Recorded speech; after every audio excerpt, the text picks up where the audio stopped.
All right. We will start by singing SDH number 1. Praise to the Lord, the Almighty King of creation.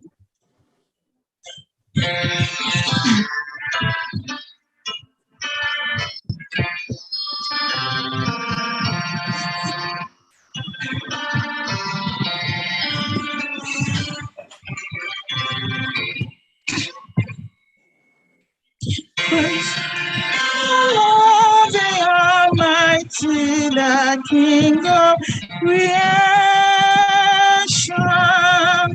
Oh, my soul, praise Him, for He is thy help and salvation.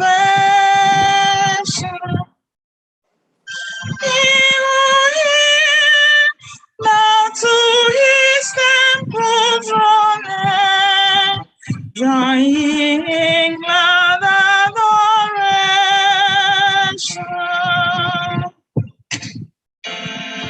The Lord was in so wondrously rendered, show that beyond the expenses so gently extended. Those that nothing and thy desires of thee, granted in what he ordered. Praise to the Lord who doth prosper thy way and defend thee. Surely His goodness and mercy here daily attend thee. What the Almighty can do, if with His love He befriend.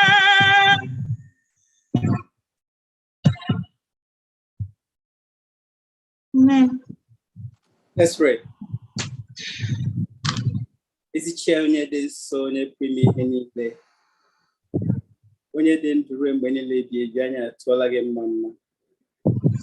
Ịkpọkọtala anyị ọdụ ụtụtụ na ibi ifere ofufe. Obi anyị jupụtara ọṅụ n'ihi na idola anyị n'ime wiki na akpọbata anyị la another Sabbath of rest. Anyị adasite ekele niile na nsọpụrụ niile na mbuli niile dịrị aha nsọ ruo mgbe niile ebighị ebi. Anyị abịala taa ihudata isi ala. Anyị vu our loads of sin. Anyị vu adịghị mma anyị niile bịara ụtụtụ na. Ule anya bụ ụla ka onwe gị bụ onye ke ya wụsọrọ n'elu obe Kalvarị. Ọbara pụrụ ịsacha anyị ka anyị dị ọcha.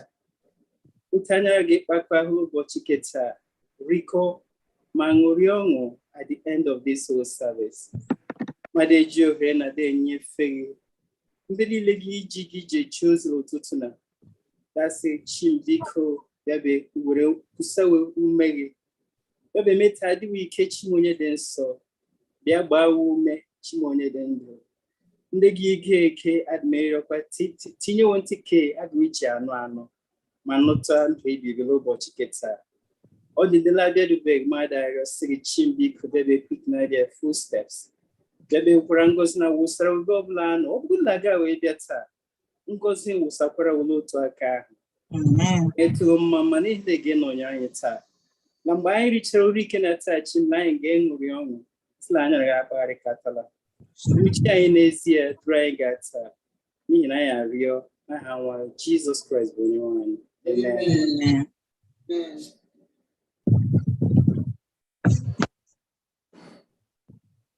Amen.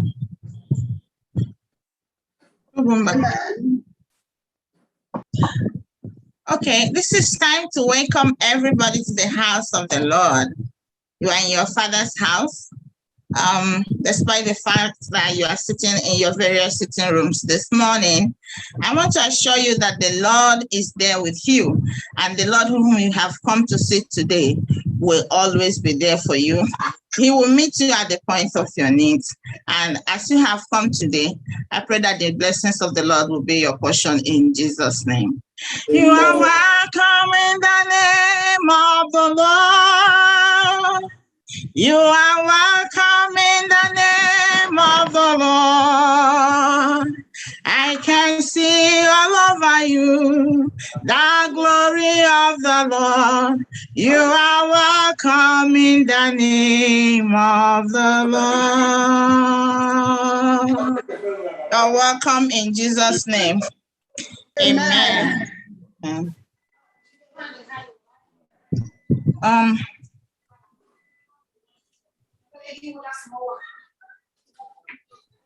Brian, are you there for Bible reading? Where is my crew?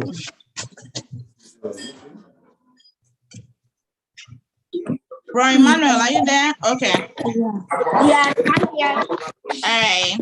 Bible reading, my dear. Our Bible reading is taken from Psalm 27, verse 1. The Lord is my light and my salvation. Who shall I fear? The Lord is the strength of my life. Of who shall I be afraid of? May God bless this reading in Jesus' name. Amen. Amen. Amen. Amen.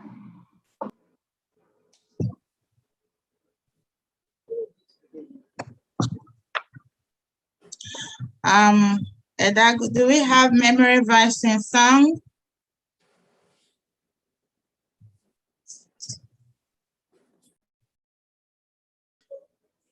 Okay. Then can you go ahead, please?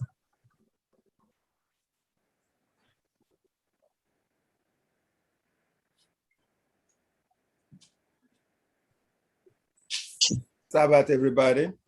Happy Sabbath. Our lesson today, Mbo lesson 8, also free to rest. I'm going to Horama, I'm Gigi, Ezuike. So, lesson 9, the Vufta, Opropu, Ndemma. And Ebem Dero to Akali introduce lesson 9 in Mbo. Line one way or the other, when a tendency, it is depressed. La ọnụmaraka anyị asịla mmadụ ndị depressed ụjọ atụwa anyị enwe negative feeling about the person. They were judgmental. Asịla anyị niile nwere that tendency. Despite your spiritual height, your spiritual journey. And in fact, ọ bụtụ mgbe ịlụrụ ọgụ a ndị ike, spiritual warfare, ihe ritual, you could be depressed one way or the other.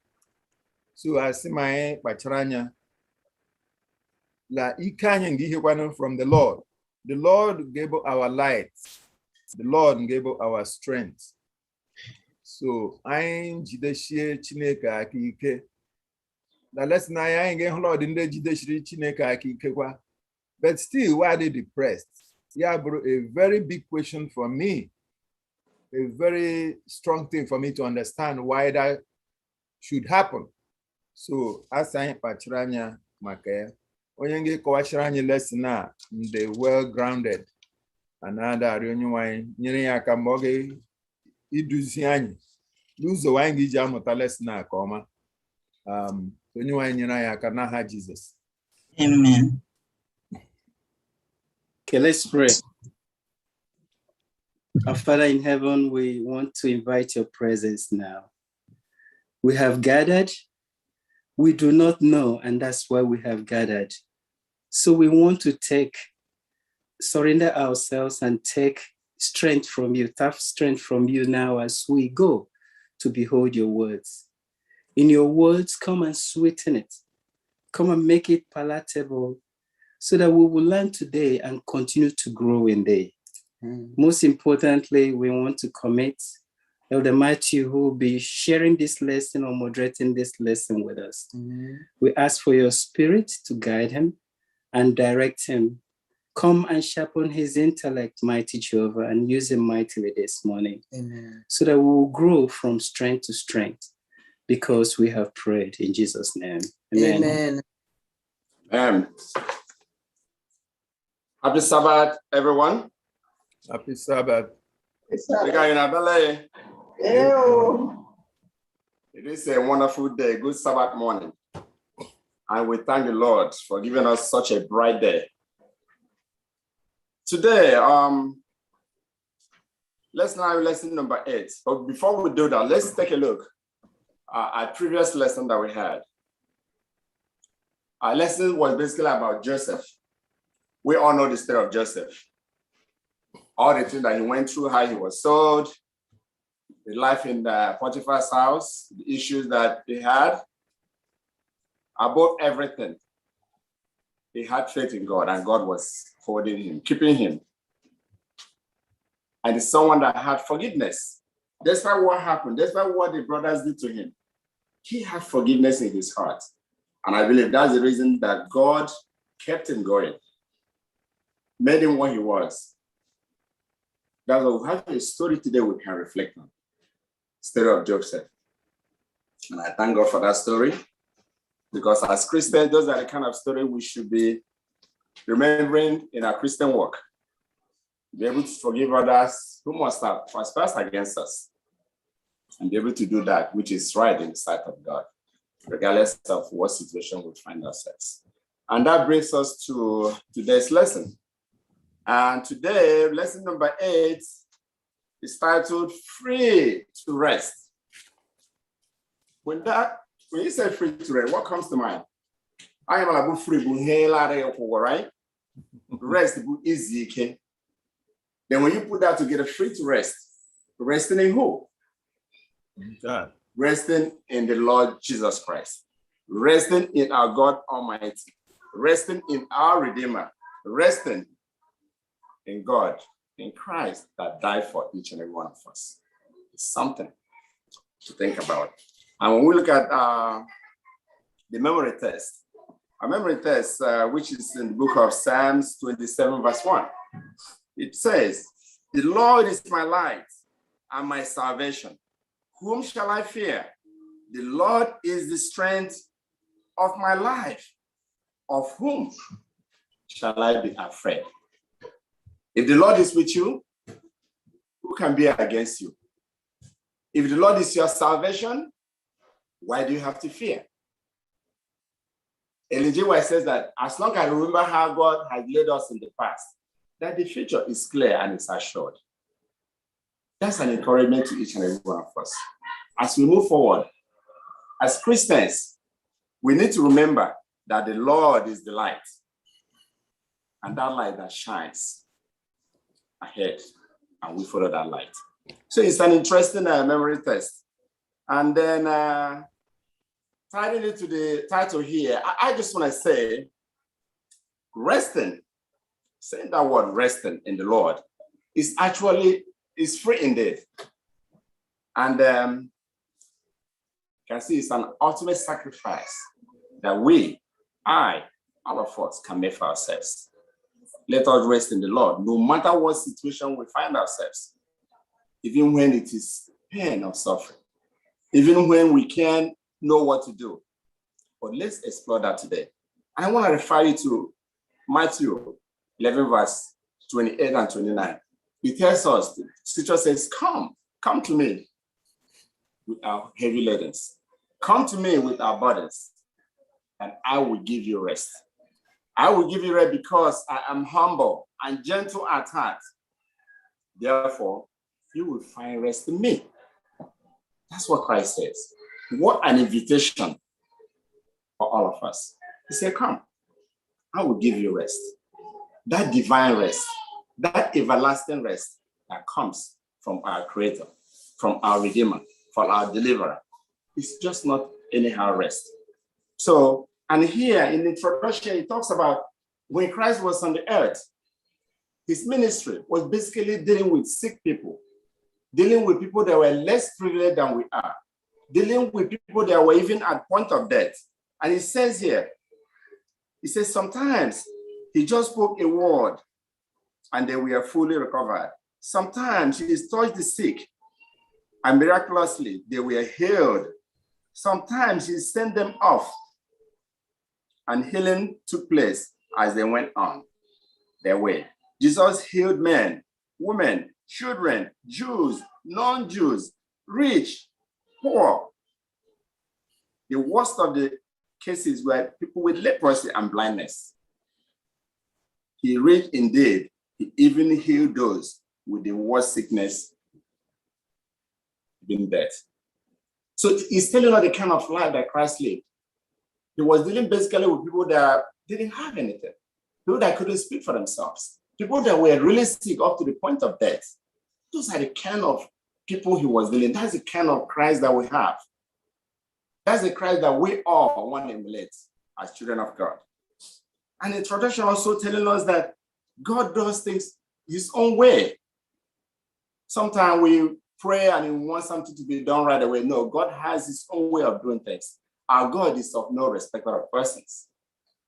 He does it when he finds it right. He does it when he sees it right. No matter what you ask, he sees what is right for you. So when you ask and it's not coming right away, relax, be patient. There is time for everything. And this lesson when I had to tell us all this stuff, and it's telling us also, what about when you pray and that prayer is not being answered? What does that mean? So as we go into this lesson today, we'll go through the details of all these messages and see what it means to us and see how it's reflected in our lives and see how we can move along as Christians, knowing all these things. That makes us different from other people out there. Now we'll move on to Sunday. It's a healing rest.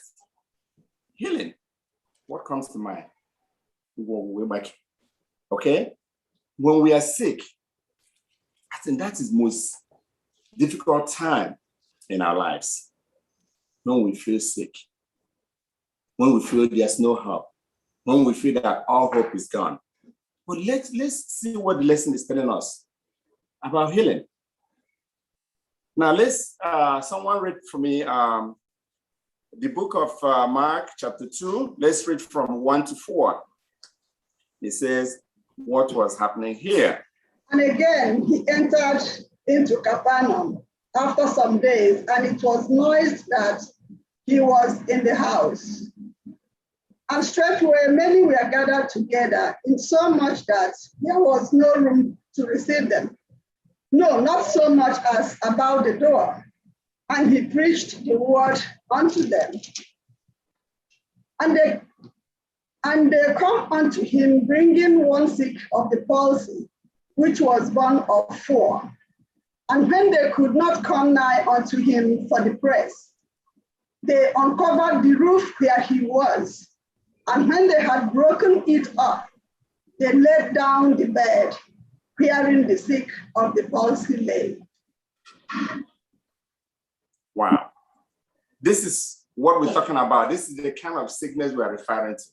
This is someone who could not get himself to Christ.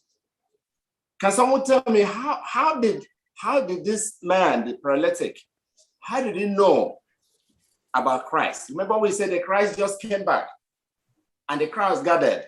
There was no place, even the road and everything. How did this man who was sitting somewhere, who could not move, how did he know that Christ was somewhere? And remember, he had like 4 friends that took him.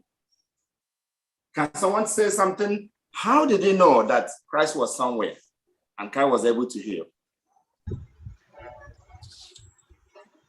The story of Christ was heard by many people. So his friends heard and told him. Yes. His friends told him. So those 4 friends, are they the one that actually had that faith that Christ was talking about here? Because they said that when they came there, the place was so crowded, they couldn't get in. And they had to go through the roof to lower the body right in front. That was with precision. Because if you have to go on the roof to know exactly the location where I'm sitting, and you'll be able to lower that body straight in front of me, that was something. And when we even think about it, like last time, we were asking, what kind of roof would that be? That someone would be able to open it up within that period of time, and that house not being destroyed or something. But the Bible was saying that it was like a flat roof. Maybe it has an opening. We're not sure. We don't know. But all we know is that he was lowered down in front of Christ. And when Christ saw him, he knew there was something. For these people to be able to do that, for these friends to be able to do that, for friends to be able to bring him to salvation. For example, today, if you're not able to get there, someone might take you. You need to have friends who can lead you to Christ and not to lead you away from Christ. Because these 4 friends were able to rein him in and bring him to Christ. And he's telling us here, there is different kinds of healing. We'll be dealing with spiritual healing and then physical healing. And there are other healings too, emotional healing, psychological.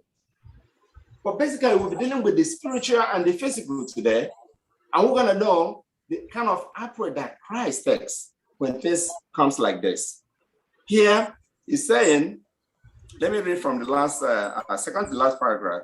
He said, God's original design did not include pain, disease, suffering, sickness, came to the planet.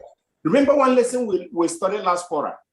I don't know if I'm the one that taught that lesson. The title was What Happened? Look at sickness has come. Disaster has come. I remember when the world was created, God said that it was good, it was perfect. If it was perfect, how comes we have all these natural disasters? How comes we have all these issues left and right? And what he's telling us here is that when sin came, that's when we started having all these diseases, suffering, and everything came. It's also telling us the kind of lifestyle that we live. Because as we go on, we see this paralytic man, it seemed that lifestyle was not really straight. But despite that, we will see what God did, what Christ did. If Christ was just going about criticizing him, or Christ actually welcomed him and healed him. And it says that the good news is that God can give rest, whether we are sick or healthy, whether our sickness is of our own doing or a result of someone else's neglect or gene, or just byproduct of living in this sinful world. God knows how to give us rest. So regardless of what situation that we have, regardless of our sin, regardless of our situation, God will give us rest. And that everlasting rest, the rest that comes from him. We will move on and see the kind of rest that this paralytic man received, the one that God was able to give him. And as we go on here, there's a question. He said, when someone gets sick, it is not good to start assigning blame. At the same time, why can understanding of the cause of sickness be, in some cases, a crucial step towards healing and recovery? In our own world today, if we were in that position and that guy came and in front of our face, we're going to be asking, what happened to you? What brought you here? How did you get to this level? A sick man, you made yourself sick. It's going to be a blaming game, first of all. But in this case, did Christ blame him? He did not. He welcomed him and he healed him. And as we're going to see the kind of healing that he had first and what happened later. So that takes us into the second part of this. On Monday, that says the root treatment. Now, you know, when you go to a doctor, in a secular world today, they basically try to treat the symptoms and all that.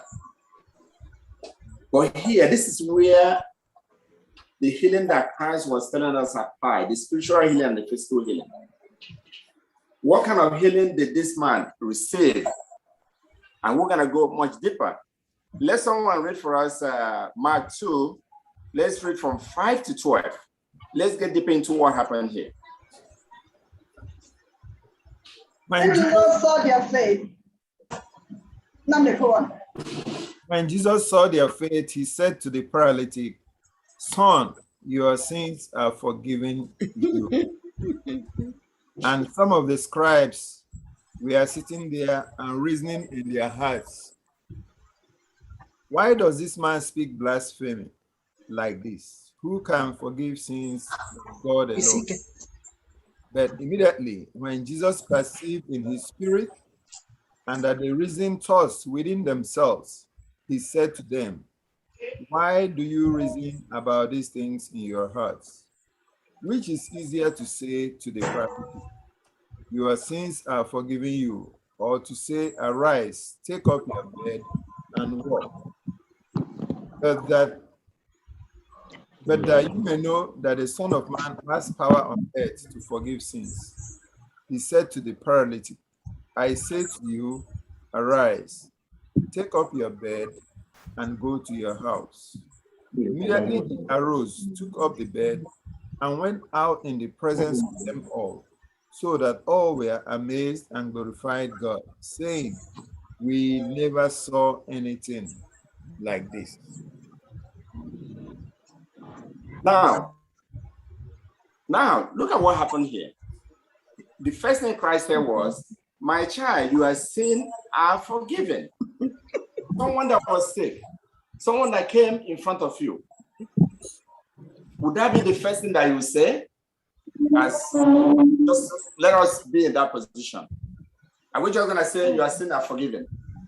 No. This is where our Christ comes in. This is where being our God and deliverer comes in.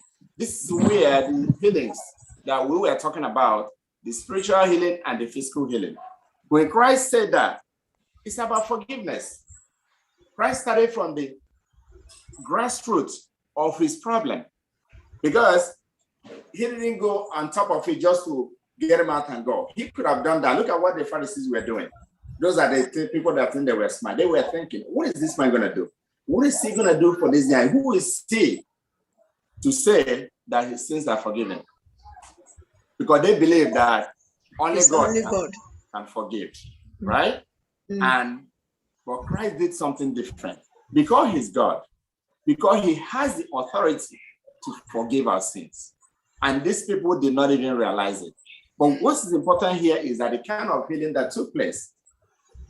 First of all, the spiritual healing, forgiving him. And then the physical healing, letting him walk and go. Can someone say me why? Why would Christ do that? Why would we take that route to say, okay, your sins are forgiven, before he actually do the thing that we would have expected as individuals? Yeah, I would say it all boils down to what you said before, like the paragraph you read, where you said that the word was made perfect. It is only sin that has made us to be in this position today. So I think before you address an issue, you address the root cause. So the root cause of our problems, our sufferings and sickness is because of sin. And being that God himself has the power to forgive us our sin, that's why he forgave him. That's why he said your sins are forgiven first, because that is the root cause of the problem. So you address the root cause, and once you tackle the root cause, every other thing will be settled. Thank you. I don't know actually it's online. Addressing the root cause in the time of Christ is straightforward affair. Addressing the root cause today is difficult. Today, if a patient comes to my clinic and I start blaming him, it's you who caused this. It's you who made yourself to get HIV. It's you who made yourself to get COVID. Then because of that, let us try now. That is the way we will go. But Christ, who knew us from in to out, that's why he used that one to tell them that he had the power to heal from in to without. So that's why Christ did that. And we understood that many times he didn't use that sentence, your sin has been forgiven you, because the scribes were there to find fault with him. So he went deeper than they themselves thought. They expected Christ to say, get up, take your bed and walk. That's how Christ has been doing it in the past. But this present one, he said, yes, and I've been forgiving you. He wanted them to know whom he is and whom he will continually be. So it was not easy for people to understand, for the scribes and the Pharisees who were around there to understand whom Christ is. So he was gradually introducing himself to them. Not to the patient, not to that patient. Thank you, ma. If Christ, You have some hands up, Elder. oh, sure. I can see all of them go. Just help me. Nemeka and Mr. Bonman. Sure.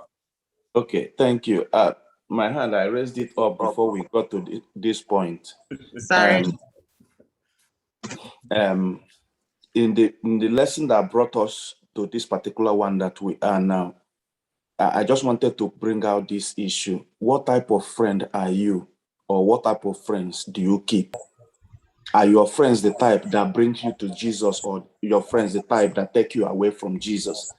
This man had friends that had faith, because here the faith of the friends are emphasized. The friend that knew that Jesus Christ is in town and knew that the only person that can help their friend, irrespective of whatever he's going through, is to take him to Jesus Christ. The faith that made them to climb the building carrying a sick man. The faith that made them to remove the roof to lay down that man was the faith that Jesus Christ saw. That is the faith, the type of faith we are being asked to have, one on Jesus Christ, so that we can bring people, our friends, to Jesus Christ, either for personal physical healing, or either for spiritual healing, or for help.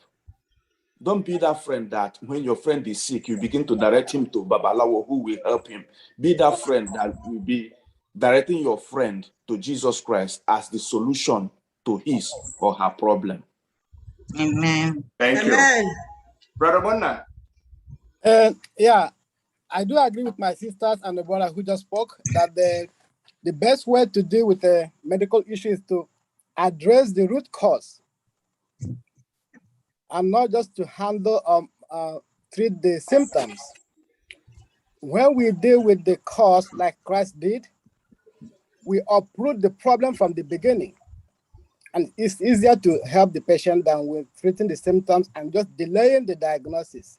So I do agree with that approach. Thank you. So if Christ had just gone and said, stand and go, what would have been the implication of that? Do you have any response to that? Well, the root cause has not been addressed. The symptoms were treated, but the root cause is still there, so he's not completely healed. Exactly. That's correct, because the sickness of the soul is much greater than the affliction of the body. Therefore, I have something to say. Yes, like today, like Sister Chima said, it's really difficult to treat the root cause. It's really difficult when we are addressing issues or problems. I guess treating the symptoms. And when it is swept under the rug and the wind blows, any little thing, if we don't treat the cause of the problem, it will bring it up again. But we tend to run away from that. We do not address that for fear of contention, for fear of another don't get for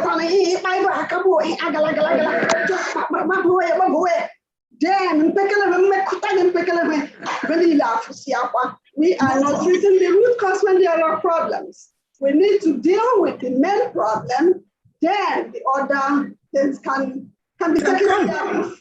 Because just like I did wine, the spiritual problem, the emotional problem manifest on physical symptoms. So if you treat it will still come up. thank you. Like I was saying, if Christ didn't do that, because the sickness of the soul is much greater than the affliction of the body. Without spiritual healing, the whole thing the whole process would have been incomplete. So today, you see the approach of a deliverer. You see the approach of Christ. Like when something happens, you got to go to the bottom of it. You finish it and complete it. You don't want to do halfway job and then the problem is still persistent. So that's a big thing for us today.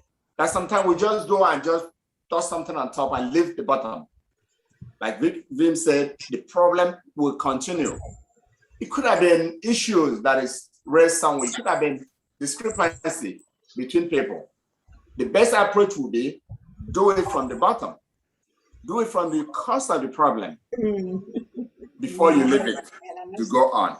And Elder Matthew, yes, I think a simple example would be if somebody who is a chain smoker comes to you and says that he wants prayer. Oh, honestly, I want prayer because my cancer is killing me. And you're praying for a whole week. You are fasting and then tormenting yourself, praying for your friend who is a chain smoker. But your friend has not told you that he's a chain smoker. Do you think that God will hear that prayer?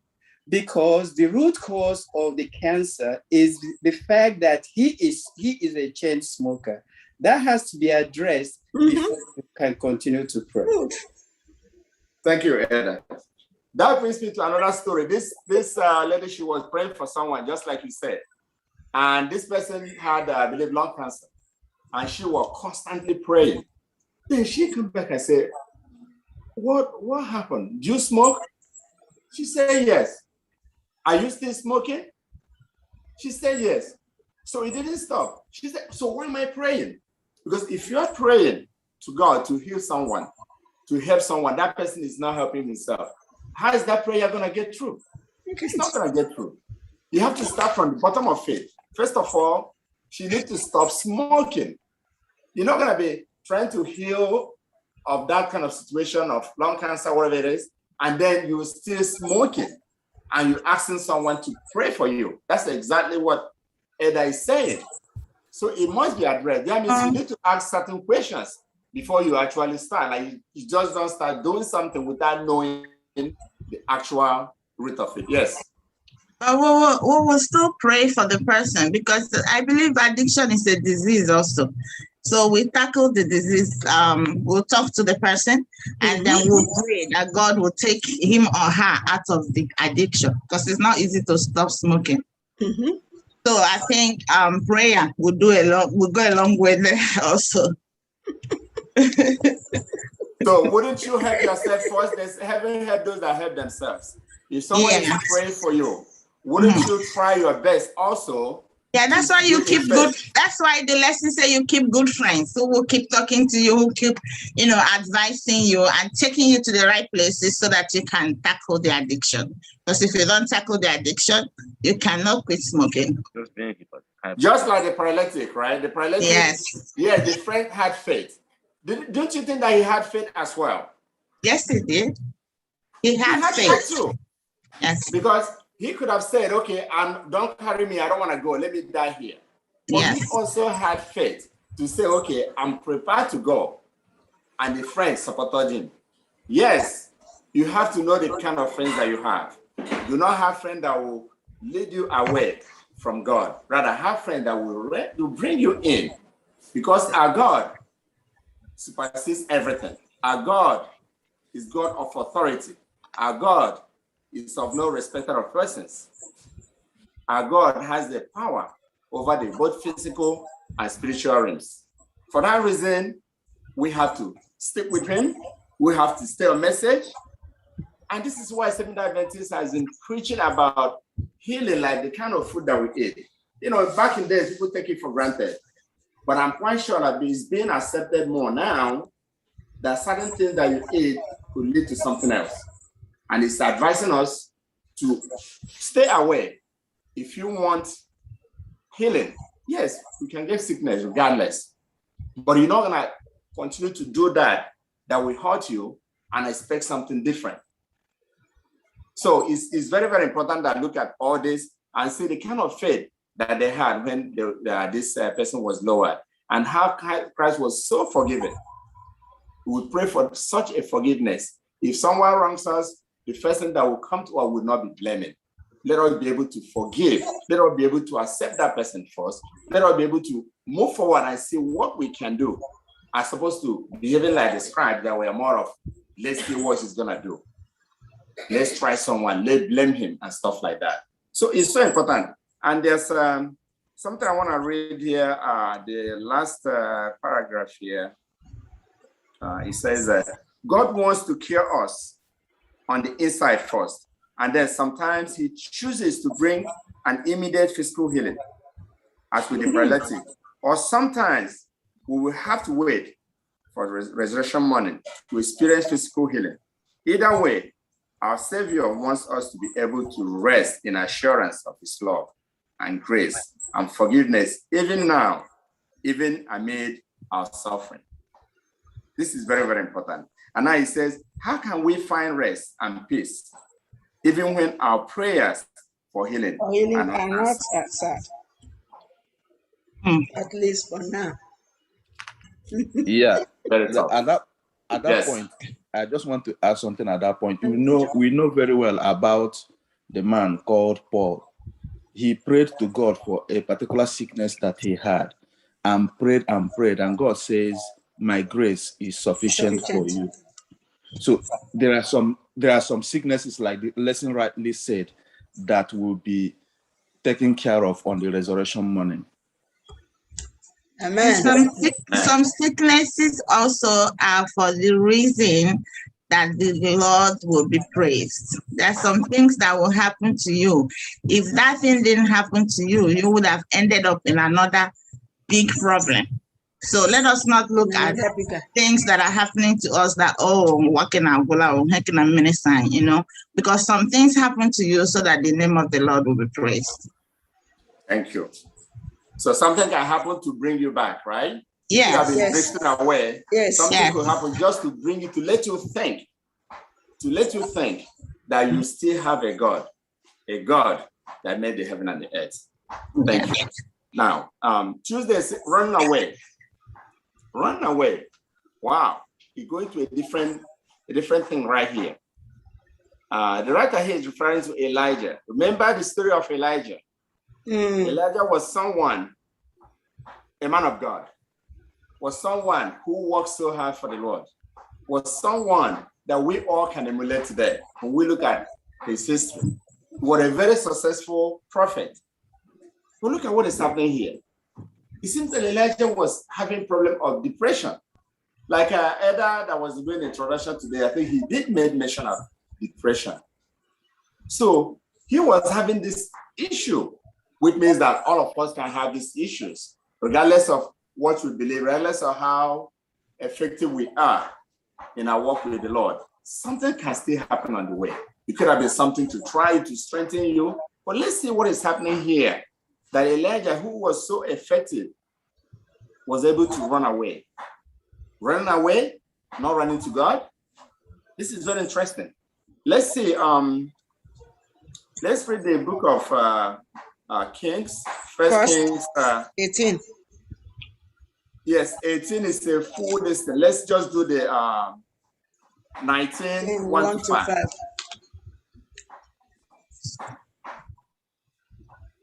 And Ahab told Jezebel all that Elijah had done, also how he had executed all the prophets with the sword. Then Jezebel sent a messenger to Elijah, saying, so let the gods do to me, and more also, if I do not make your life as the life of one of them by tomorrow about this time. And when he saw that, he arose and ran for his life, and went to Beersheba, which belongs to Judah, and left his servant there. But he himself went a day's journey into the wilderness, and came and sat down under a broom tree, and he prayed that he might die, and said, it is enough. Now, Lord, take my life, for I am no better than my fathers. Then, as he lay and slept under a broom tree, suddenly an angel touched him, and said to him, arise and eat. Thank you, Eda. So now, knowing Elijah's story, an effective prophet, someone who was doing good work for the Lord, why would Elijah be threatened by this woman, Jezebel, to the level that Elijah was like completely, he ran away? What do you think is happening here? Can someone say something? Can I say something? Yes, ma'am. Elijah, efufu lobi la menu otu na ngeda kwase. Elijah efufu ya lobi. Nini Elijah emela mende wodi kuku. Chineke osi, obu Elijah sila mini agage so obu Chineke eme nonyene ya. Obu Elijah si la Chineke gije oku eri aja. Obu Chineke gwara Elijah. Elijah agba akaya Chineke gboro oku ri aja. Elijah be igbota ndị amụma ndị ke Jezebel. Ya bịa n'otu nga Jezebel asị otu echi la igbute Elijah ụjọ abịa. Ụjọ mbụmụla eji eme mmadụ ya dị depressed. Ụjọ. So ụjọ a onye lesson writer ndị inye anyị warning of depression. Onye ụjọ mekana umere m mekana agakwari o mekwara m ndị eme mmadụ ọmakwa hụnụ. Ọ bụ ma mere Elijah mekana anyị na ndị ka siri echi o nyere m only 24 hours death threat. So ya gbalie ka abụmụla eji eme ogwe anyị kwa ndị Christianity adịghị imete ọ bụ rata ndị egwu anyị. Amala m Chineke ka ntụkwasịrị obi ọ bụ mgba hụ ukwu mmere gị mele ịmaghị na ọ gara ime gị mere gị. Ọ bụ mgbala anyị ụjọ na leji abịa ekwesị amara n'oge o ji abịa onye Kristian ọbụla onye ọbụla mkperela Chineke. Ọ bụ mgbe o mere ya mere ọgbafuere log ime ya ya hụ ya in a situation that he never thought he was going to be there. So ụjọ, the consequences of that situation makes him to even mara more the Elijah dey member a gem law marala. Ọ bụ mgbe mmadụ depressed ya amara sila really me ọ ga-ime mgbe ọ dị depressed ọ bịa emecha ndị mmadụ agwa ya ọ dị eme ya si m onye mkpa ọ bụ otu ọ dịrị mmadụ niile ka anyị dị very careful n'ihi depression bụ ndị mmadụ la amaghị until ihu emeghị ga-amara ma ị ga-ịdị depressed or not. Ọ bụ memere Elijah Chineke ahụkwana ya napụta ya n'ime ya n'aha Jizọs. Amen.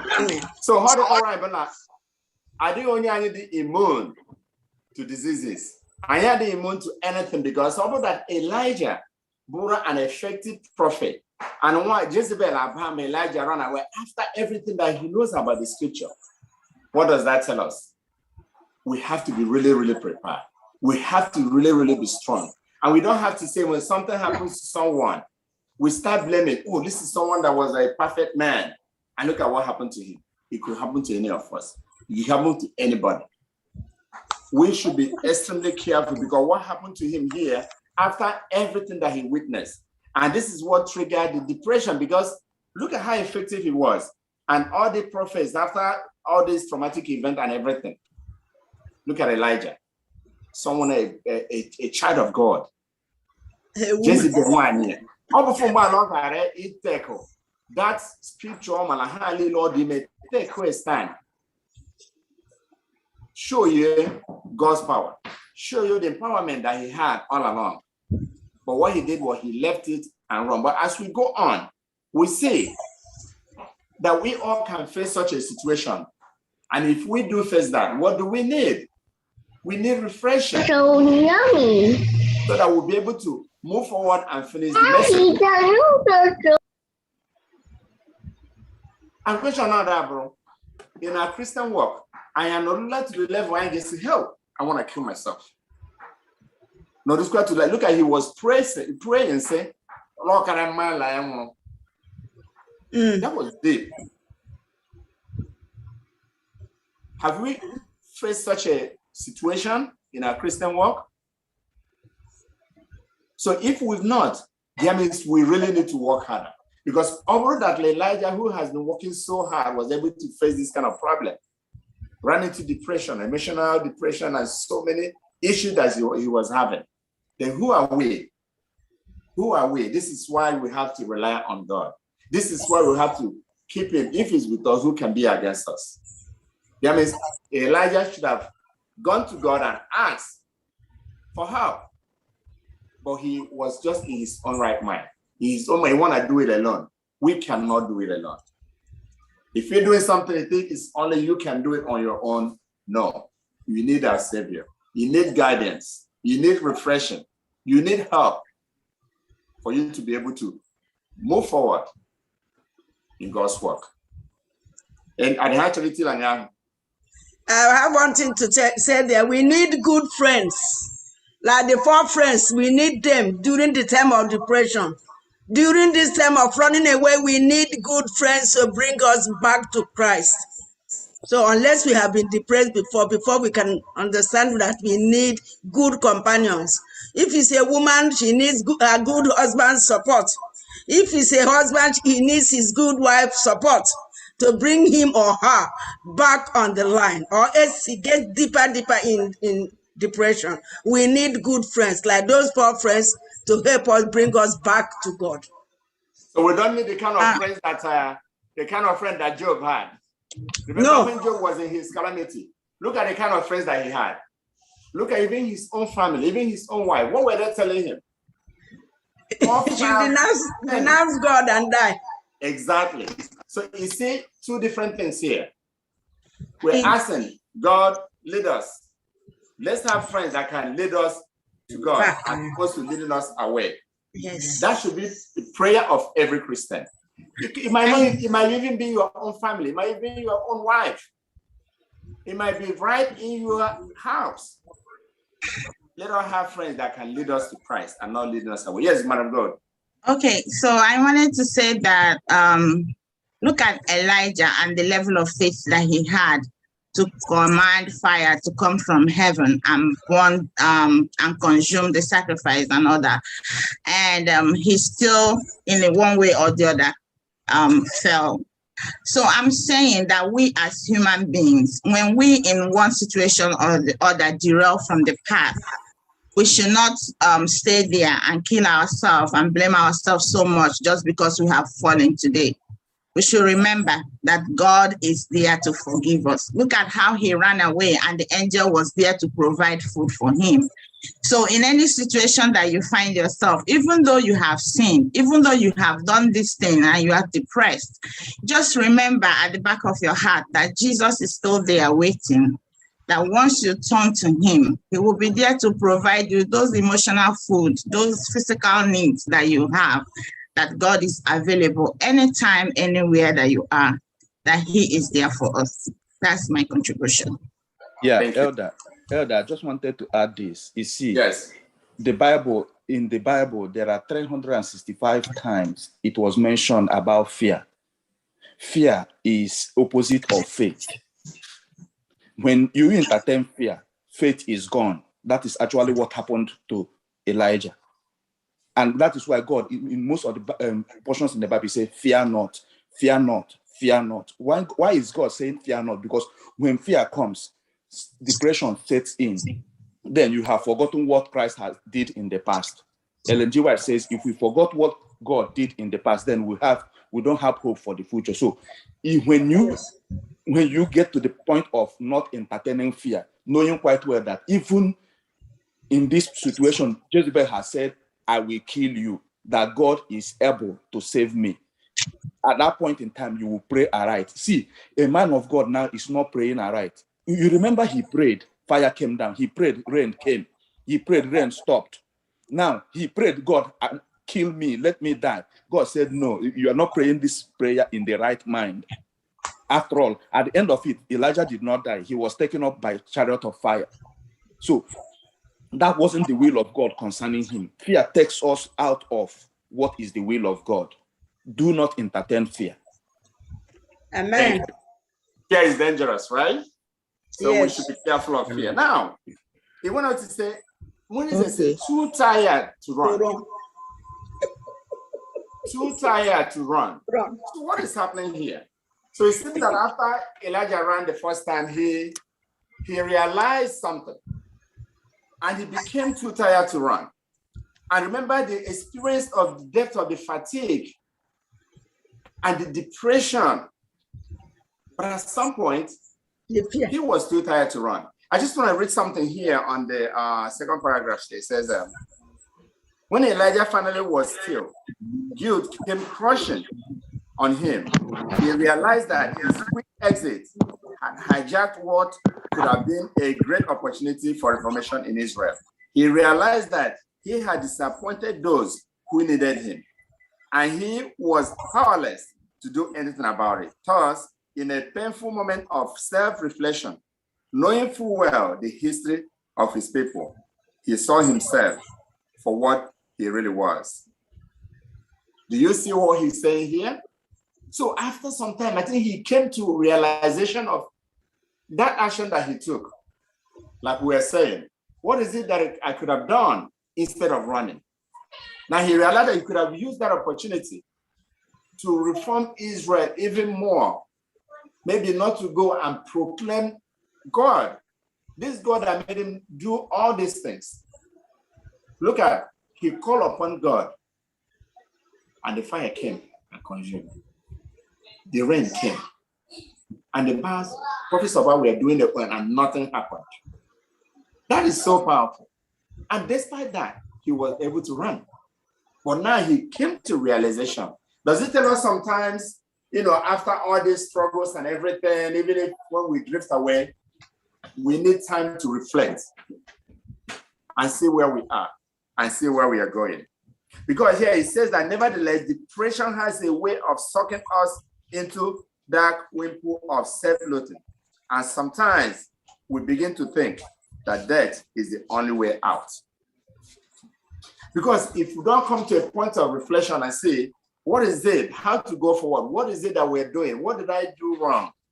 And find a way to correct it and ask God to lead. Remember our scripture reading that was saying that God is our inspiration. If God is with us, who can be against us? So it seems that at this point, Elijah was realizing, hey, this is my big mistake. I should have used that opportunity. I should have done something different. He came to a realization. Have we in our Christian world been into that situation where something went wrong, or you came to realize that you could have done something better? I'm sure we all do. We all do. So it got to the point when he was really out of it. And here on the last prayer, I just want to read that it said, God knows and understands that journey is too much for us, but sometimes he has to wait until we stop running. Then he can intervene. Sometimes people who are drowning become so confused that they will find the lifeguard. The lifeguard then has to back off. Now, you see what God is saying here, that sometimes we need time to allow him to come in, to take charge, to reflect on us. For us today, in our Christian walk today, in every situation that we find ourselves, let God take control. We have a reflection and give him the chance to lead out. We must have been going the other way, but we have to refresh. We have to do that which is right in his sight. Yes. Ndị ka anyị kemgbe m nụrụ about depression.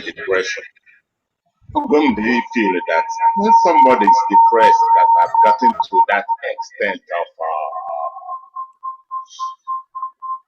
the height of it, I don't think the person is sensible enough to reason, because and sensible enough to reason. I wouldn't think that I'll get a child, because when depression sets in, that sense of reasoning correctly is off. That's how I look at it, which the medical personnel can explain this better or more. That's how myself look at it. Right. So, Elijah, Job, I got through, their friends, we are pitying them because of their suffering. I say, why don't you do this to God so that you pass on? Because they were feeling that, why should their condition be that way, that they have suffered enough? I believe that's how they were feeling. that prompted them to say, make certain comments which they were. Thank you. Thank you, Savik. Yes, and I am people. You know, that's where we are also saying depression is tough. But then with only reflections to come back and refresh ourselves before we can move forward. It's so important. Elder, so I'm asking, why are we not addressing Jezebel who shapes someone to depression? Because in our situations today, we see that sometimes we as members of the church, we push other people to go into depression. You are that person who sits there and tells your husband, why can't you do something? You're not a man enough. There's so many things that we do that push people to depression also. While we are addressing the person that is depressed, we should also address the one who pushed that person into depression. That is true. We know Jezebel, the story of Jezebel. It's a woman that gets something, whatever she wants to get, she will get it. And there is Jezebel in your house. There is Jezebel out there. There's Jezebel everywhere. But as children of God, we should be able to identify our Jezebels and be able to confront them and reflect. Just like Elijah was encountered by this Jezebel, but he came to realization and allowing the Holy Spirit to come and touch him and help him to continue the message. Thank you. Now, Thursday is rest and more. Rest and more. Here, God was well aware Elijah's emotional and physical tiredness. He needed rest to reflect on this mission ahead. Now, he says here, God knew all this stuff, okay? And now let's see what happens in 1 Kings 19. Let's read 5 to 8.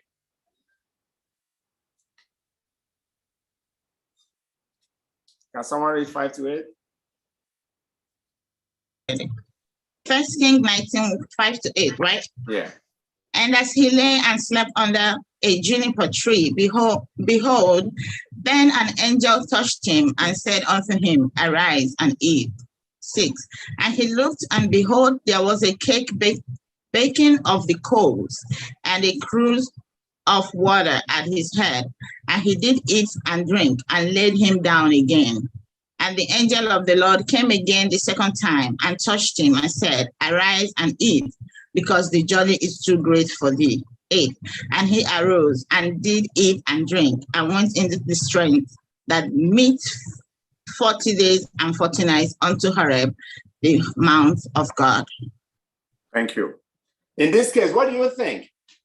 You remember we started about the paralytic. Christ gave him what? A clean slate.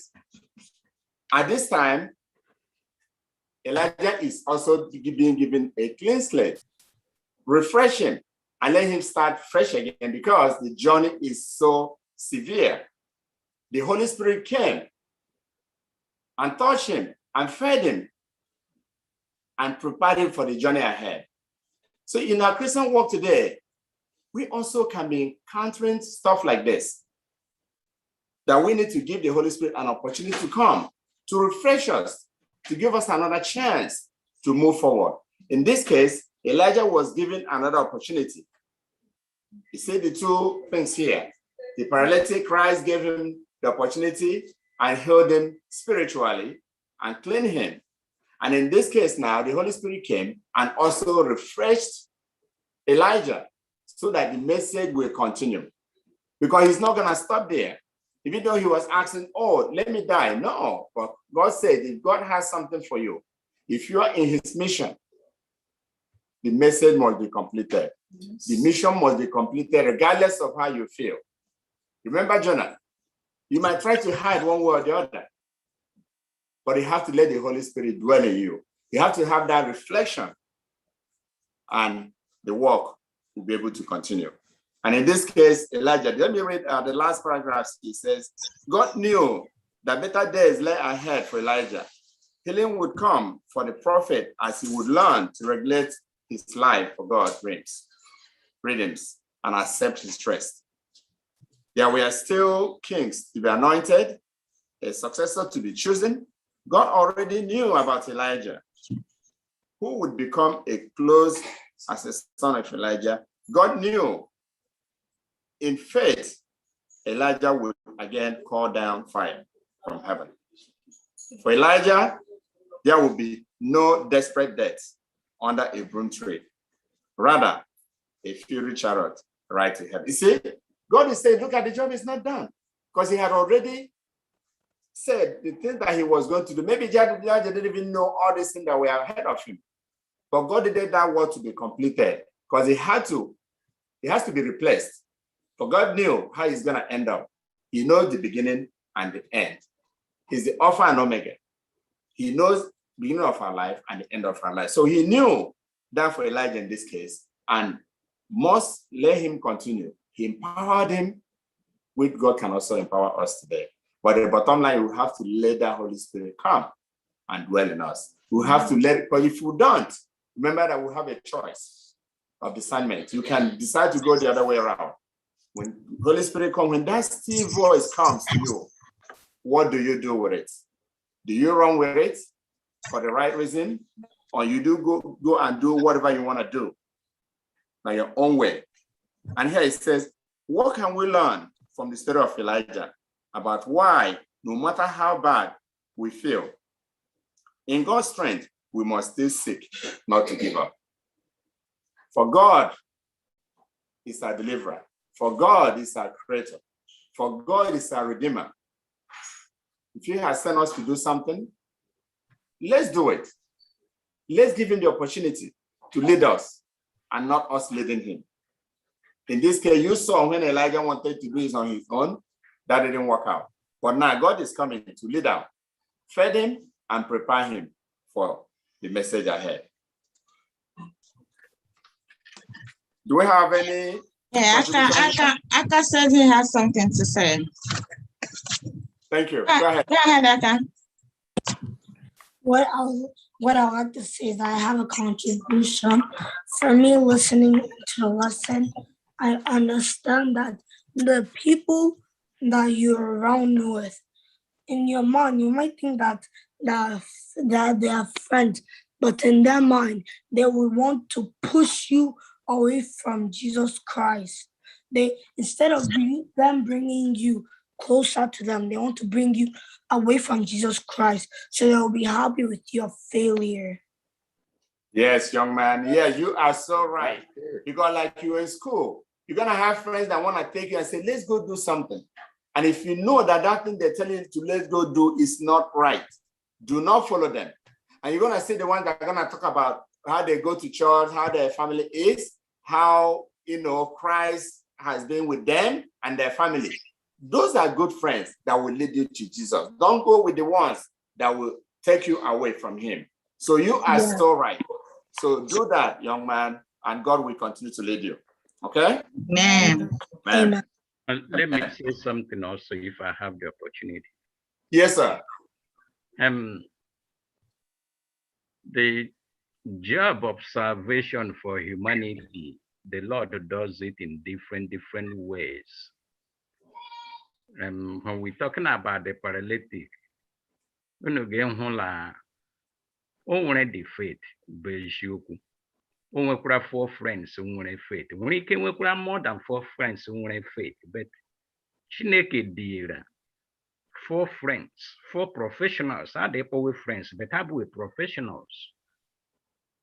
One ban architect to build an engine. One be manager get manage the whole city. Another one be paramedics motage vonya huladerike.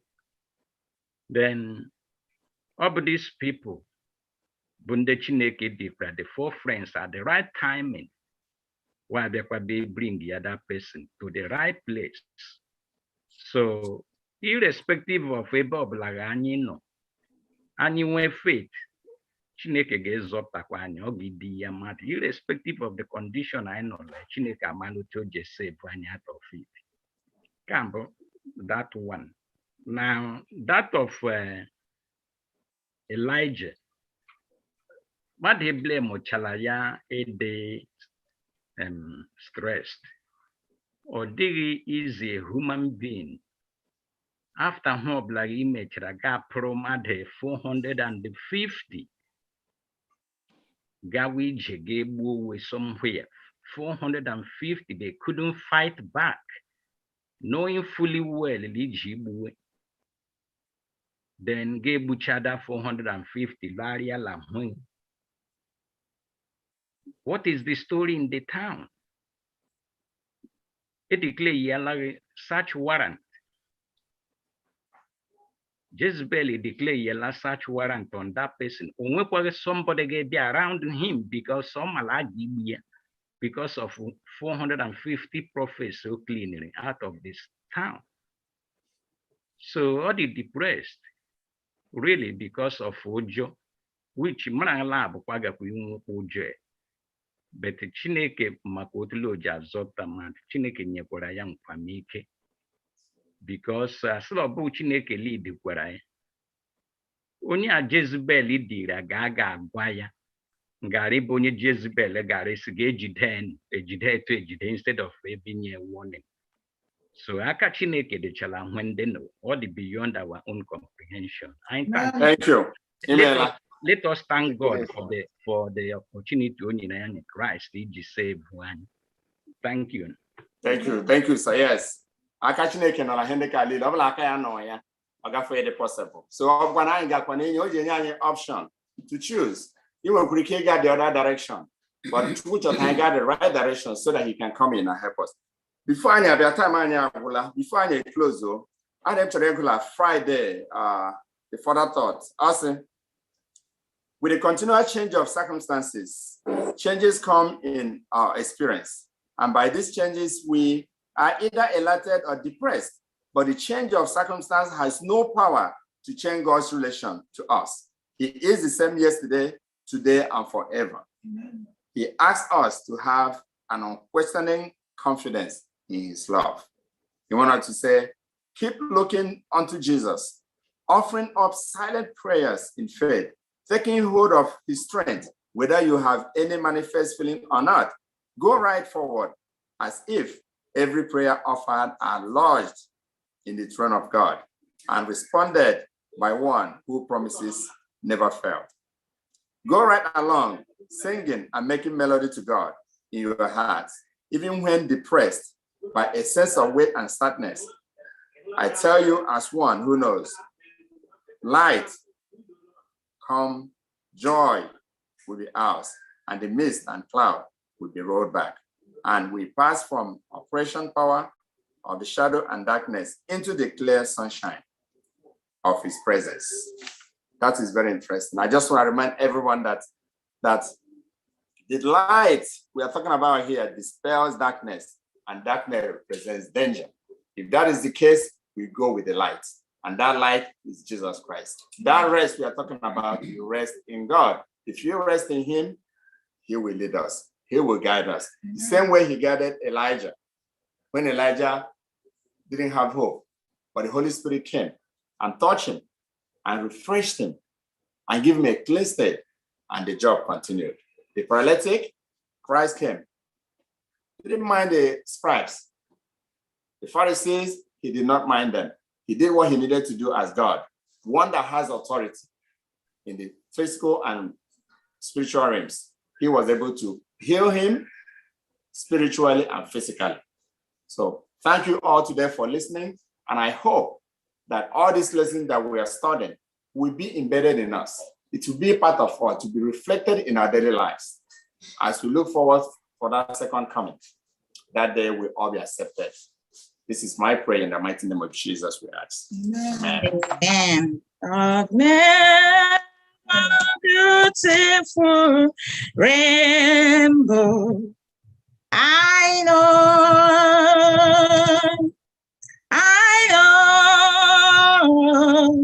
God made a beautiful rainbow. That's why I love him so. Amen. Thank you so much, Elder Matthew. That was a wonderful one. We thank you, and we pray that the Lord will continue to bless you and bless your ministry in Jesus' name. Amen. It is now time for our Sabbath School expense offering. Our Sabbath School expense offering is what we use to support the affairs of the Sabbath School. For us here, it is a tradition, and I know that you know about it. So I am urging you to please dip your hand in your pocket and support the Sabbath School. We have a website, adventistgiving.org, for our visitors. Go to adventistgiving.org and click on donate. You will see First Igbo Seventh-day Adventists. Just click on it, and every other thing that you need to give today are listed there. Just follow the prompt and you'll be able to do it. We also have an app. Edago, can you please project our giving platforms? Yes, we have the Zelle account for those who can Zelle directly to us. The number is 929-777-1752. As you do this, I pray that the Lord Almighty will continue to bless you and provide for you and to meet you at the point of your needs. In Jesus' name. Ụgwọ ihe ọma niile meworo anyị Chineke, anyị apụghị ịkwụghachi ụgwọ ihe ọma niile meworo anyị Chineke. Inyere anyị ndụ, inyekwara anyị ihe oriri, anyị apụghị ịkwụ ụgwọ ihe ndị a niile. Asị na anyị nwere ụwa niile, ọzọkwa iji kwụghachi ụgwọ ihe ndị a niile. Inyere anyị ndụ, inyekwara anyị ihe oriri, anyị apụghị ịkwụ ụgwọ ihe ndị a niile. Asị na anyị nwere ụwa niile, ọzọkwa iji kwụghachi ụgwọ ihe ndị a niile. Amen.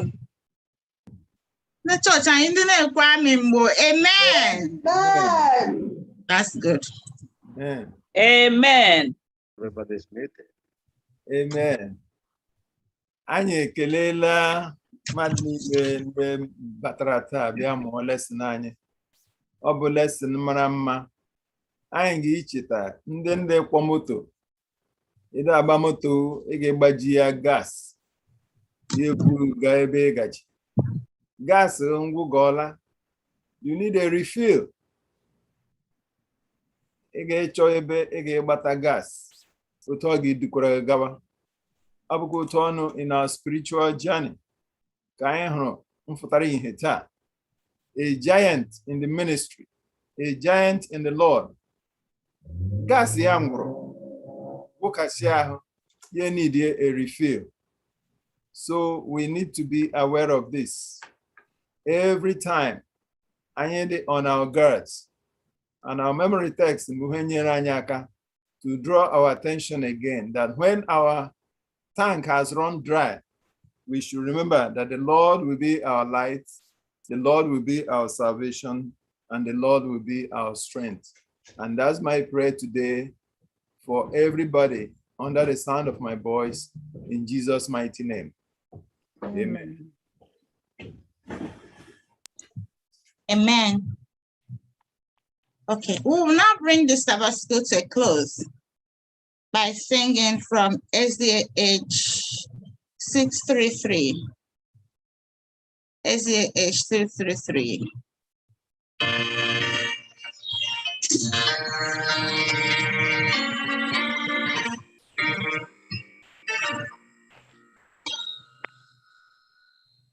Sing the wondrous love of Jesus, sing his mercy and his grace.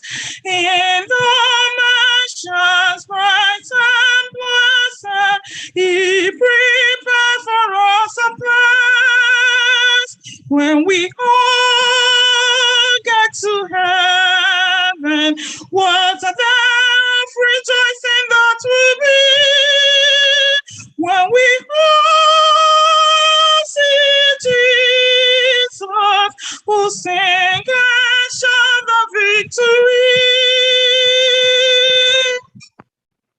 Why we want a pre-green pathway, glossy overspread the sky. But when traveling days are over, not a shadow of the sun. When we all get to heaven, what a day of rejoicing that will be. When we all see Jesus, we'll sing and shout the victory. Let us then be true and faithful, trusting, serving every day. Just one glimpse of Him in glory, with the toys of life repair. When we all get to heaven, what a day of rejoicing that will be. When we all see Jesus, we will sing and shout the victory.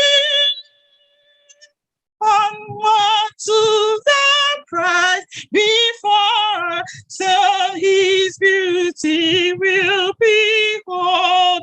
So the pearly gates will open, we shall tread the streets of God. When we all get to heaven, what a day of rejoicing that will be. When we all see Jesus, we will sing and shout the victory. When we all get to heaven, what a day of rejoicing that will be. When we all see Jesus, we will sing and shout the victory. Amen. Let's pray. Amen.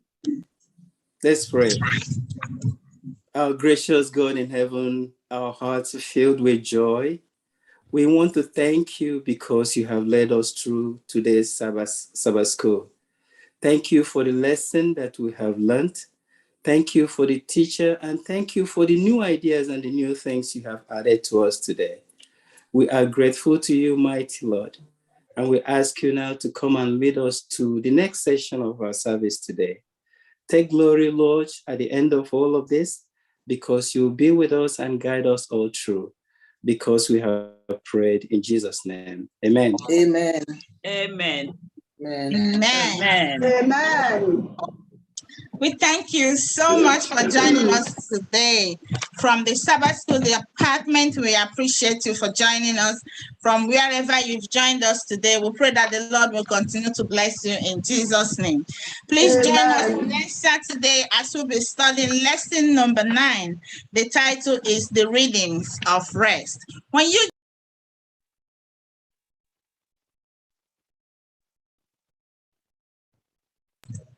Sorry about that. When you join us next Saturday, you will understand what reading of rest we are talking about.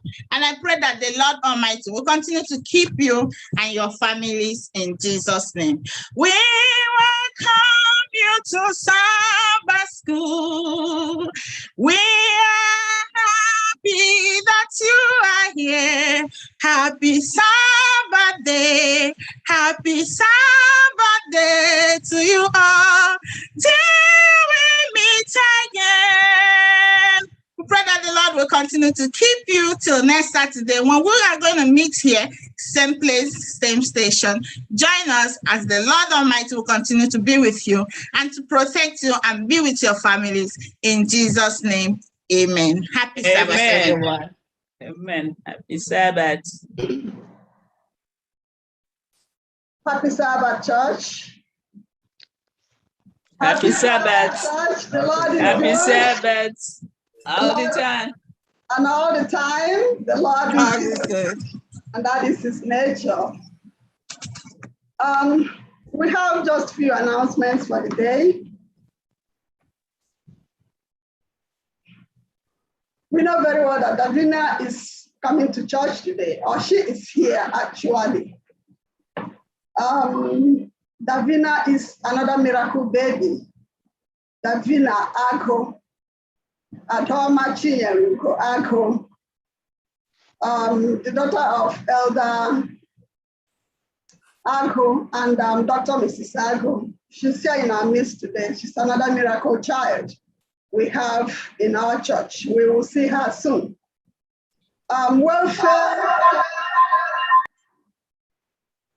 Welfare fund program is still going on. If you haven't donated your $100 for the year, please do so. Adime Onabula encourage to donate your $100. Okay, poseka fona. Get posela September, logo September. So tiny free load me on AdventistGiving.org. If you open the envelope, you will see it at the bottom. Our men's ministries meeting will hold tomorrow at 10 o'clock. Dikinuchen Dunjaku is hosting. Also, women's ministries meeting will hold September 19th at 10 o'clock.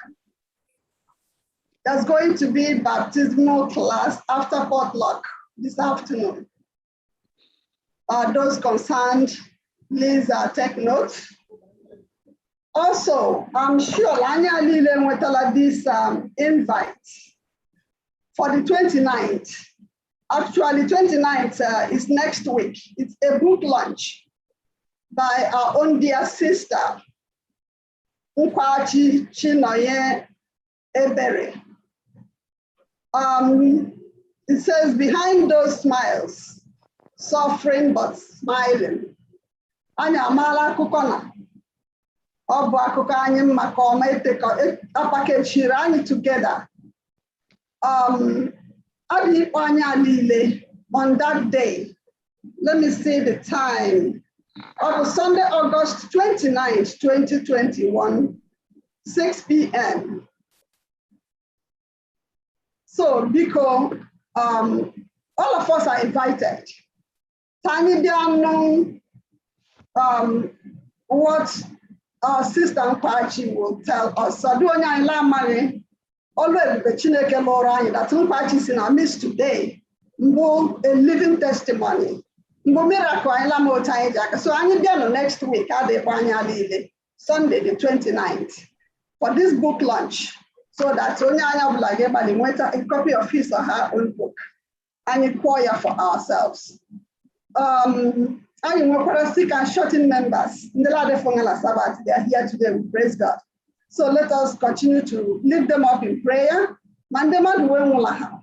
Tachineke nzitanka siobi. Manya lile. Onyewa imera anyebere. Overall anyi were mwodo. The first elder or our pastor will bring them to us. And I'm praying God to be with us today as we worship him in truth and in spirit. In Jesus' name, amen.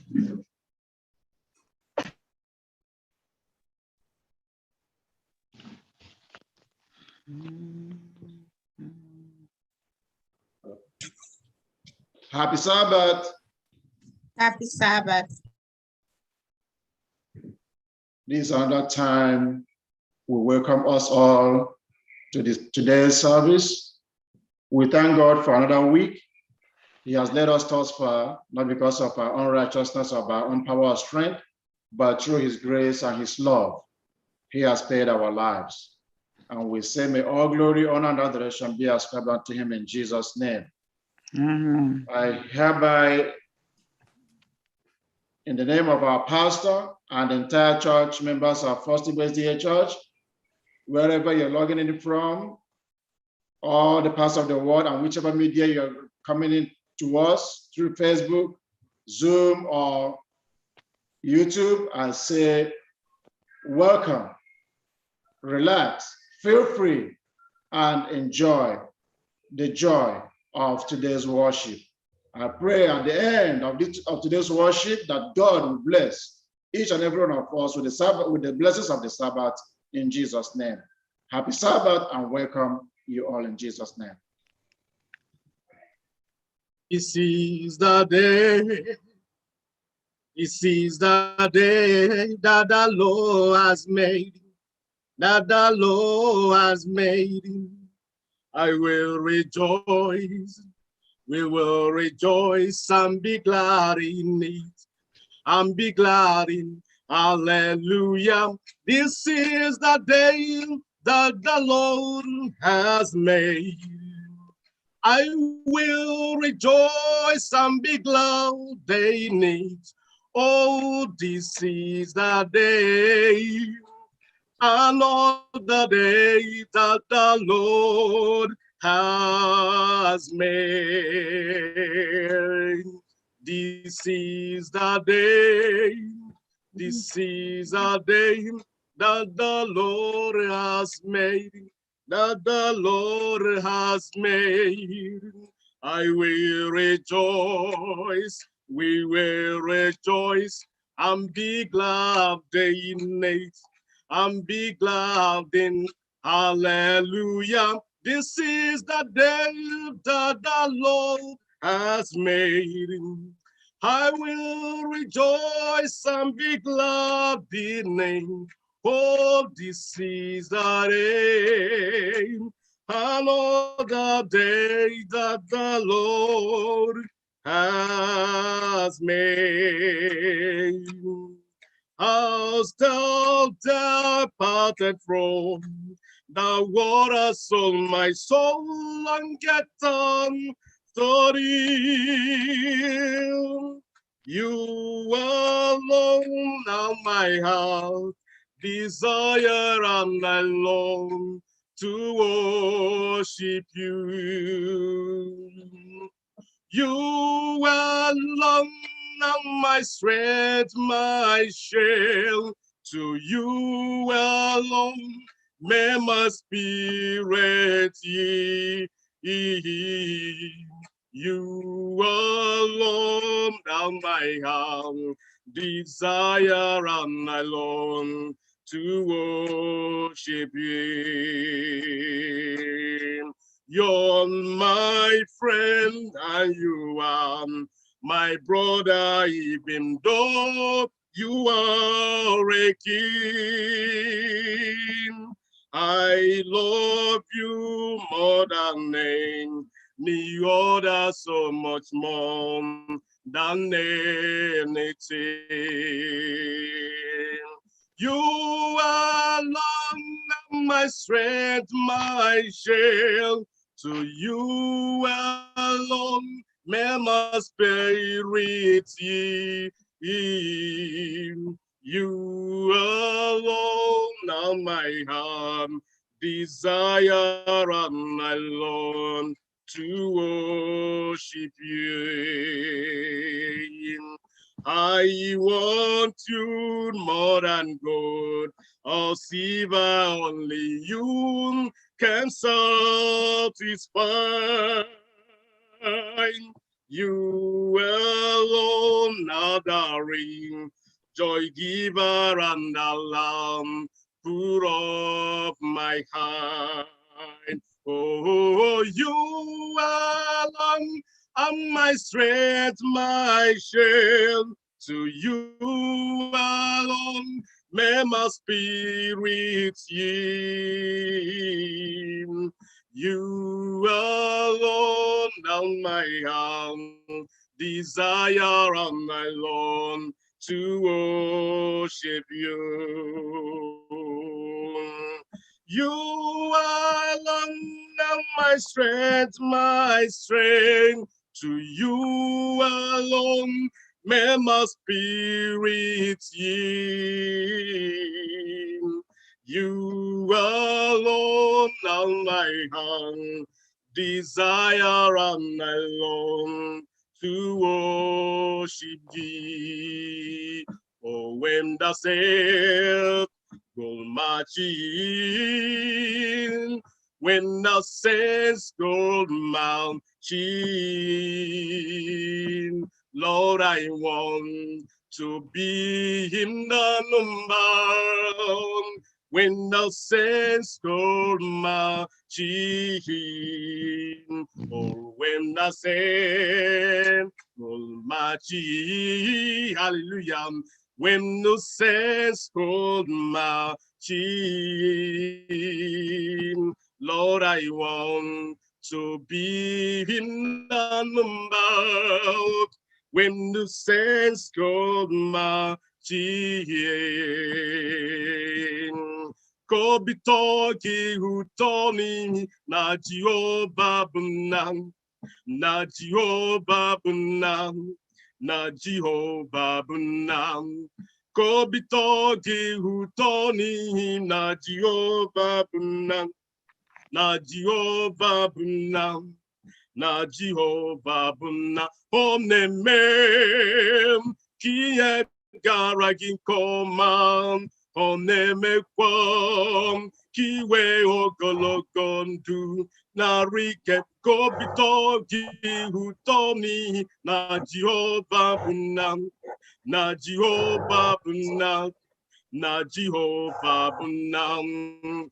Kobitogi hutoni na Jehovah bunam, na Jehovah bunam, na Jehovah bunam. Onemem kiye garagin komam, onemekwam kiwe ogologo ndu narike kobitogi hutomi na Jehovah bunam, na Jehovah bunam, na Jehovah bunam.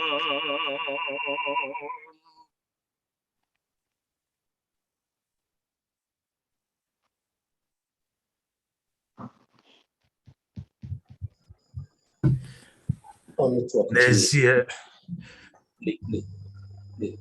ka obi tọọ gị ụtọ n'ihi na Jehova bụ nna anyị, n'ezie dị onye dị ka ya.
Cholozo. Akapigala upongewe. Nuru akwake. Beina ondiozo. Akapigala. Jesus, Jesus, Jesus, no Lord, Benina contigo, Okuchi, Agapigala. Pass me not, O gentle Savior, be my humble cry. Why on all the stars falling? Do not pass me by. Hear me while I pray, Savior, Savior. My humble cry, hear my humble cry, while all the stars fall.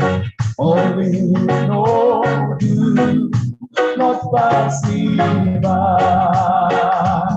Holy die, holy die, holy die, this is my vow. Holy die, holy die, holy die, oh Lord, just now. Holy die, holy die, holy die, holy die, this is my vow. Holy die, holy die, holy die, oh Lord, just now. What a friend we have in Jesus. Oh, our sins and griefs to the earth. What a privilege to carry everything to God and pray. It is well, it is well, it is well in the name of Jesus. It is well with my soul today. Oh, it is well, it is well, it is well in the name of Jesus. It is well with my soul today. Mama Chuku, on my boy Koya, Iunaya, Karirai Nangata, Udo Konene, on the Buidea, oh, Kwesirotuto, Hallelujah, on the Putawamo, on the Putawamala, Piti, oh, me welcome, who's on the looking to me. Oh, Tino, Abu Tom, Manota, Abu, oh, Tito, hallelujah. On a Putawamo, on a Putawamala, Piti. Oh, me welcome, who's on the looking to me. Oh, Tino, Abu Tom, Manota, Abu, oh, Tito, hallelujah. Judo, Judo, oh, I'm learning to trust in Jesus. I'm learning to trust in God. Judo, oh, Judo, oh, I'm learning to depend upon His word. Chew it all, oh, I'm learning to trust in Jesus, I'm learning to trust in God. through it all, through it all. Oh, I'm like to depend upon His word. Can you see a mama, mama Nidela, mama, mama Nidela, mama, mama Nidela, Chimimela, mama Nidela, see a mama, mama Nidela, mama, mama Nidela, oh, oh, God, oh, what shall I render unto the Lord? All I have to say is thank you, Lord. What shall I render unto Jehovah? All I have to say is thank you, Lord. Gini kambeji, woji Lord. Gini kambeji, woji Lord. Gini kambeji, woji Lord. Gini kambeji, woji Lord. Agameja, Ajadima, Agameji, Ajadima, Agameji, Mamba, Famba Natanchara, Agamejo Bimo, woji Lord. On your topo, get it, those woro. Oh, no, Mapurikoya. Dani and Mara, Puneto, Simoya, Gita, Wanda, Gachara, Manedia, oh, Jerusalem, oh, Budama, oh, Budama, oh, Budama, Jerusalem, oh, Budama, Ebangala, oh, Jerusalem, oh, Budama, oh, Budama, oh, Budama, Jerusalem, oh, Budama, Ebangala.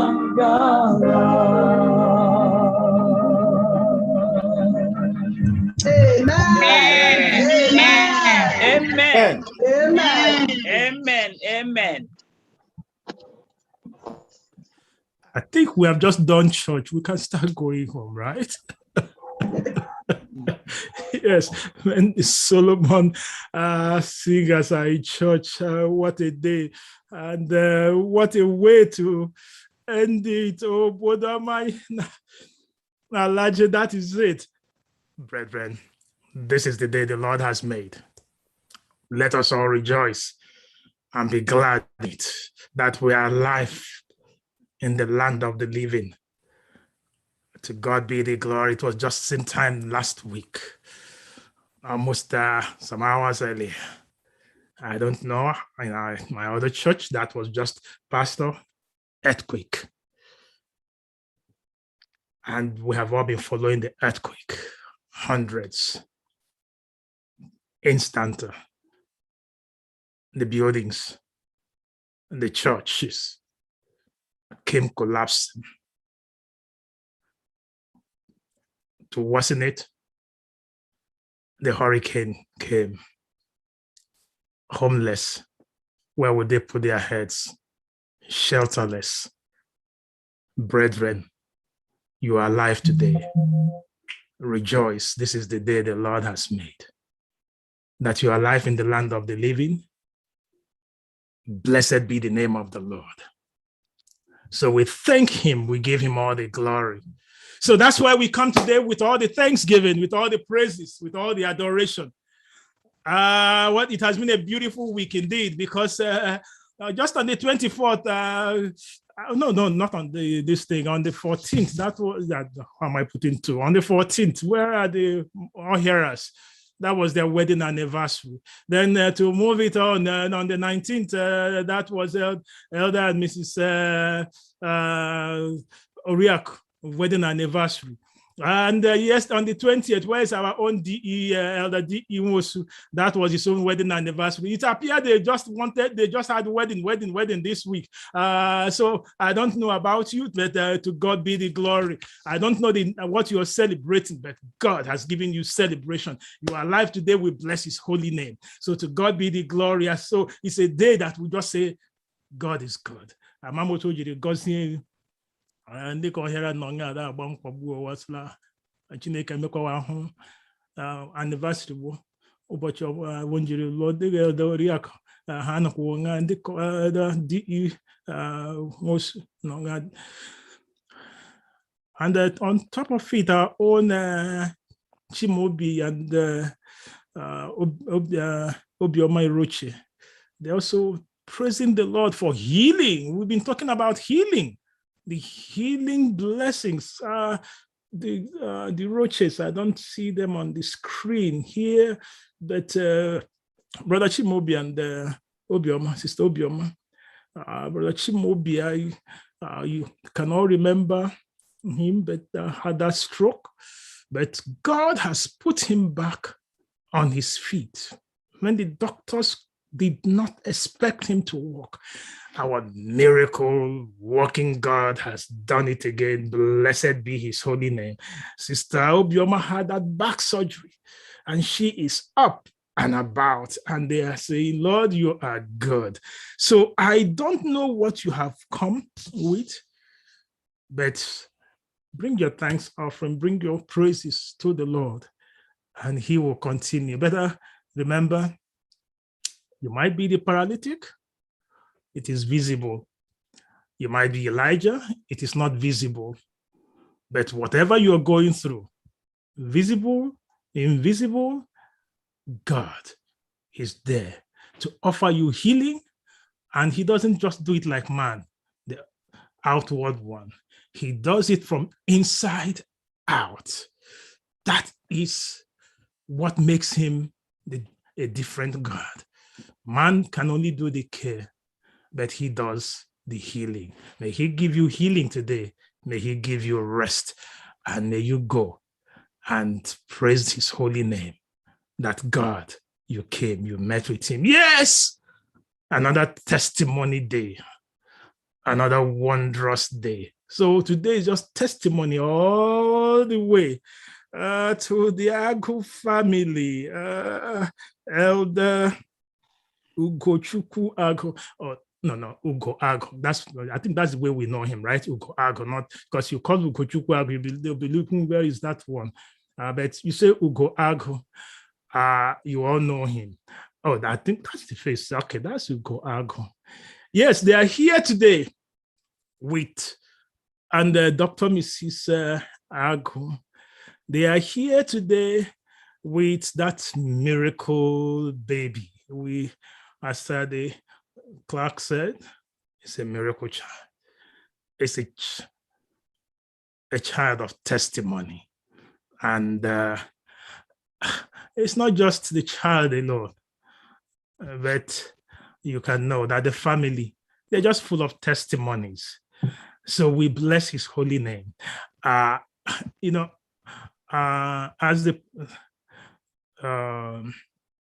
Solomon Singer said, "Ọnụ m apụghị ịkọcha ihe Jehova mere."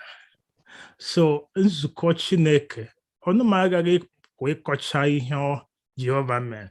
So anyị nye Chinyere Dr. Mrs. Agu togwuru ọka ya kara anyị ihe Jehova mere. Sister Dr. Mrs. Chinyere Agu, please, can you, I know you're looking over there, looking over here, look at me now and look at the church and tell us ihe Jehovah mere. What has the Lord done that we are here to celebrate? Tell and testify at this time. Happy Sabbath, church. Happy Sabbath. Well, we thank God. Like the pastor has said, it's really a day of thanksgiving. We have a lot to thank God for. Please increase that volume for me. Yes. I love that now.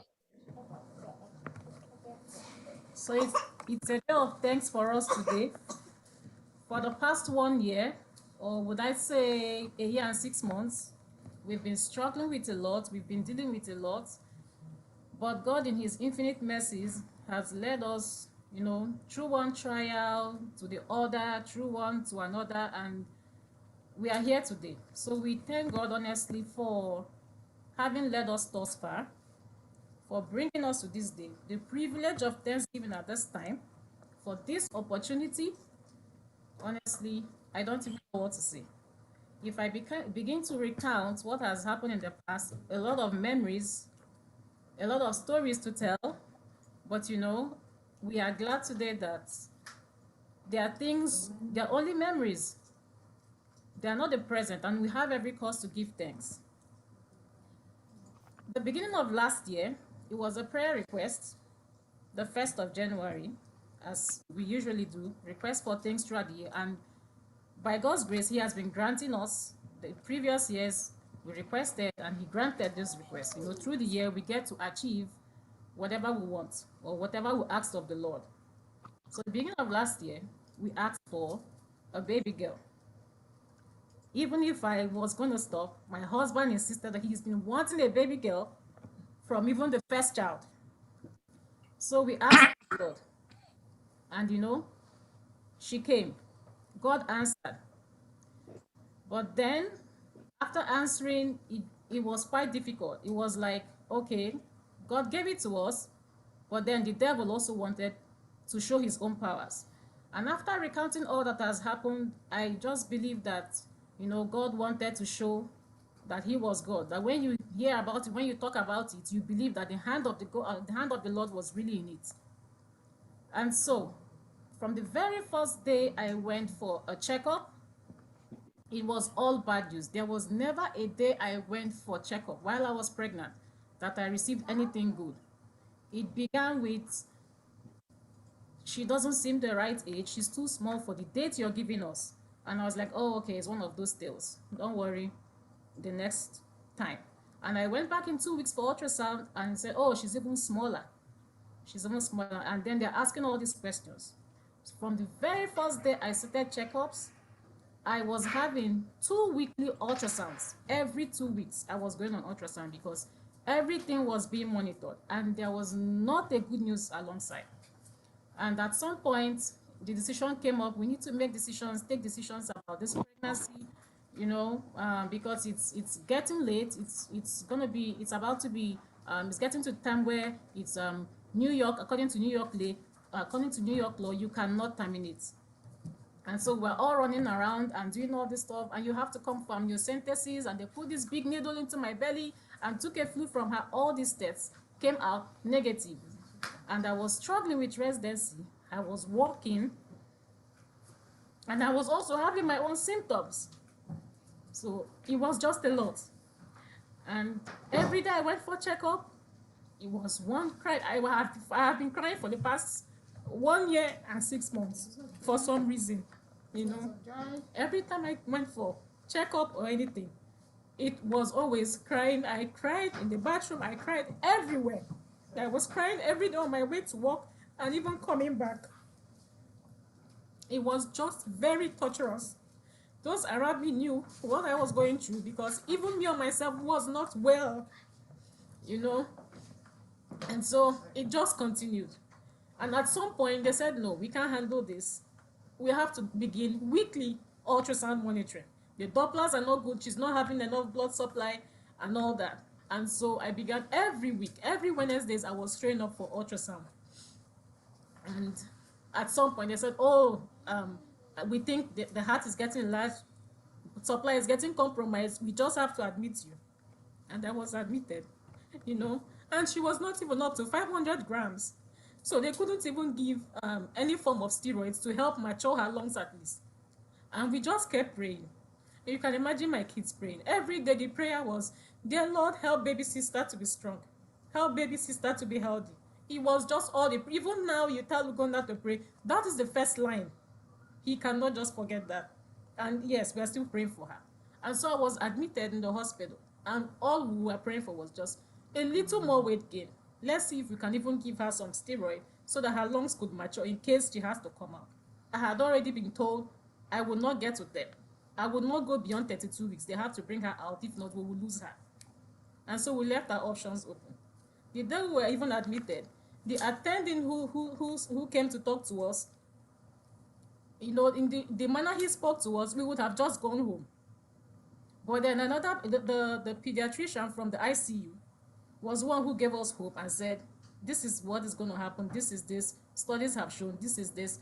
There is always hope. And so we stayed. I was in that hospital for 1 month, lying on that bed. Every day I was on top, I was on monitoring. I had ultrasounds every single day. And I don't have it. She was too tiny, but she was too active. She was kicking all around. Every single ultrasound that was done every day, they couldn't even they were not even able to measure, you know, appropriately the Dopplers, because she was having all these breathing movements, and they said it was interrupting what they were doing. And so we just continued staying there. So they already knew her to be a very active baby, but then everything surrounding her wasn't looking good. But they said, okay, let's see how we can keep her to as long as. The longer she stays in, the better. And this is what happened. Until the very day she became, you know, less active, they said, okay, this is time. And that was like a week from her scheduled surgery. So we went in for emergency surgery. You needed to see her when she came out. I couldn't even behold the sight. I cried. We all cried, but we prayed. And then she was in the NICU. And everybody knew her. In fact, her nickname was Feisty.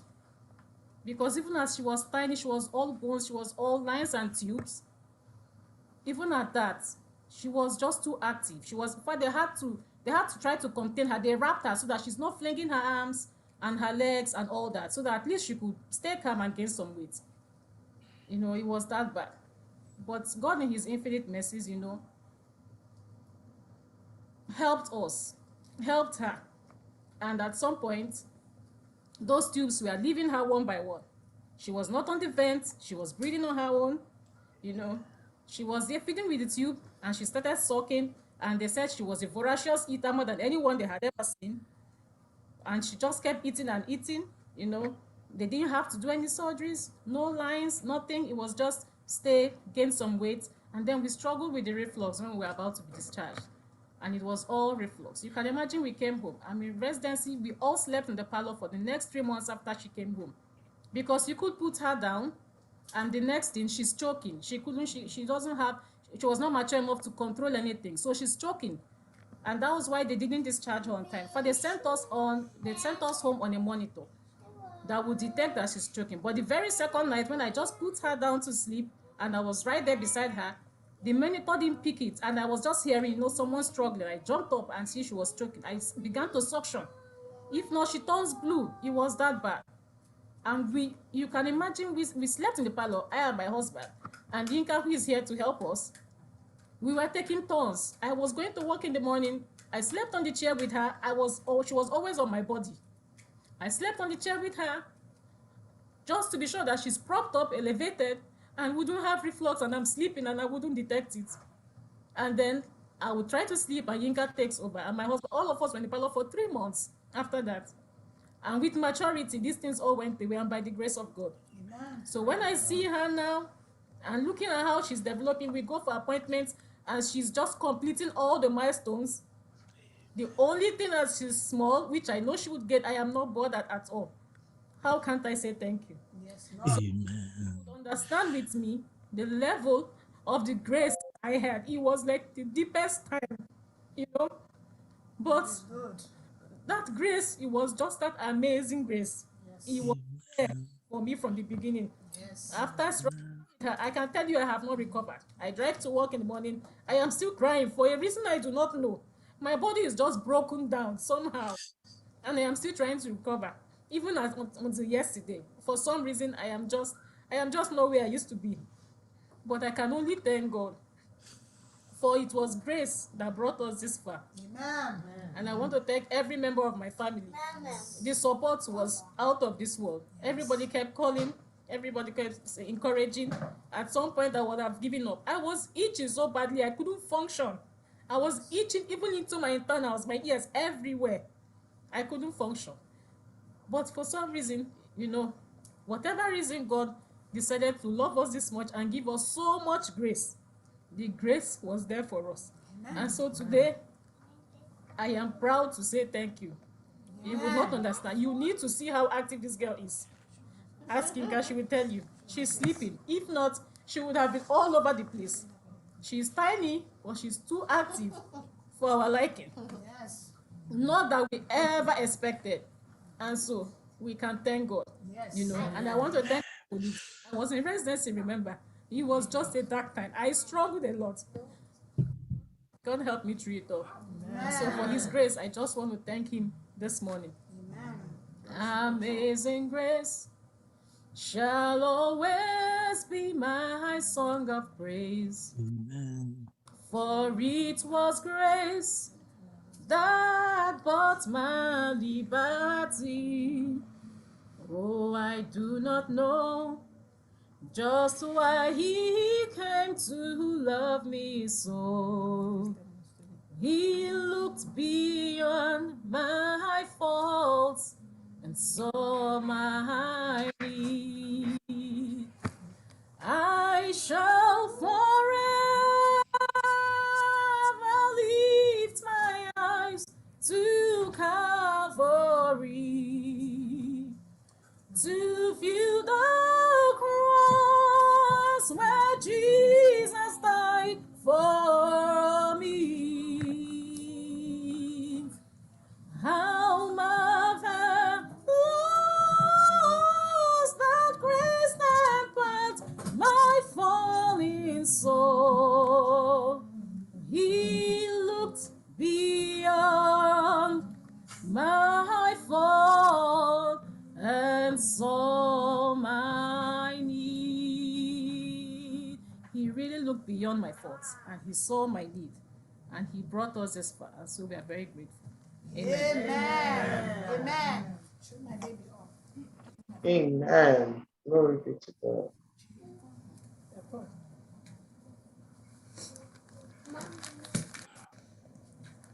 What a journey. Yes. And what a God.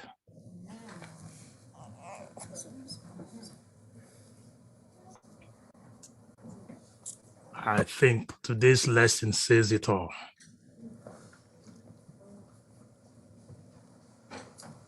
That God that saw Elijah in the bush,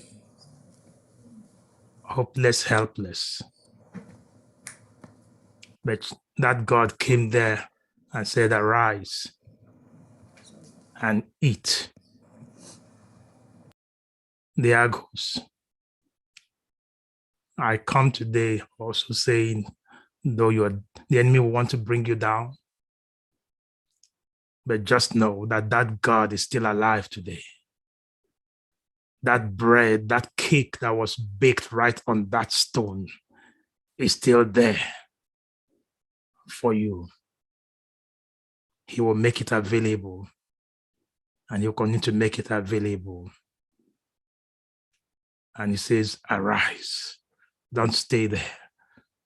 He could have said eat, rather he said first word that the Lord spoke was arise. Rise up. Press on. Eat and be strong for the journey. Adago. Go ahead. I know you are also itching to add your voice to this. Go ahead. Let's hear you. When we were thinking of child dedication, I told my wife it's going to be child dedication and a day of Thanksgiving for this family. And I would just use our testimony to encourage everybody. It's just like an encouragement to hold fast to God, stay strong in your resolve to serve God, be very strong in your faith. Last year, we challenged God, as my wife said. January 1, used to ask us to do, just decide what you will have, what you want for the year. And we were very specific as he was asking us, what do you want? And I said, I need a baby girl. And I wrote it on the piece of paper and put it inside the plate where Pastor was telling us to put it. You know, just all in faith, nothing. And a couple of months after, the baby came. And the baby came exactly what we asked. And then the devil said, okay, you got that, then I'm coming after you. But you know what? When the Lord is with you, he is ready to ride with you all the way. So I didn't lose faith. I said, the Lord has really provided this. We asked for it and the Lord gave to us. And I am so strong in my faith that the Lord is going to continue with us on this journey. I can tell you, I married a superwoman, you know. Amen. We are experiencing all these challenges. She kept on with her residency and she wanted to do it all the day. And even in the church, every time, because we're on Zoom, everybody is calling Hugo, do this, Hugo, do this. I would just be laughing. We come to the screen and we laugh. We go back to our bedroom, we cry the whole night, we cry the whole day. And I will always challenge the Lord. I said, when we do your own work, I trust in you that you are going to do my own. The devil can fight us, but this will not take me away from anything I could give as my skills to church. So even when we finish crying in the morning, by the next few minutes, I am also showing the church and all of us are smiling and greeting ourselves. But you know why I say it's a day of testimony? When the Lord doesn't want somebody in your life, the Lord takes the person away, you know, from your success story. When we go to the hospital, the last time, after the days, every day in the hospital, the day we needed to take decision, I would just want to bring it to you that when the Lord is with you, he will guide you through that decision. When the team of attendants came, everybody came for me to take decision against Adoma that I'm having now. All of them are encouraged me. Everybody told me, well, this is medical. Where it is now, this baby is not going to survive. This baby is not going to do this. We cannot have you can't have this baby. I cornered them by the side and said, please, do I have any chance at all? They say, why it's even more delicate is because we are running out of chance to take a decision. So you just have to take a decision now. I called one other person. He said, if I were you, I'll put on a fight. If it comes good, you praise God. If at the end of the day she's not coming alive, you also praise God. I told him, I'm going to run on this faith. And I went back, I told my wife that we are not going to do what they're advising us to do. I can tell you, when we went back to the attendant and told him, this is my decision, we are not going to take this baby away. If we are going to have her a stillborn, let's have her a stillborn, it doesn't matter. He walked away angrily, and he never came back again till we left the hospital after more than 1 month. He went away that this guy is just very crazy, you know. But I can tell you that the Lord guided us through the process, and today I have the gift that the Lord has, given to us. I asked for her, and the Lord gave to us. And when the Lord wants to turn your circumstances around, he even decides to put an icing on the things happening to you. Right on the sick bed, when my wife was admitted for full 1 month on the sick bed, that was when she got interviewed for fellowship. She fellowship, and she just told me, I can't do it. I can't be here and with all the machines around me, and I'll be taking an interview for fellowship. I say, you have done more than this in the past. Just give it a trial. You never can tell why the Lord is bringing this interview. Just do it and tell them what you are doing where you are. And that was another testimony. That's why I want to encourage the church.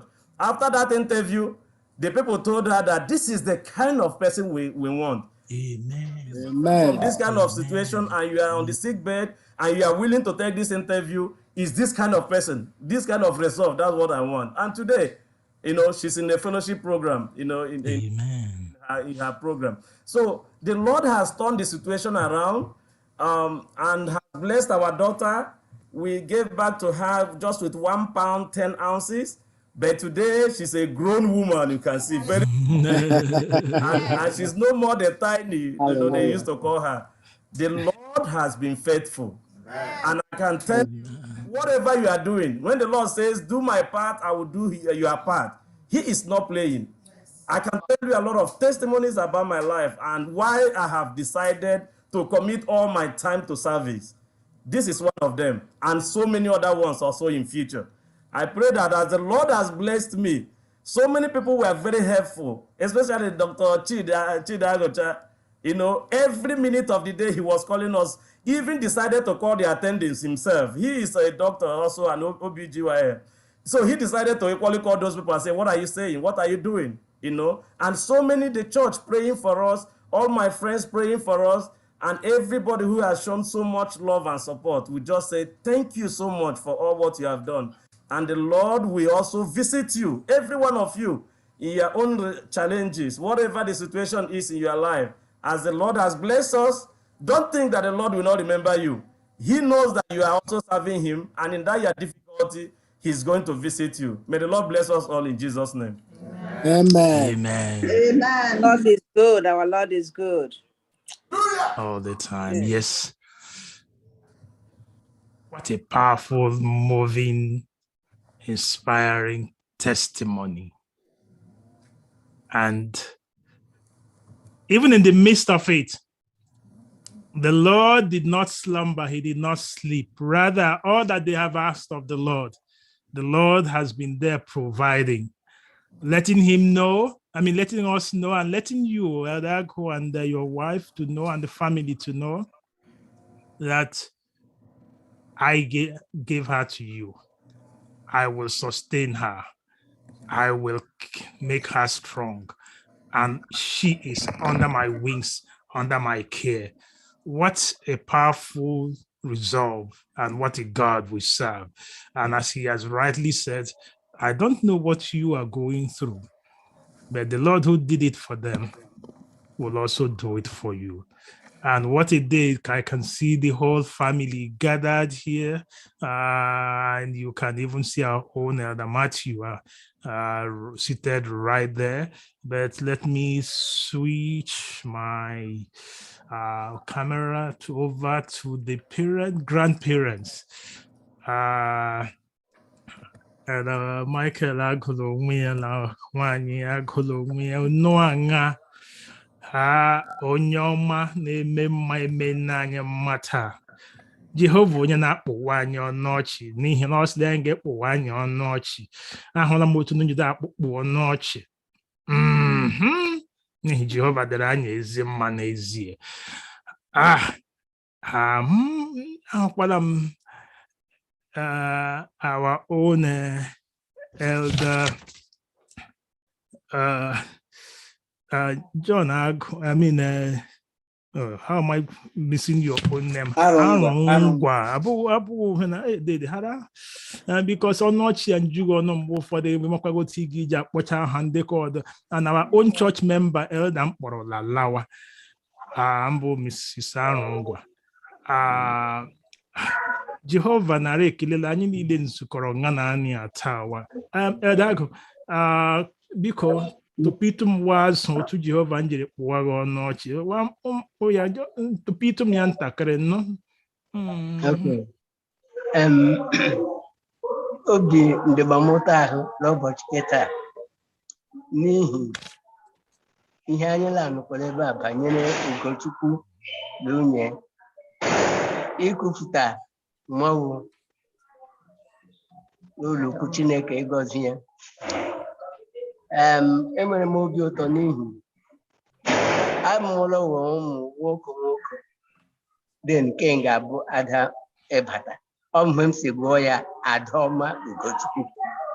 So ọbịa mba Adaọma ihe agabigara wụ Igbere nna ahụ. Kọta otu ihe nwere m anya mbụ na Uchechukwu mbụ ihe ndị ime. Uchechukwu emerala ebe a nọ mee ka nwa ya ahụ ngabicha ihe niile ya dịkwa ike. Ekwesịghị rụrụ ọrụ hiri nne but ọ succeed bụ ọ kwụla apụla. Bụrụ onye mpụtara na dị ike abịakwado ime dedicate to church. So enwegbara m obi ụtọ ahụ. Ọbịa mgbe m si gụọ ya Adaọma Ugochukwu, ọ bụ Adaọbụba ebe ohie pụta. So niile anyị otu ụbọchị ọ gakwa iji okwu ụzọ ọla ala ọbụba ndị ọba ahụ ya n'ihi agwara m wusirila ọ gasị ịbata otu ụbọchị so adị m ile anya ụbọchị ahụ a ga-ewebata ihe nyiri nne nga ime mana Chineke emeela mee ka ihe ndị a ndị otu a n'aha Jizọs. Amen. Amen. Elder Arungwa, biko obi ndegbe anyị ụtọ ahụ la Jehova mere ya gị onwe gị enwekwa ike gara nwaanyị gị ọ na-enwekwa ike hụ ụbọchị taa dịka m jiri tupu ịtụkwa anyị wasa otu Jehova anyị kpụwa gị wu na ọnụ ọchịla ọnụ ka aha Jehova bụrụ ihe a na-enye ekele n'aha Jizọs. Amen. Nzukọ Kraịst udo dịrị unu. Obi ndụ anyị ụtọ ahụ na anyị hụrụ ụbọchị keta na a ga-idediketi nwanyị Ekwensu agbaala mgba nke o nwere ike ma ịkpọku Chineke mere olile dị iche okwukwe na ntụkwasị obi ka anyị nwere n'ebe Chineke anyị nọ ọ dịghị mgbe ọ kwanyere akwanye. It was never shaken.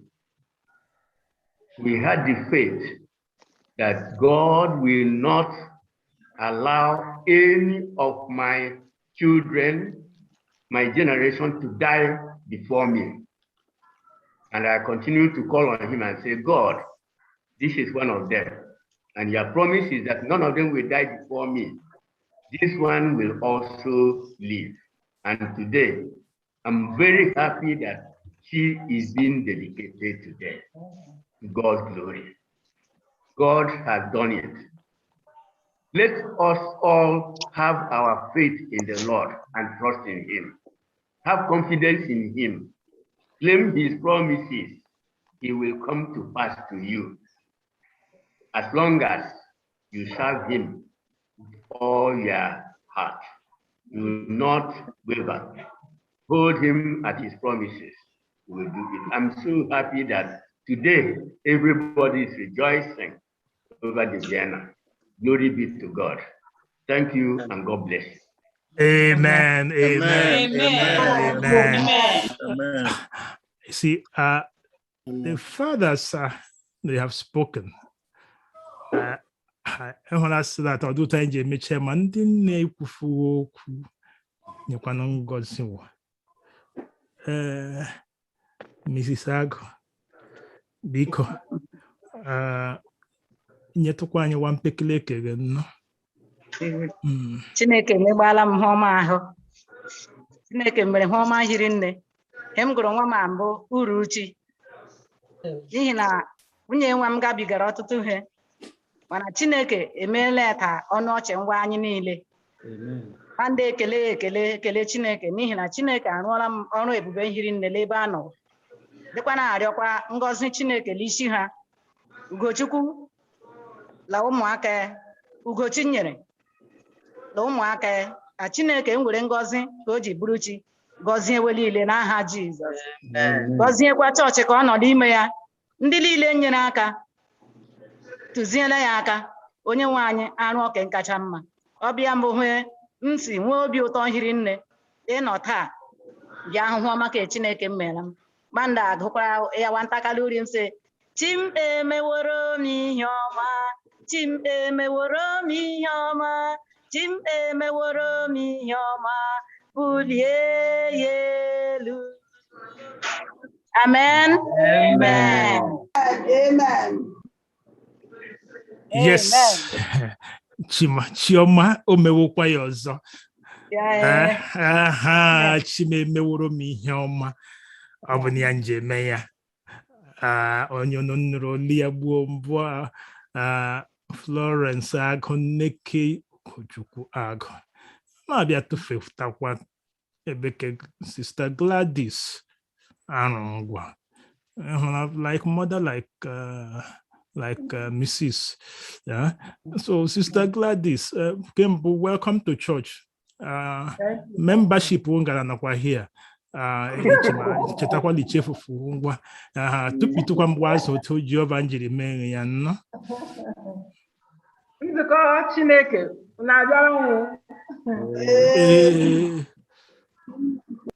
Achọrọ m ibido ikwu okwu na-eweli iwe nwatakịrị akụrọs na m ga-ego. Unu nyekwara m aka gụọ ya. Mgbe nri n'igwe, aga m ahụ onye nzọpụta. M ga-ekele ya n'ihe o mere. Oziri m ụzọ ndụ. Ndụ kpọpụta m na njọ. Mama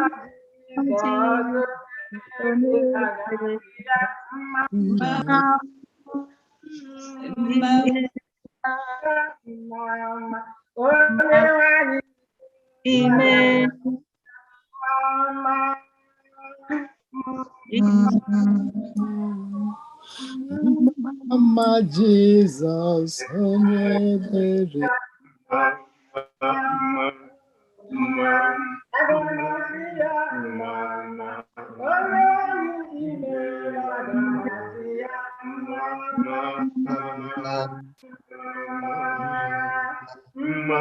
Mama Jesus, onye ebere.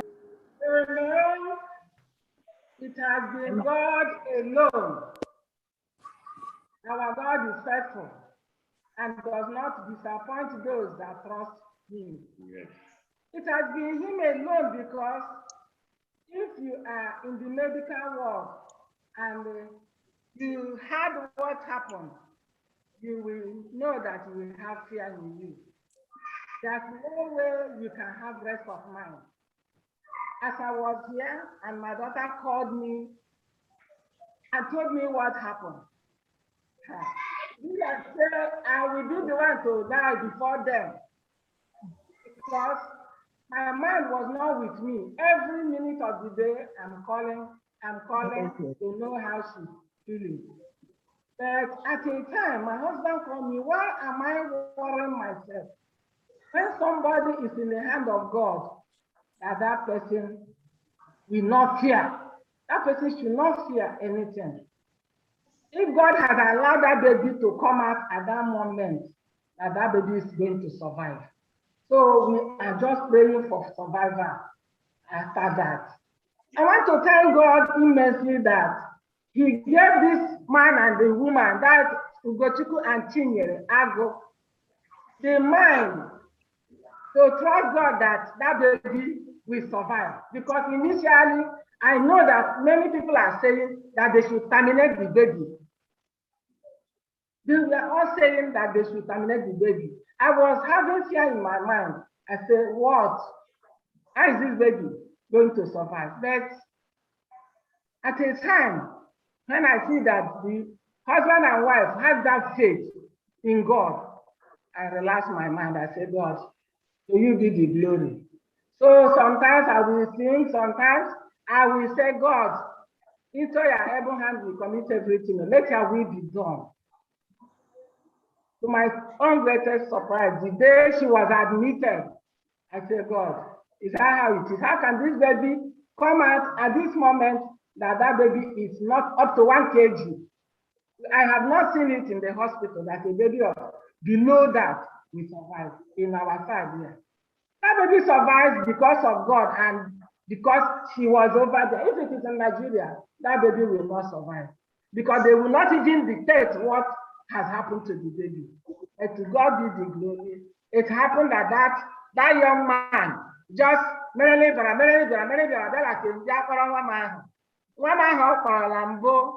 onyinye Chineke aha bụ Chinyere nwa nnụnụ aha Chinyere nwa ọba aha. The Lord has been with her and will continue to be with her to the end. I say, may God's name be praised. And I try to thank all, I cannot mention everybody, the people that have been in consistent prayer for her every day, because here in Port Harcourt, we call people, look at what we are passing through, and the Lord answered us. To God be the glory. I want to thank the church, the First Igbo Church. I'm still remembering you people. I'm not gone. I will come back. Don't worry. My membership is there. I will come and see you people. People should continue with the unity that has been in that church. I jealous it. And that's why my interest is there. Continue to be together, because all we are learning now is that relationship, that cordial relationship that will make us to have rest in Christ. Let it continue in you people. In Jesus' name. Amen. Amen. To God be the glory. Amen. At this time, we are going to do the dedication, and I leave you with this passage of Psalm 103. It says, "Bless the Lord, O my soul, and all that is within me. Bless his holy name. Bless the Lord, O my soul, and forget not all his benefits." Please, dear God, forget not all the benefits of the Lord, who forgives all your iniquities, heals your diseases, he redeems you, and then crowns you. Today, you are receiving that crown of the Lord, and I pray that this crown that he has crowned you with will continue on you. Remember the name Ugo, and that glory of the Lord will continue to be your portion of your family, be the portion of your family. Sister Chinya, the Lord has given you, and the Lord will continue to sustain you. At this time, I will ask the parents to please stand with the baby. For the grandparents, let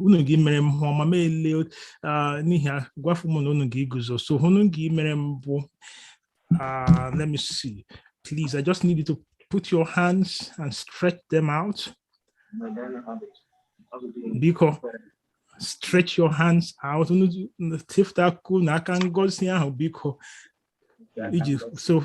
langozi na tawa lanijia.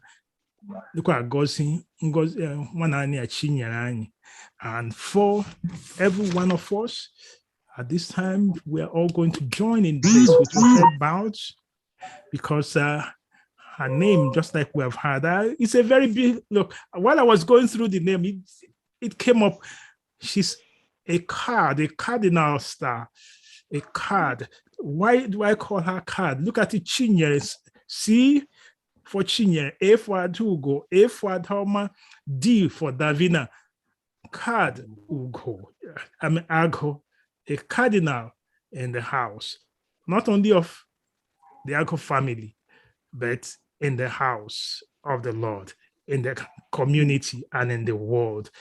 Active baby who has surmounted every medical theory, and today strong. All right. So at this time, both parents standing and the grandparents stretching it. I'm so happy we have Pastor Ikechi here. Pastor, go ahead and usher that pastoral blessing as we dedicate this baby at this time. Saints of God, let's all bow our heads as we pray. Divine Father in heaven, our hearts are filled with joy this moment because you are God, you're good, you're kind, and you are gracious. No one can be compared unto you. Every other God, they are the works of men. You are the only God. Father, we worship you. Amen. For your kindness, for proving and showing who you are in the family of the Agos, Father, we praise you. Amen. Because you did not allow the devil to take the glory that is due you, Father, we worship you. We give you thanks, we give you adoration, because from everlasting to everlasting, you have remained the same, you do not change.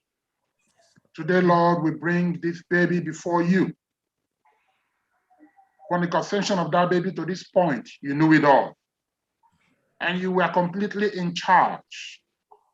But we say, take all glory. Amen. Pray, Heavenly Father, that this child shall grow in physical stature, in favor with God and man. Amen. We pray, Heavenly Father, that we shall not weep over this child. Amen. We pray, dear Lord, that this child shall be a source of joy and blessing to the family.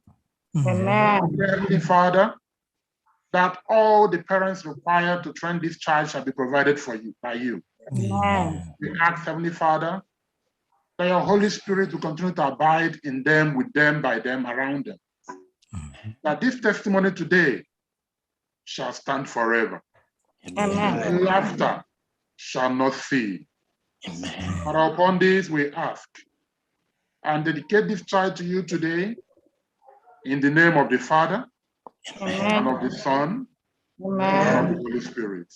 Father, in addition to the voice that I just prayed, you started this journey. So we bless your name. She has come to stay, and you will continue to stay by her. Amen. Thank you that you never leave her. You will never forsake her. Thank you that this family will always live to testify of the goodness of the Lord in their life.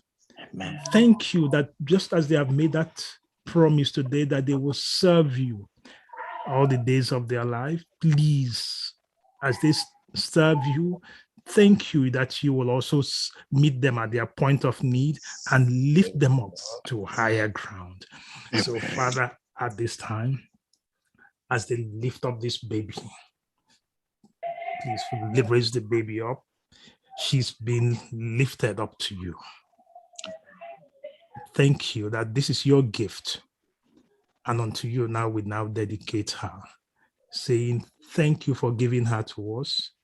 Thank you that your blessings, the grandparents are there stretching out their hands of blessings. So letting it be that the generation is also blessing them. So the blessings of their grandparents are now being showered on her. And thank you that the blessings of heaven are now being poured down on her. So to you we lift her. To you we bless her. And to you now, just as the pastor has also said, to you we say, please, we dedicate her now in the name of the Father, in the name of the Son, and in the name of the Holy Spirit. And let everyone say, Amen. Amen. And the blessings of the Lord will continue to flow. Yes. So, Ogo, Chinyere, please go home, train her up, and prepare her for the kingdom. And when that day comes, the Lord, and with the rest of your children, all of you will stand on that beautiful city, and all will be made well. Happy Sabbath, everyone, and we bless everyone for coming. Unabiala, and God's Chineke binyere anyị niile n'aha Jesus. Amen. Amen. Amen.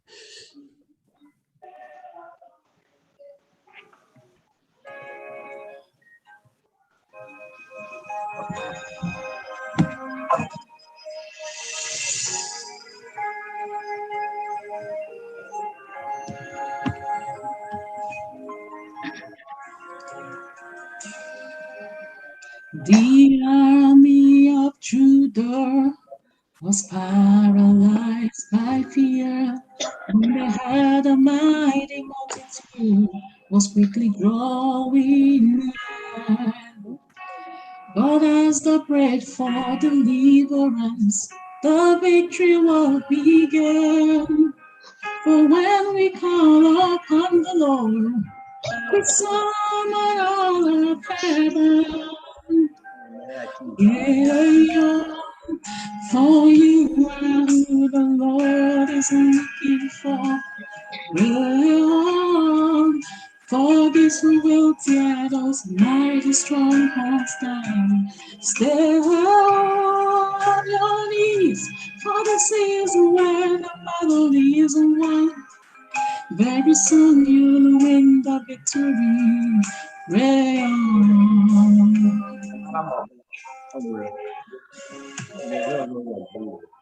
When Daniel faced the lions for worshiping the Lord, it seemed there was no hope at all for what would be in store. But when we stand on holy ground, our smallest prayer is heard.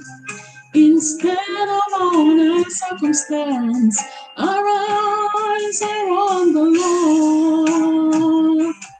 Pray on, for you are who the Lord is looking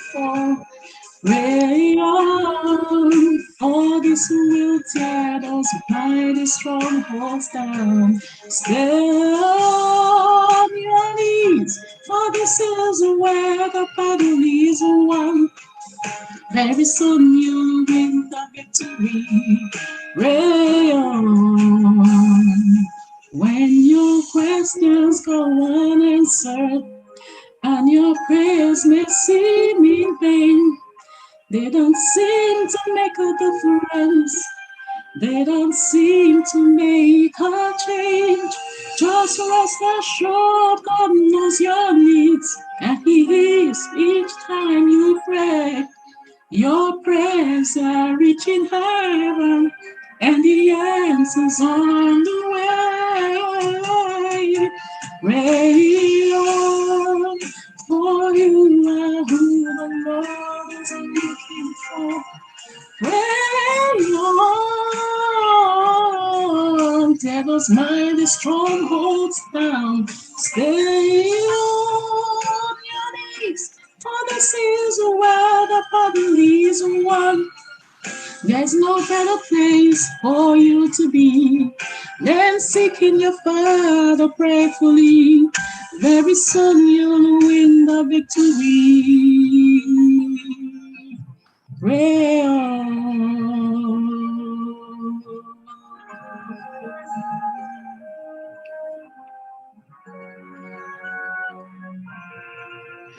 Pray on.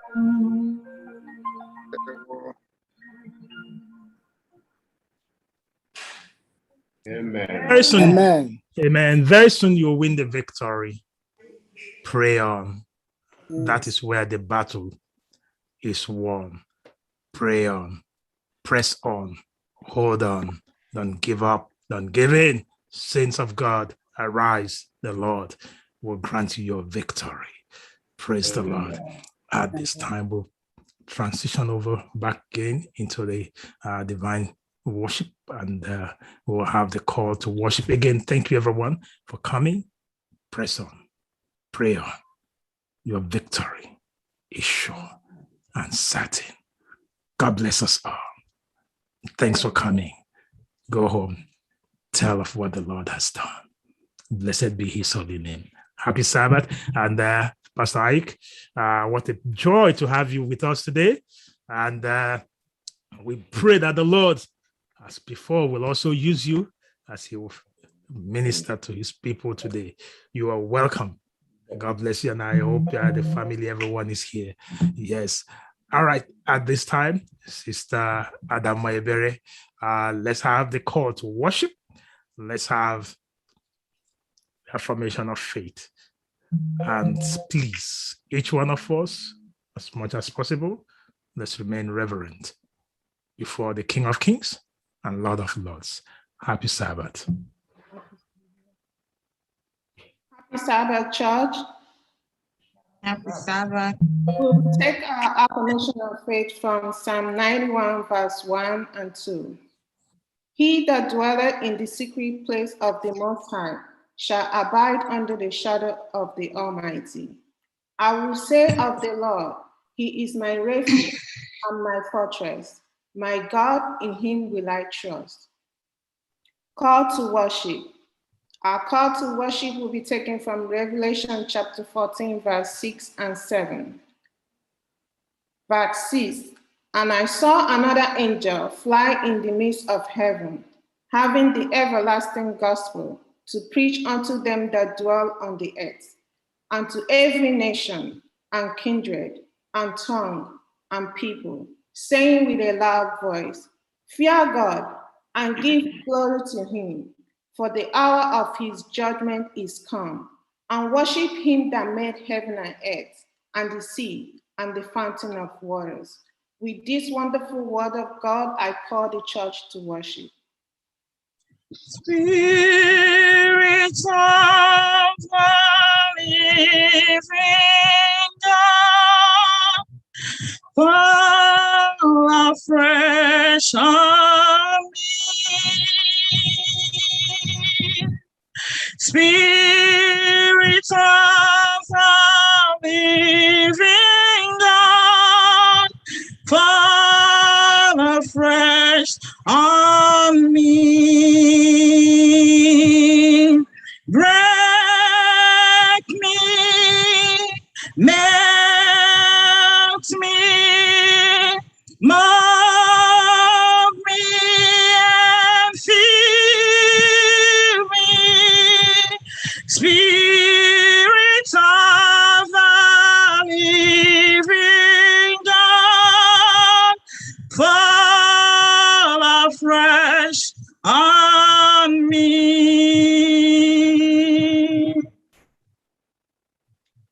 Dear Lord, we have come to worship just as we are. Accept our worship this day in Jesus' name. Amen.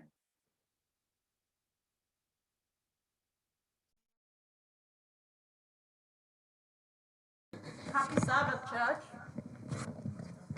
Our opening hymn is going to be from SDAH 189, All That Thrills My Soul. Who can care the heart like Jesus? By his presence all divine, true and tender, pure and precious. Oh, how blessed to call him mine. All that thrills my soul is Jesus. Jesus, He is more He's than life more. to me. And the fairest of 10,000 in my blessed Lord I see.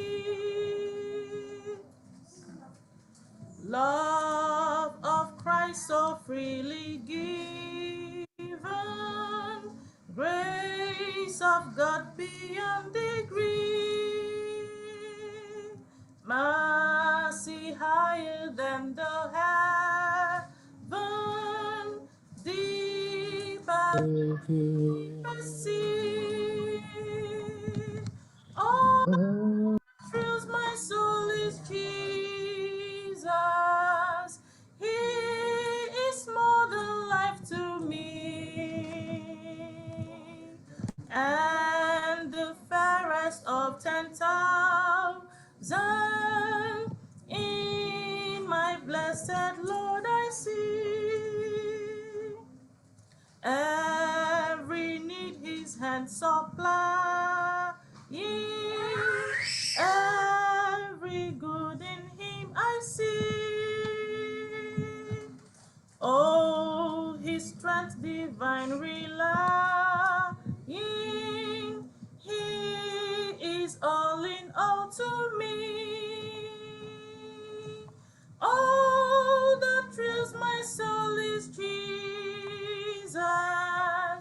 He is more than life to me. And the fairest of 10,000 in my blessed Lord I see. By the crystal flowing river, with the ram song I will sing, and forever and forever praise and glorify the King.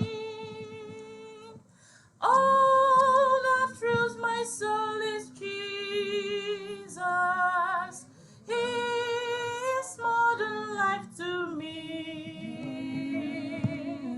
And the fairest of 10,000 in my blessed Lord I see. All that thrills my soul, all that thrills my soul is Jesus.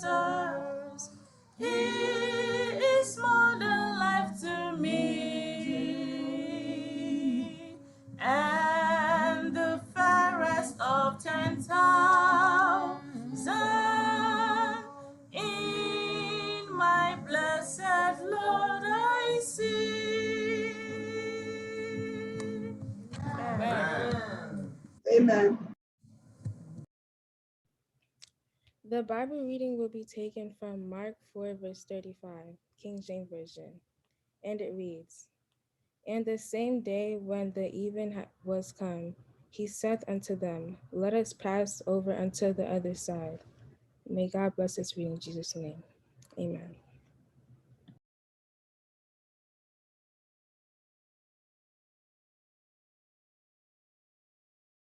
Not so gentle Savior, hear my humble cry. While on others thou art calling, do not pass me by.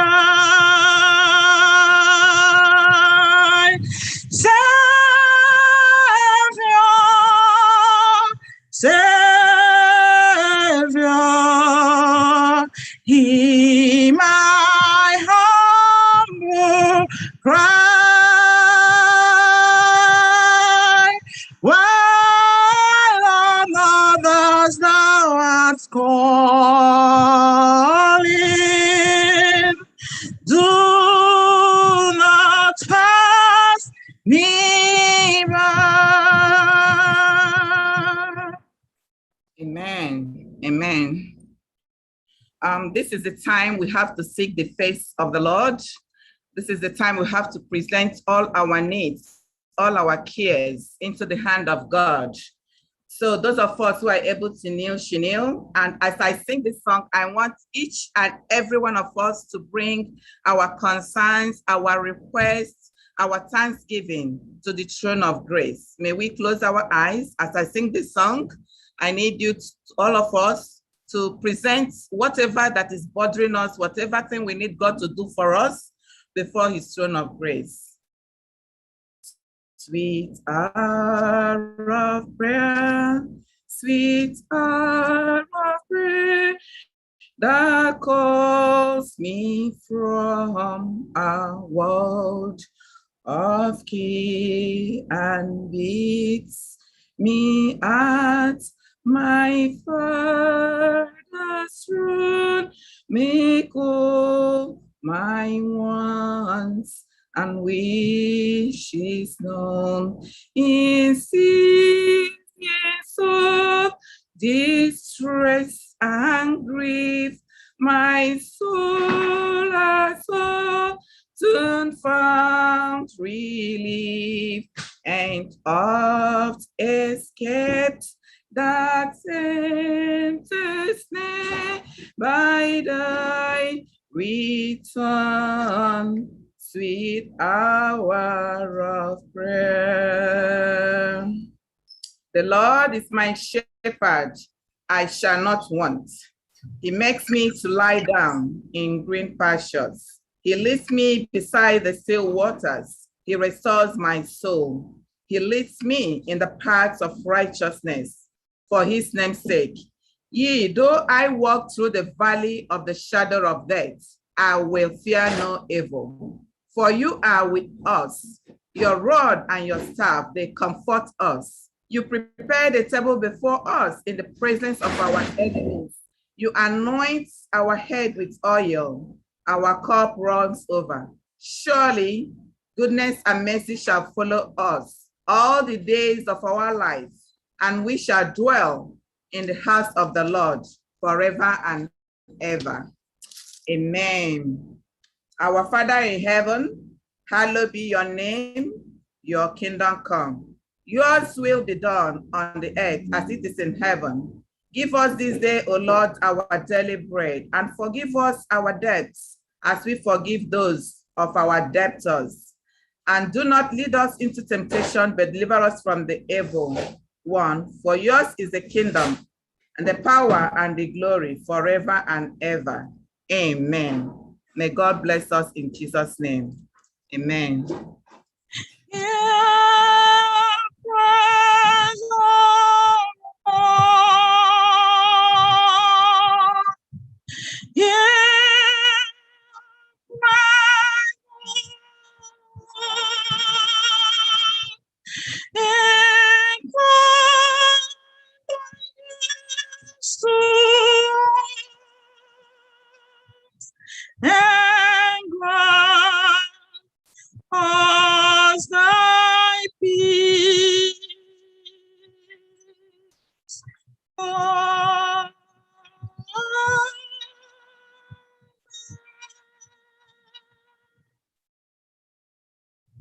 Amen.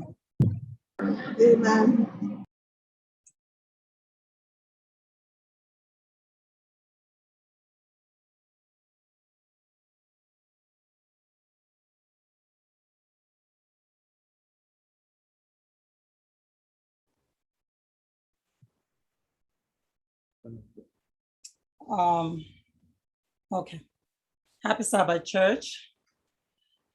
This is time for our tithe and offering, to bring back our tithe and offering. And today we have a family who's thanking God and bringing back a big thanksgiving back to God for healing mercy. The husband had a stroke, and the wife had back surgery. And the Lord saw it fit to restore them back to health. May we say hallelujah to that. Amen. As written in the book of Malachi, chapter 3, verses 8 to 10, it reads, "Will a man rob God? Yet you have robbed me. But you say, in what way have we robbed you? In tithes and offerings. You are cursed with a curse, for you have robbed me, even this whole nation. Bring all the tithes into the storehouse, that there may be food in my house. And try me now in this, says the Lord of hosts, if I will not open for you the windows of heaven and pour out for you such blessing that there will not be room enough to receive it." We have several means that we can bring back our tithe and offerings. I'm encouraging our members to give through the Advent giving. And as today we have so many visitors with us, please give through the Zelle account. And as you do this, may the Lord bless each and every one of you in Jesus' name. Amen. Let us pray. Our kind and loving Father, the Father who saw it fit that we should be alive to worship him today. So many have died, but we are still alive. Not because of our righteousness, but because of his mercy. May your name and your name alone be praised today in Jesus' name. Amen. Father, thank you for the jobs that you have given each and every one of us. And because of that, we are bringing back our tithes and offering. And we are pleading, whatever that we have given today, please, Lord, bless us and multiply it. Amen. May these gifts be used to multiply and further your gospels. Thank you, Lord, for we know that you have blessed us today, for we ask in Jesus' name. Amen. Amen.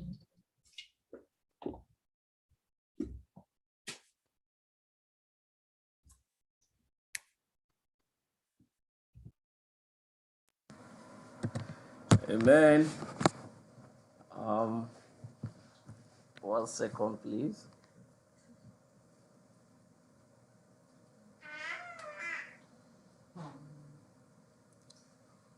All right, happy Sabbath, everybody. Happy Sabbath. Happy Sabbath. I want to seize this time to thank everybody for being part of our worship today. And just as a quick introduction, our speaker for today is someone that we know too well. He has been with us, I would like to say, a couple of times, and is such an eloquent speaker. I know for sure you are going to enjoy the worship with him today. He's no other person other than Pastor Dr. Ikechi Ekpendo. And just as we all know, Dr. Ekpendo is happily married to Dr. Mrs. Chioma Ikechi Ekpendo. And they are blessed with 3 wonderful kids, Ebube, Winnie, and Mitchell.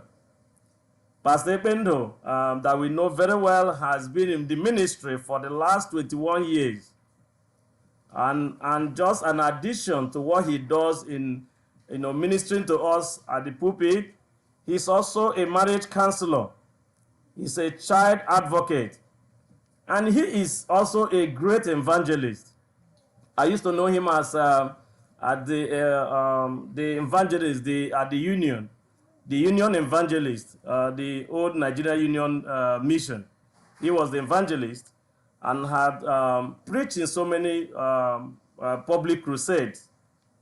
And I will also want to tell you that he is also an associate professor of New Testament and Christian theology. And at some point, he was the head of the department, religious studies. And I may think he's also there as the head of that department at the Babcock University.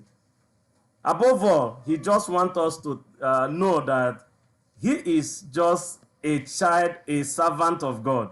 Amen. All these other ones I've mentioned, I didn't take any excuse from him. I was just saying the things that I knew about him because I've known him for many years. And I know that so many of you know. He didn't ask me to say any of this, but I just had to let you know. What he wants me to let you know is that he is a child of God, a servant of the Lord. And as he ministers to us today, I pray that the Lord will reach you all through his voice. But just before he comes, we are going to listen to the choir present a special rendition.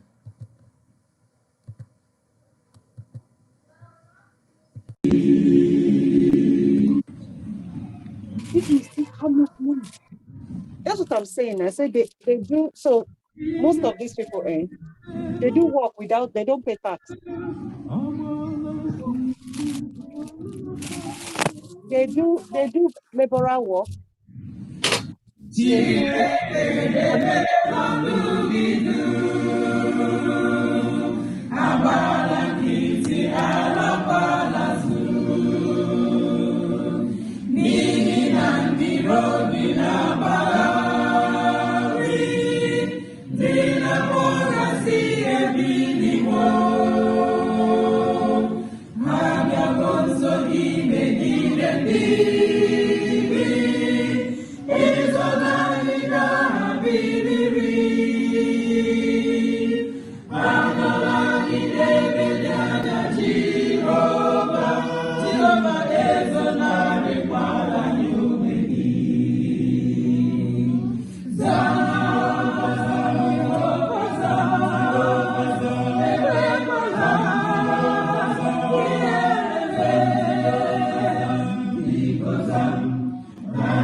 Za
I want to say happy Sabbath, brothers and sisters in the Lord.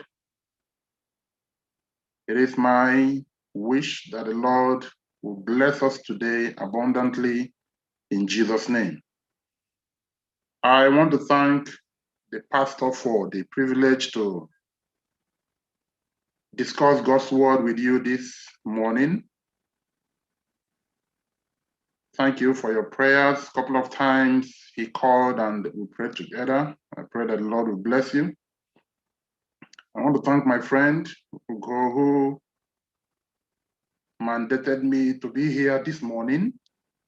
I just had to cut out every other appointment. It was by fire by force instruction, and my relationship with him has spanned for a long time. Thank you for bringing me to share in your joy. It is my prayer that all of us under the sound of my voice shall go home today blessed in Jesus' name. Turn with me, if you have a Bible with you, to the book of Mark.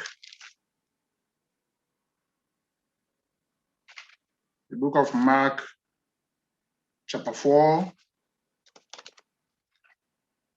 I will read from verse 35 to where I will stop in verse 41. I will read from King James Version.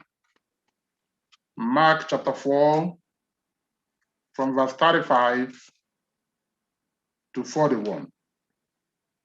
I'm reading from King James Version. On the same day, when the eve was come, he said unto them, let us pass over unto the other side. And when they had sent away the multitude, they took him even as he was in the ship. And there were also with him other little ships.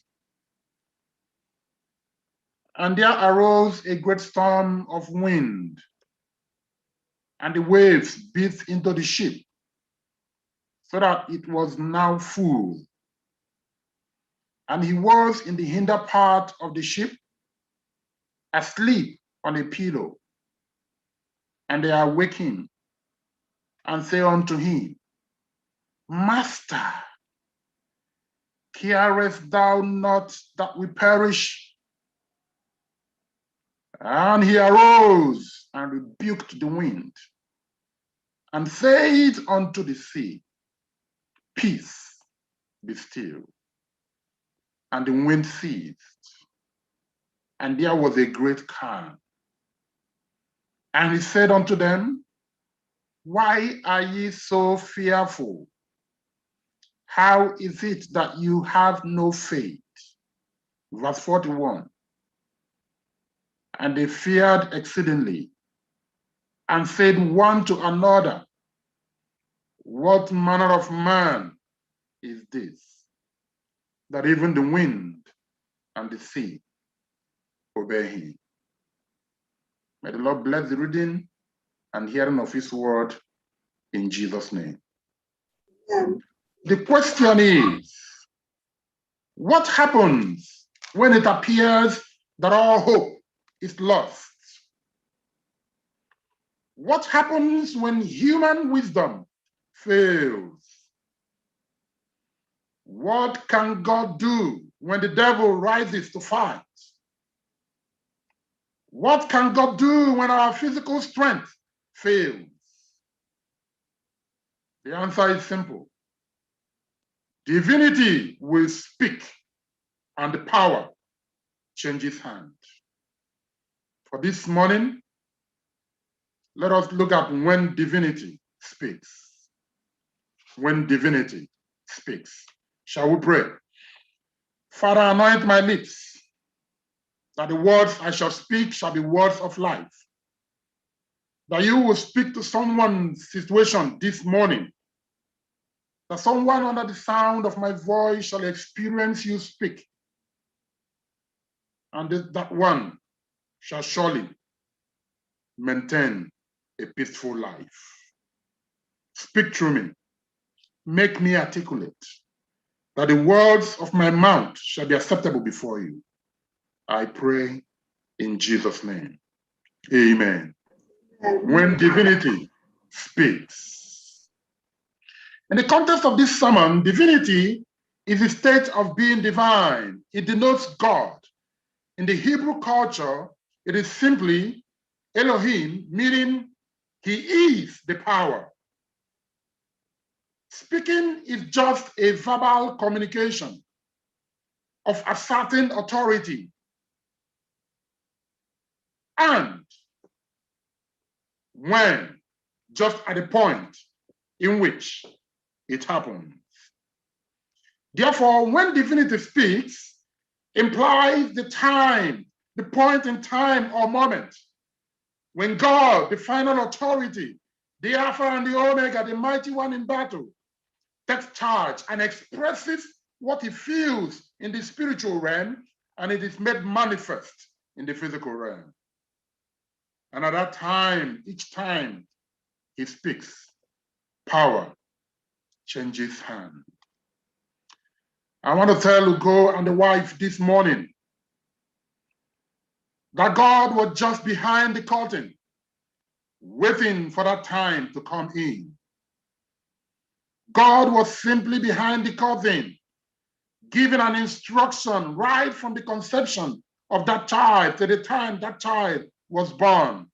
God was in charge. Storms and challenges, troubles and attack, circumstances and problems, they are all part of humanity. In every age, they have been there.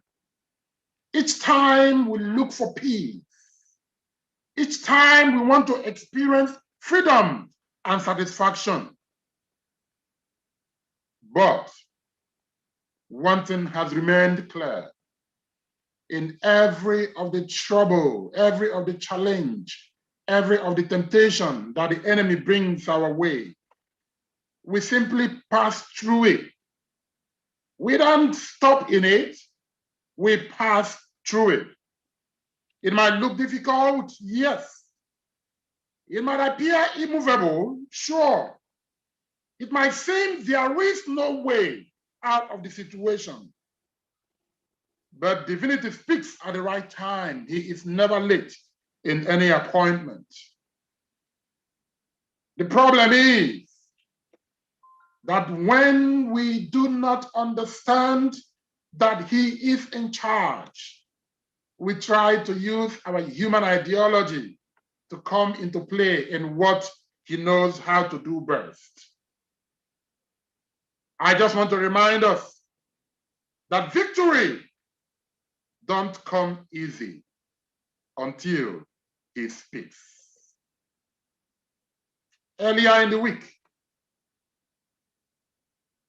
my heart got broken when I was watching the earthquake in the magnitude of 7.2 in Haiti, leaving 1,941 people dead. About 1.2 million people, including 540,000 children, were affected by the earthquake, according to UNICEF. As if it wasn't enough, Hurricane Grace passed through the same place, causing more harm. This Category 3 hurricane at the moment is hitting Mexico. Everybody on the path of the hurricane have fled. The president made an announcement. You have to find your own shelter. Government cannot even help. People are running helter-skelter for shelter, looking for a higher ground.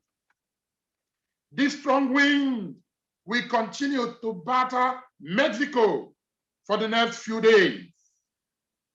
I was reading and listening through CNN online, and the reporter was saying something that baffled me.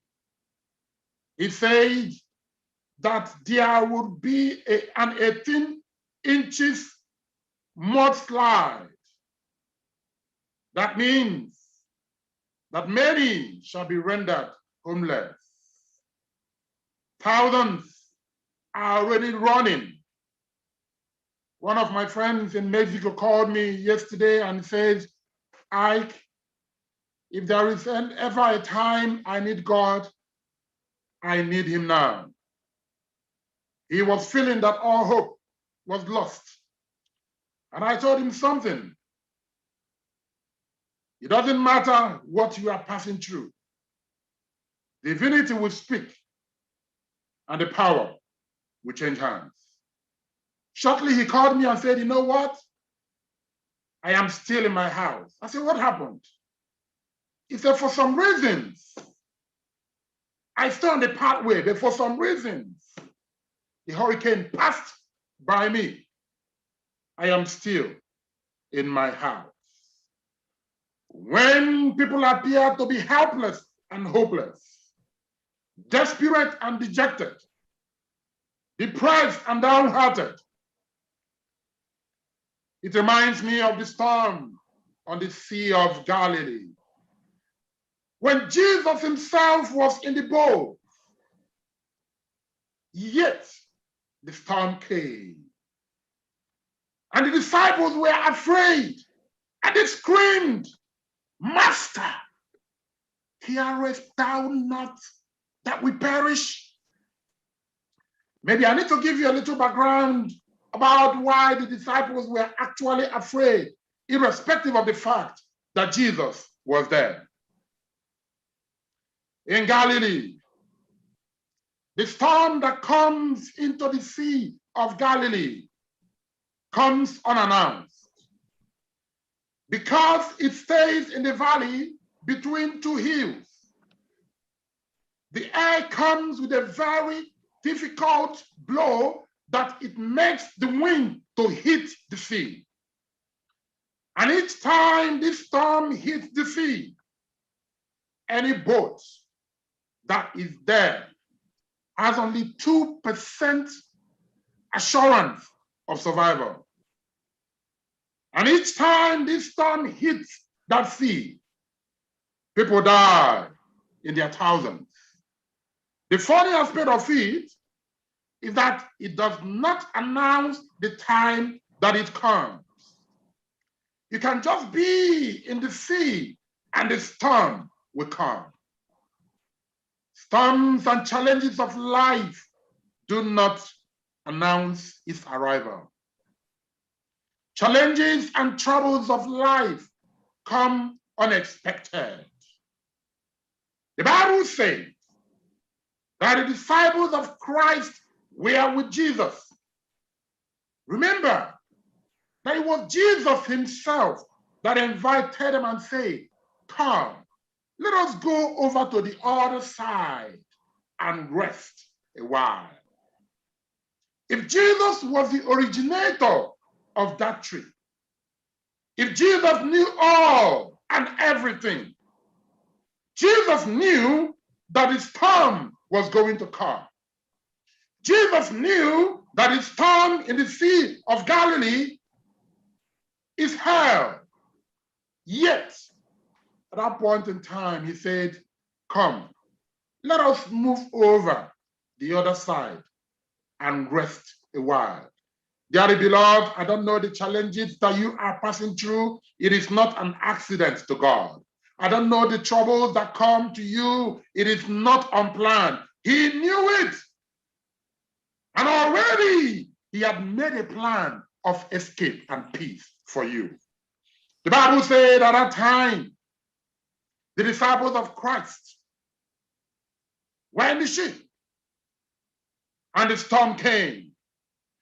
They obviously knew that the storm meant death.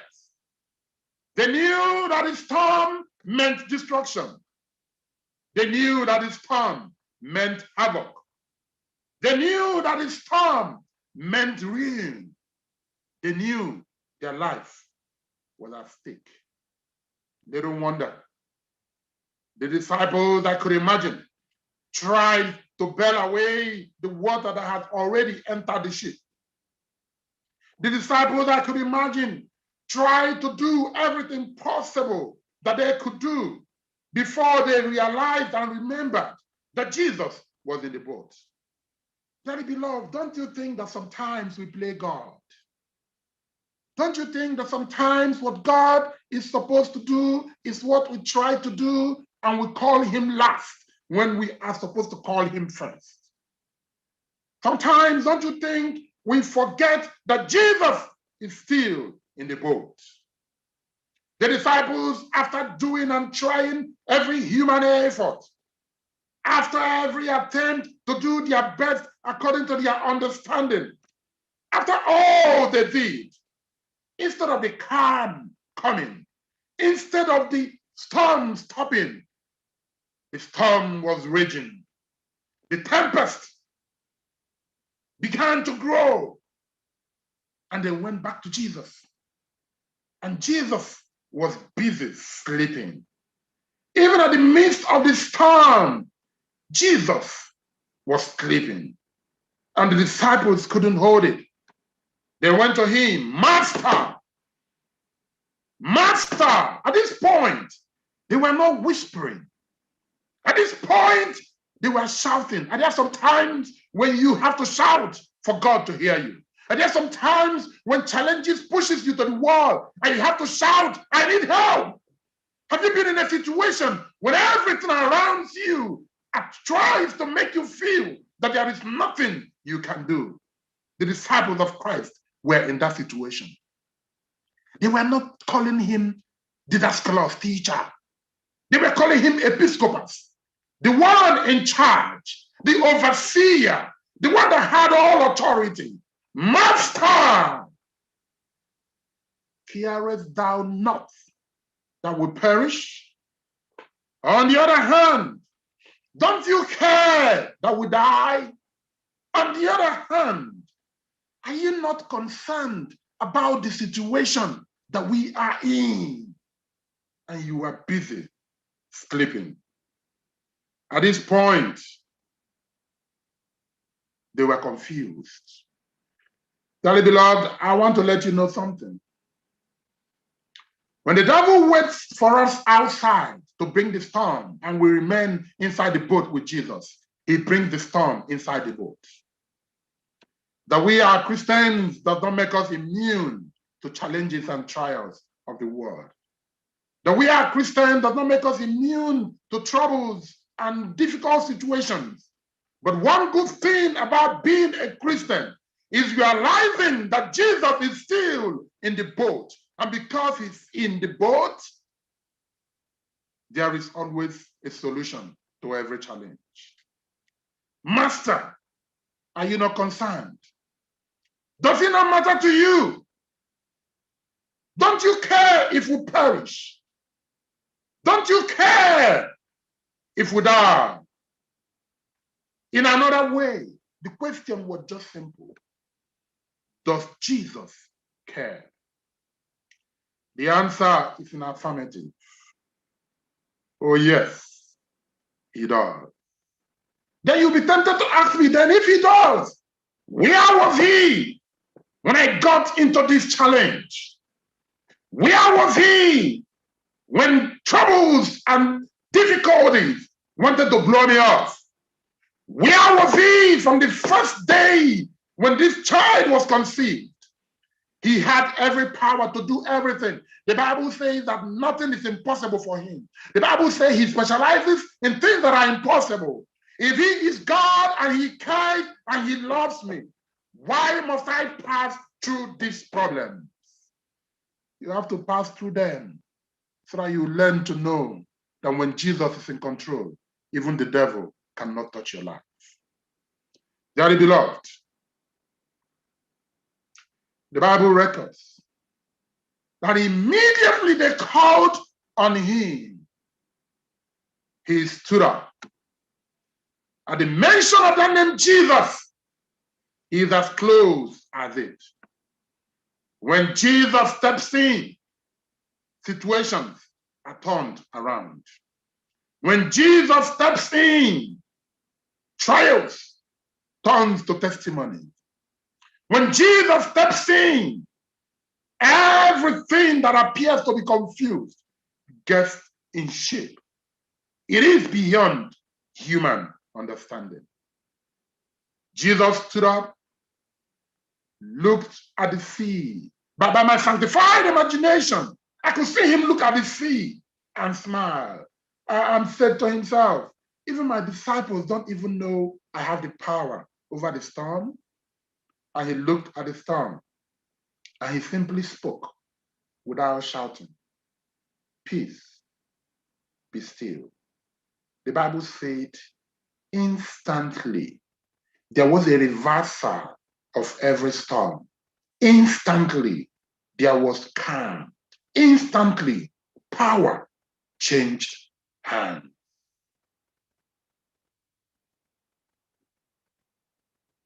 When last did you talk with him? When last did you allow him step into the situation? When last did you call on him? He said, peace, be still. And he asked the disciples, why are you so fearful? Why are you so fearful? Somebody says that fear is false evidence appearing real. The greatest attack of the enemy on us is to make us to become afraid, fear. Fear makes us lose our faith in Christ, which is all that he wants to achieve. Fear. Why are you so fearful? And the disciples of Christ said to themselves, what manner of man is this, that even the wind and the sea obey him? They have been with Jesus all the while. They didn't know how powerful he could be. They have been with Jesus all the while. They didn't know how strong he is. They have been with Jesus. They didn't know that his authority supersedes every other power.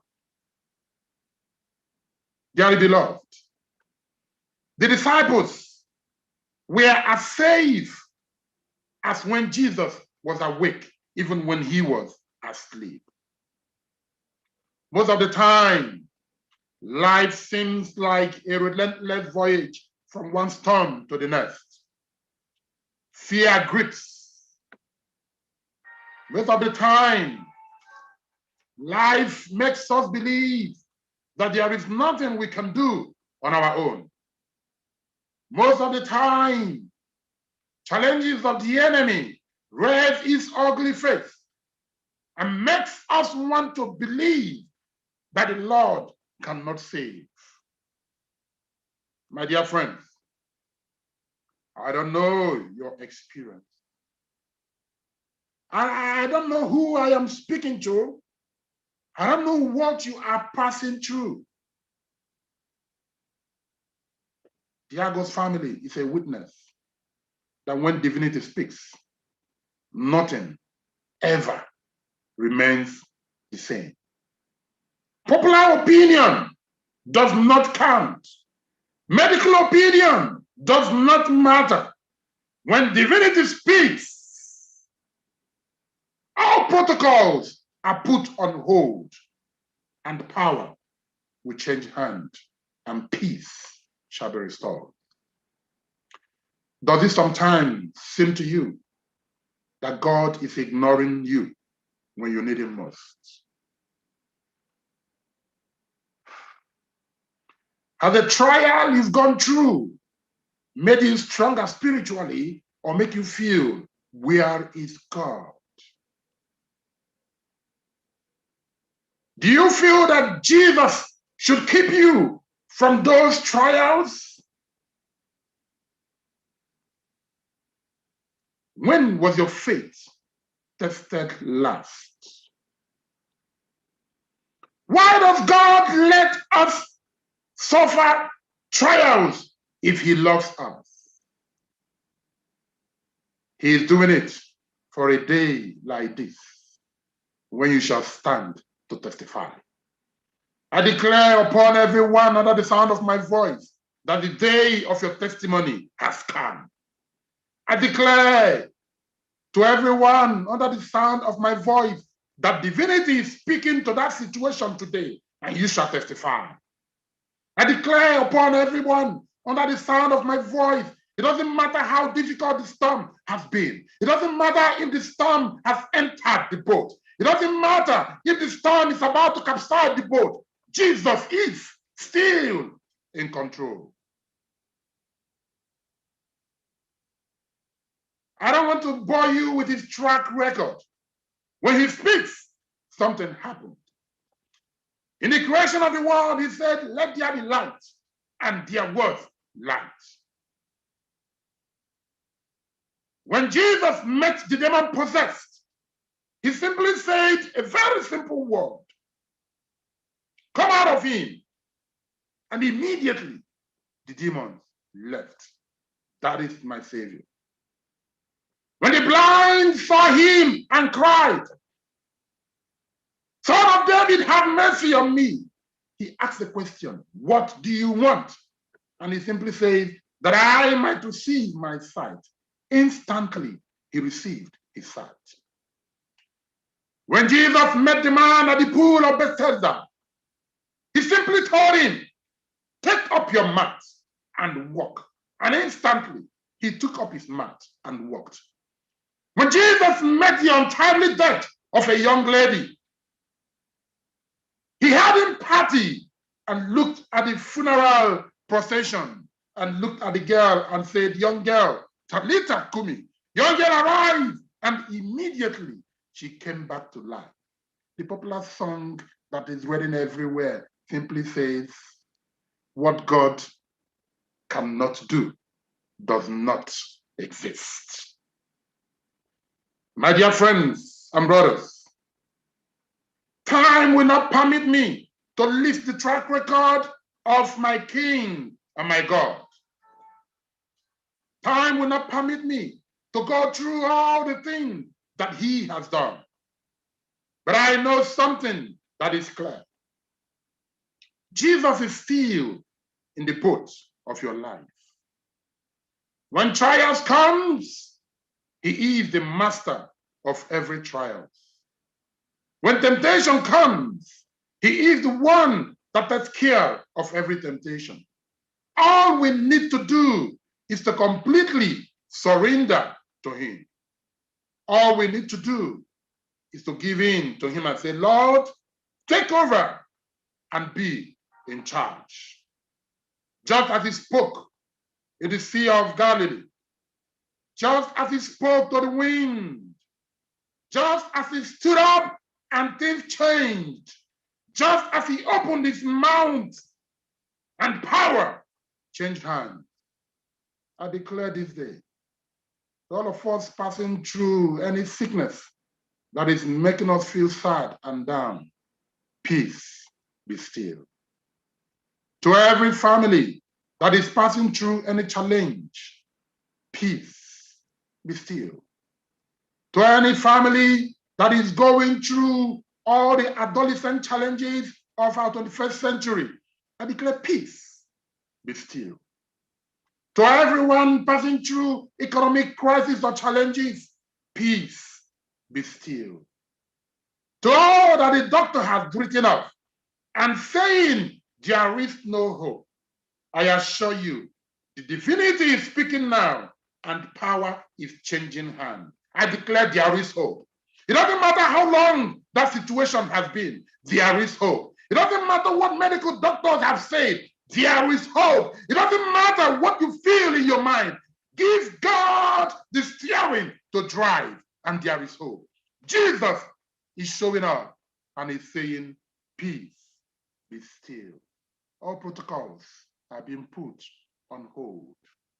And when Jesus takes over, when divinity speaks, it ends in praise. When divinity speaks, it brings thanksgiving. When divinity speaks, it brings praises. When divinity speaks, it brings testimony. When the children of Israel got to a start where there was no way, the Lord said to Moses, what is in your hand? Use it. And God made a way where there was no way. And in the mouth of the young, praise what is sung. In the mouth of the elderly, praise what is sung. In the mouth of the aged, praise what is sung. I declare today that as divinity speaks in that situation, that praise shall be your song. What are you going through? Are the storms so difficult for you to bear? Are you crying day and night thinking there is no hope? I introduce you today to the one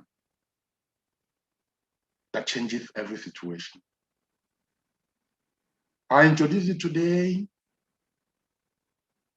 to the power that changes power. I introduce you today to the head of principalities and powers, and every other power bows to that power. I introduce you today to the King of Kings and the Lord of Lords, the Lion of the tribe of Judah, the Ancient of Days, the one that speaks and it comes to pass, the one that moves with healing in his wing, the one that lives in heaven and uses the earth as his footstool. I introduce you today to the one that lives in between the cherubims. I introduce you today to the one whose hand is not short to save. I introduce you today to the mighty one in battle. I introduce you today to the Lion of the tribe of Judah, the Ancient of Days. I introduce you to Jehovah God, who is in charge of the whole situation. I introduce you today to divinity, who is speaking in your life today and is saying, peace, be still. All you need to do is to accept him. Allow him to drive, and he will make everything beautiful in your life. Somebody here is hearing the voice of God. Somebody is having a testimony. Somebody is about to testify. Hashtag, it is my turn to testify. Hashtag, it is my turn to testify. Hashtag, it is my turn to testify. Thank you for your time. Just give your life to Christ. With God, all things are possible. Don't let the enemy bring fear to you. Fear cannot save, but only Jesus can save. I pray that the voice you've heard today shall be a voice of encouragement, and that you too will testify. In Jesus' name, amen. Amen. Amen.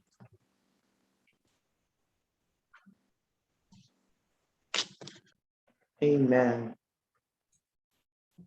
We thank God for the message and the messenger and the message of the hour. Pastor Endo, we pray the Lord to continue to bless you. Somebody out there today will testify that the power will change hands from that of the enemy in your life to that of the Almighty Savior. Peace is still, and the peace that passeth all understanding will be your portion today. Go in the strength of the Lord. Pastor, God bless you and bless your ministry. You closing song at this time.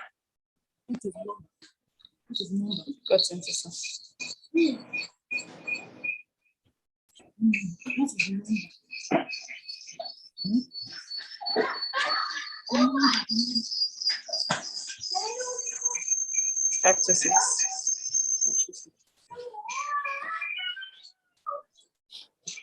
Happy Sabbath, church. Happy Sabbath. Our closing hymn is taken from SDA 526. God sent his son. They call him Jesus. He came to love, heal, and forgive. He lived and died to buy my pardon. An empty grave is there to prove my Savior lives. Because he lives, I can face tomorrow. Because he lives, all fear is gone. Because I know he holds my future, and life is worth the living just because he lives. How sweet to hold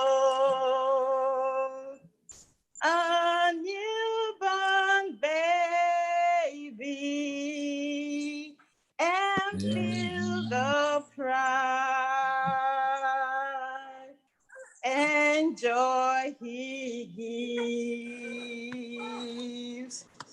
But greater still, the calm assurance this child can face uncertain days because he lives. Because he lives, I can face tomorrow. Because he lives, all fear is gone. Because I know he holds my future, and life is worth the living just because he lives. Let us pray. Compassionate Father in heaven, we've heard your word. We've heard your testimony that you have put in the mouth of your daughter and the husband. Testimony shall never cease in your homes. You shall never lack testimony. Father, thank you for the peace you have brought. Thank you for speaking at the right time. Thank you because today you have reassured us that you are still in charge. Father, I pray that as we leave our worship centers, our worship screens this moment, that your peace shall go with us. Speak to those situations that make us afraid. Help us to trust and believe in you, because we know with you all things are possible. I pray, Heavenly Father, that the grace of our Lord Jesus Christ, the love of God, and the sweet fellowship of the Holy Spirit shall abide with each and every one of us, now and forever, in Jesus' name. Amen. Amen. Amen. Amen. Amen. Amen. Amen. Amen. Cause we're in our home, hope in the coming of the Lord. We are dispatched, Christ alone in birth, felt in the promise of his word. We believe the time is here when the nations from them shall awaken, shall sing, hallelujah, Christ is King. We have this hope that once we read on, hope in the coming of the Lord.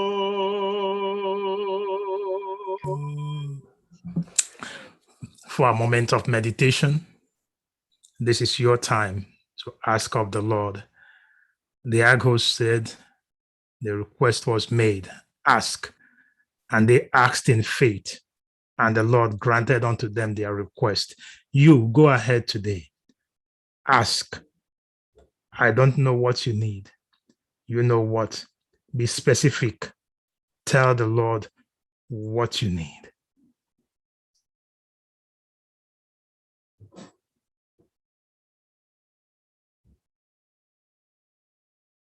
Ọ dịkwa ahụ mbụ mkpa gị chọrọ ịkasara Jehova n'oge awa na nke na mbụ ohere gara Chineke iji kwukata okwu karịa ya, ọ nọ n'ebe a, ọ ga-ezaghi ma ikwere. Were ohere ike na bụ kasara Jehova ihe bụ mkpa.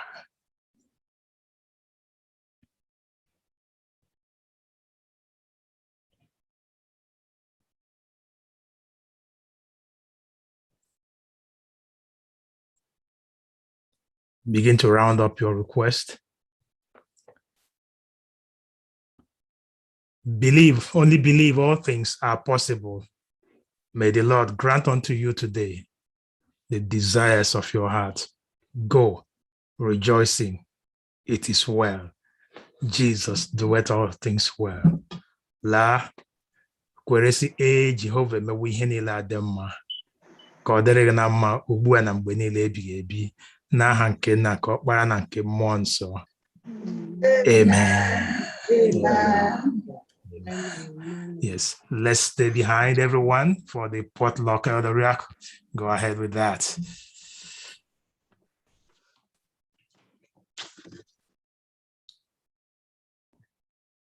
We want to thank everybody, all our friends, guests, those on YouTube, Facebook, and those who are present here also. We want to thank you for your participation in our church service today. It is our prayer that the peace of God that passeth all understanding, that you have benefited and been blessed by it today through the ministry of Pastor Ike Ekbendo today, in Jesus' name. Gbuola anyị ga-ikele mmadụ ndị mbịaranụ na ndị mbịaranụ maka ememme na ndị iche ta ezinụlọ a makwara ndị mbịaranụ nso bịa ikele onye nwanyị anyị kele onye nwanyị n'oge awa. Pastor Ekpendo, we want to thank you and your family. We thank you for your ministry. I extend our greetings to your wife and the children. Are you still on the screen? Is he still on the screen, Pastor Ekpendo?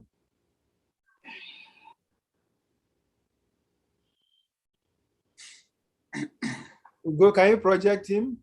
Or we move to... Yeah, I can find him. Okay. Let's go first to Nigeria. Can they put their cameras on so that I can be able to spotlight them? Yes, we have a lot of friends and guests here. Please, we want to recognize you. So if you put your camera on, we'll be able to spotlight you and you bring the church.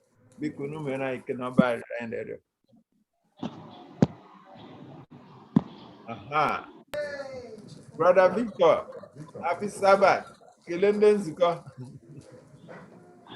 Sabbath.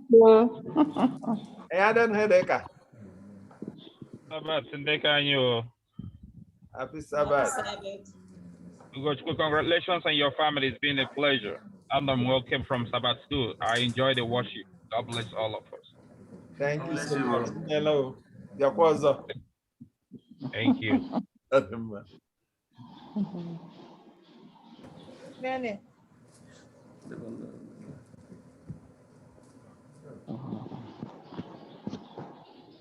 Hey, Dr. Bunna, happy Sabbath. You are muted. Hello? Yes, go ahead. We can hear you now. Happy Sabbath. Oh, happy Sabbath. Yeah. Ugo, I'm very, very happy for the experience and for God's help through the experience we had. Amen. And it is indeed my joy. Obi atọgbọrọ m ụtọ ahụ maka otu o ji zọpụta nwatakịrị ahụ mba ọdabụba ha mbụ ha mara Chineke mmele anyị and ọ bụkwa ha nje iji mụrụ ha so Chineke mmegbalị ahụ ngwanụ anyị ga-ekwu nnọọ. Thank you so God bless much. everyone. Amen.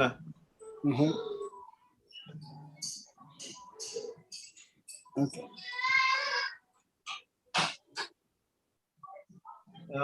Look at Peter. Happy Sabbath to Happy Sabbath.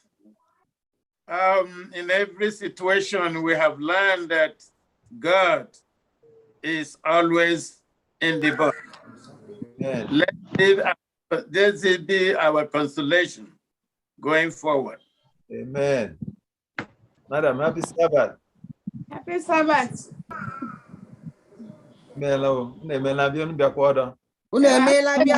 Sabbath. Happy Sabbath. Okay. Brother Sama, happy Sabbath. Happy Sabbath, Dekanyo. Chineke Melo. Happy Sabbath. Thank you so much. Happy Sabbath. Also, thank you. Thank you, Sabbath. Ward Square. Happy Sabbath. Happy Sabbath. Happy Sabbath. Happy Sabbath to you all. Happy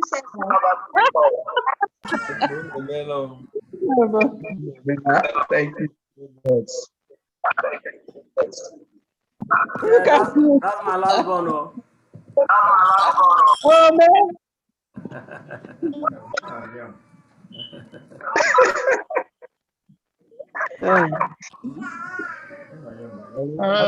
Happy Sabbath. Ugo, congratulations. Happy Sabbath.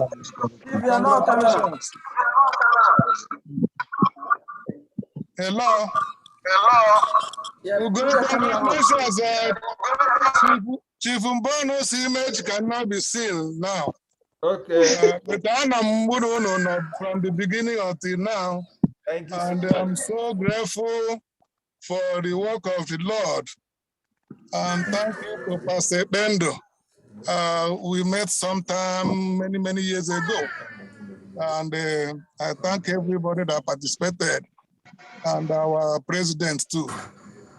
Thank you. There one. Okay. If we get for one to la church, I say for the camera they had you. Hey, anyway.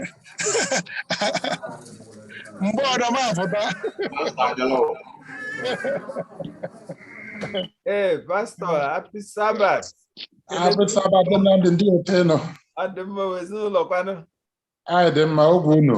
Thank God, it's good to see you again. Good to see you too. Okay, well, I am Bike Bendo.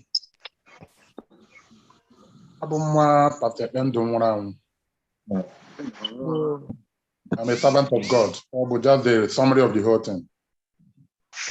Pastor, thank you.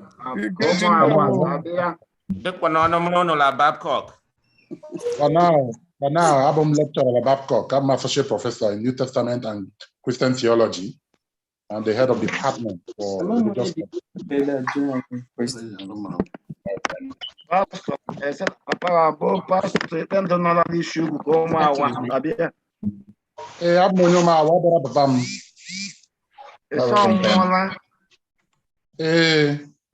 sorry. I'm sorry now, Mama from Daddy, Ephraim Tatare, right? Yes. Yeah. From me, Mom, I'm sorry, no, Eka. Yeah, it's been a long time, over 7 years now. Yeah. I statement down for the long woman. Hey, Mama, I don't know. Ike that big one. That weekend, them now. Langozi. Yeah, I do them now. Na Yemi. Kele weli leo. All them man, me more. Aboda mage wa pasti hemende. Okay. Mage, watch out for the lad. I didn't get more harabu. Oh, wow, way. Pastor, I didn't get more harabu.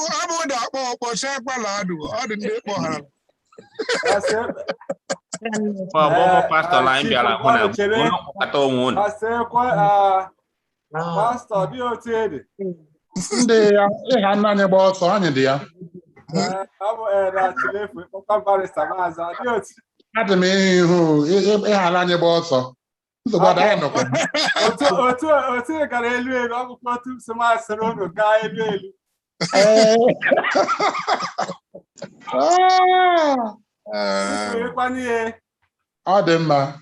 Good to see you. Thank you for the powerful sermon.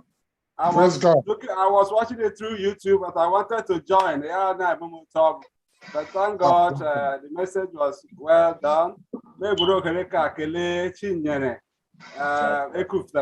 Dedication. I don't know what you Amen. I kelende ke eldago la ezule una nole happy Sabbath. Una biale dewo. Ino notole. Afalo ogun kwani. Agora tune.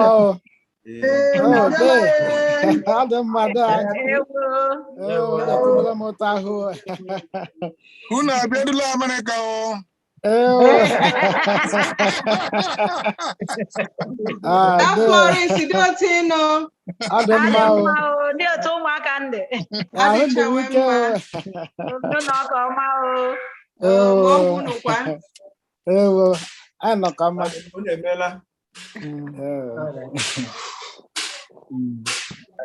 So let's get other spotlight, please.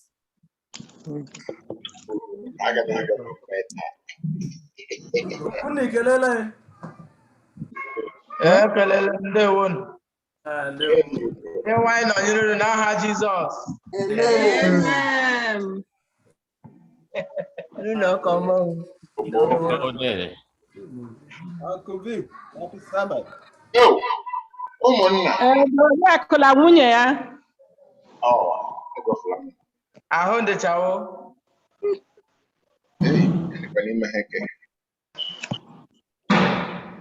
See, there's no light where you. Yes, Mom. There's no light where she is. I hope. Hey, Uncle Vic, Asomeke Lulu. Ụmụnna, udo dịrị mmadụ niile, obi ndị m ụtọ ịhụ Delvina. Agụ.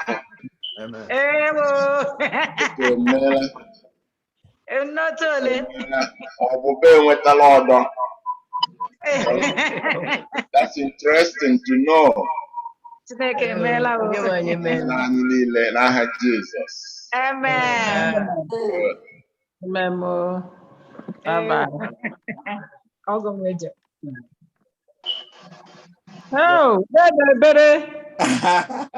Yeah, to me, I got a nigga. Ewo. Not only. Yes, Oh, no, I don't know. I don't know. Hey, come on. You are looking good, and the Lord is your strength. Amen. Looking good. Just hold on God. God will see you through. Amen. I'm happy for you. Well done. Thank you. Thank you. Happy Sabbath, everyone. Happy Sabbath, everyone. Happy Sabbath. Happy Sabbath. YouTube.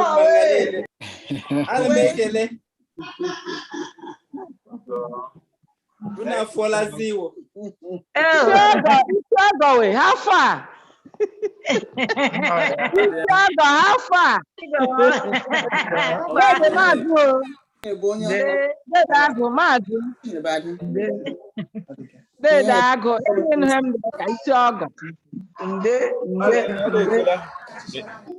Ghana got visit to all go about today, Jimmy.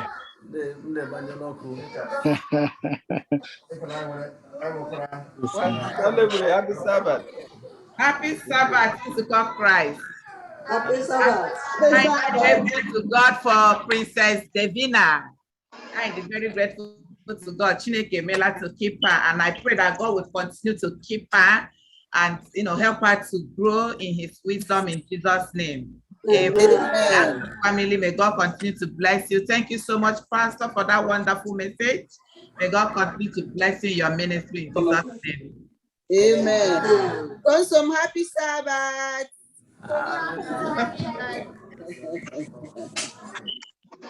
Amen.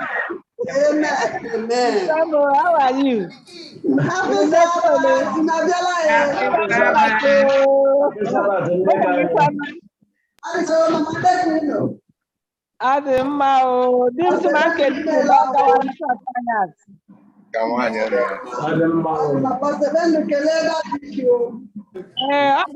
Ọ gara imechi ụbọchị izu ike.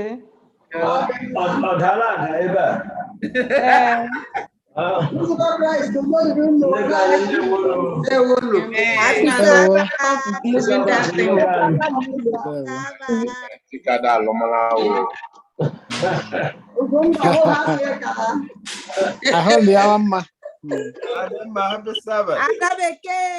Happy Sabbath. Congratulations. More money. Happy Sabbath. Happy Sabbath. Oh my God.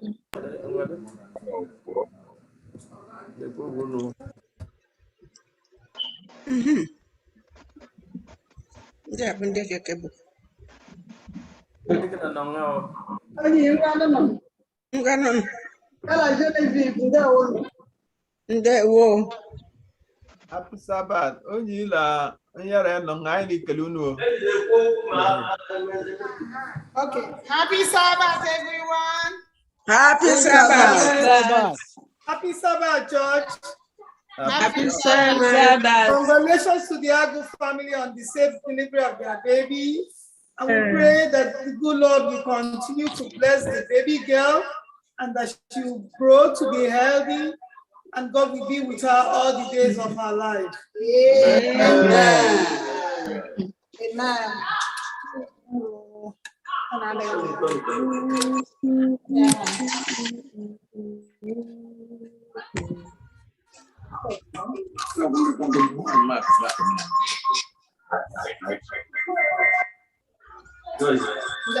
Happy Sabbath, church. Happy Sabbath. May the good Lord bless each and every one of us. Amen. Amen. Amen. Amen.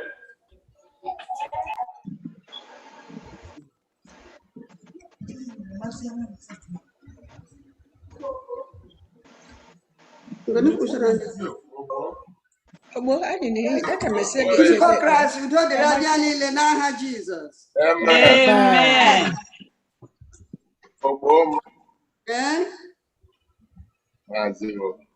Dị otu enyi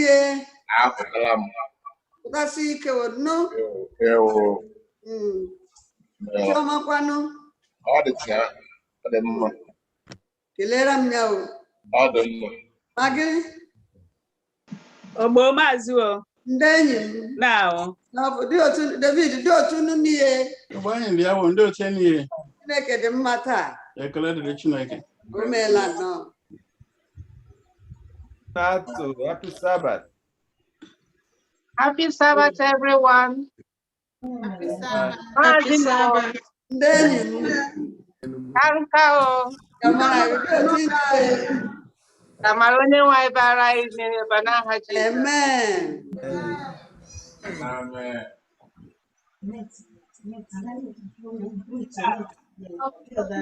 Happy Sabbath.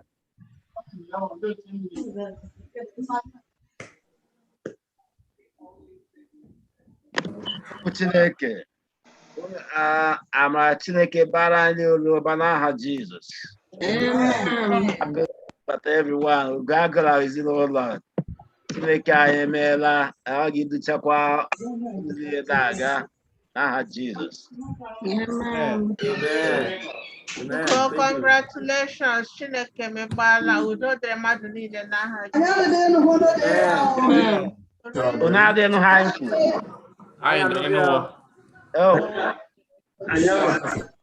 Asị m amara Chineke anyị bara anyị ụba n'aha Jizọs. Amen. Happy Sabbath.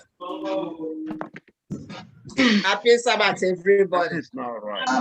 Amara nke onye nwe anyị gawala ihu n'ibe nyere anyị ebighị ebi n'aha Jizọs. Amen. Amen. Amen. Rosiro. Ama. Otununie. Anyị dị mma.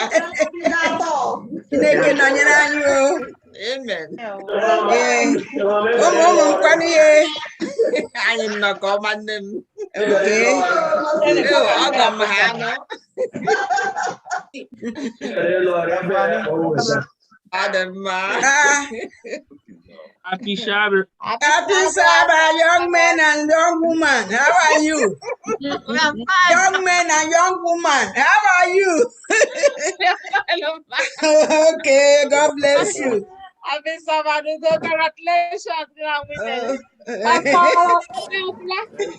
Happy Sabbath. God bless you. God bless you all. Thank you, ma'am.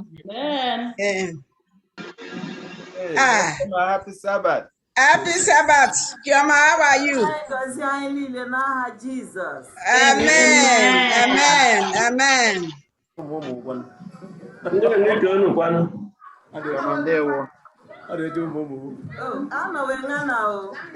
Di ụmụ kwan di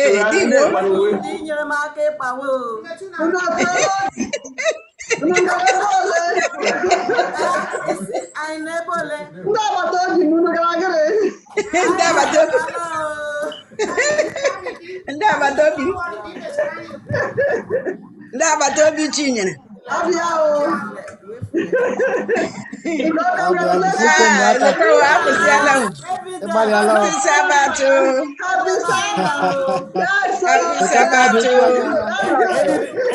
Nicholas ngi kuli wakadre lula so wakara.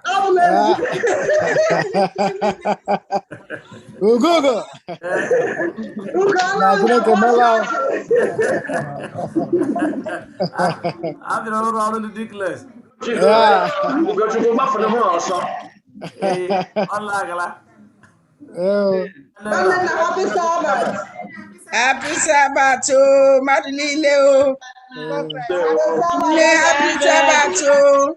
Happy Sabbath, oh. Happy Sabbath, Auntie Nana. Happy Sabbath. Amen. Amen. Dago na nwunye ya. Hey, mommy. Amen. Continue to bless Amen. the baby and the family. In Jesus' name. Amen.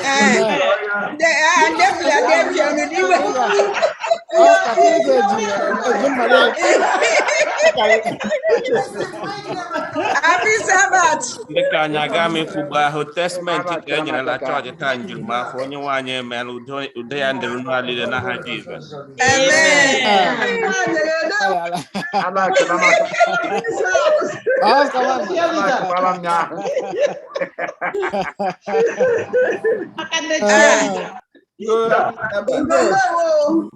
Ugodo otini. Mama, happy Sabbath, everyone. Happy Sabbath. Happy Sabbath. Physical Christ, we told Bruno now Jesus. Amen. De nada. Bakasi kewani panya. De nada. David and Margaret. Margaret, ¿cómo está? Pokemon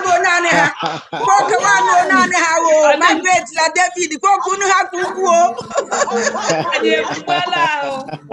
Kore kashin na yike. Ani aga fela elulo o de gale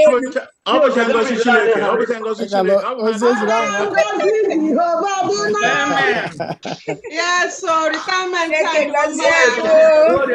Amen. akachala mo kemaka abonu kaka brabo nyonji Joshua gwelira aka ya elu. Anyanwụ edereji. Adam Kuku ochinu. Aka ya elu. Ekili aga anụ mana aha Jesus. Amen. Amen. Amen.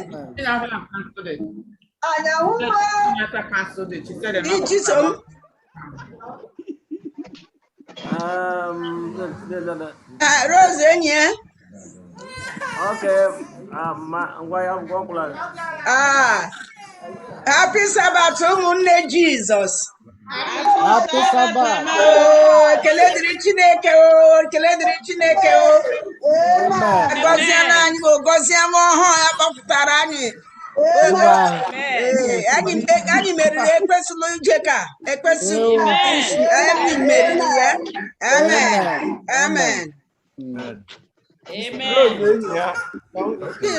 Chioma nọ ejidom ya. I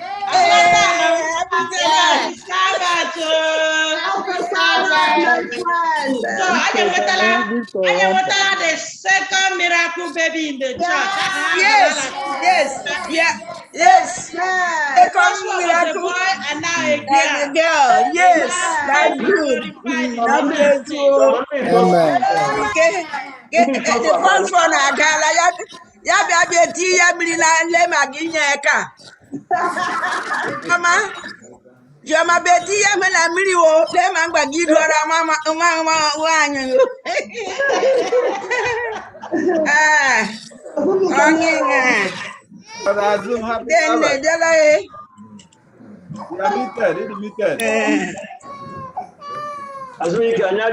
Azana de no make out.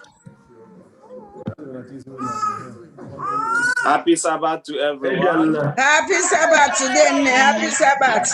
Onye nwanyị bara anya liloba n'aha Jesus. Amen. Yes. Ida anụnụ mere ndị ụlọ e. Adịghị ike. Kele dịrị Chineke. Akara ejila l'ọṅụ. Akara ejila l'ọṅụ. Akara ijuru l'ọṅụ. My hands are filled with with the blessings of the Lord. Lord, yes, yes.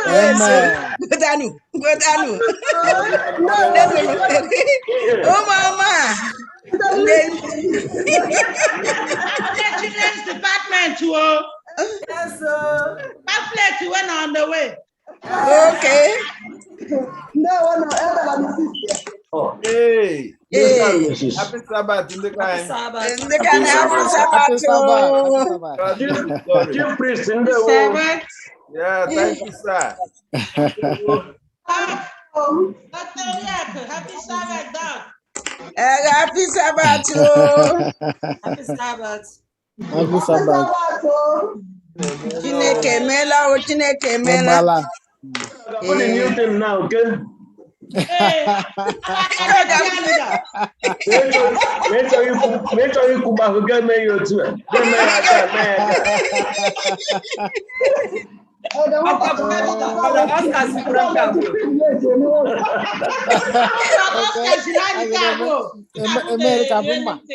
why you like you not carry more than why you like That's not why you black why you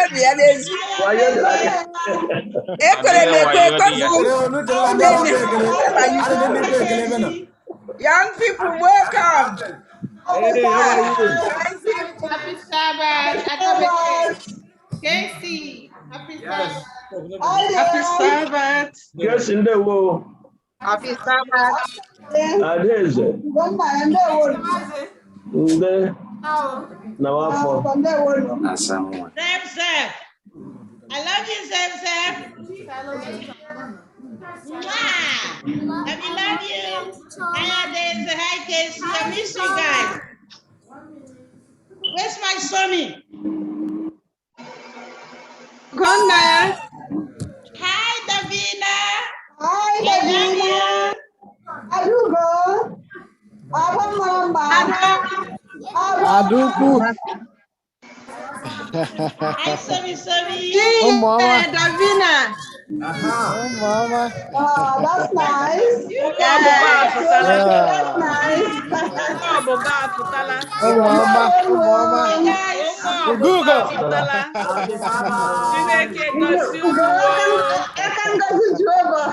I'm very happy. Happy Sabbath. Oh, Mama. Happy Sabbath. Congratulations. Yeah, congrats. Congratulations. Thank you, Mela. Thank you, Mela. I love you, Davina. I'll see you. Congratulations. Never. Yeah, Chineke do. Never. I got them City Hall. After you, Nabi. No, after you. Never. City Hall. I got them City Hall. Pray hard.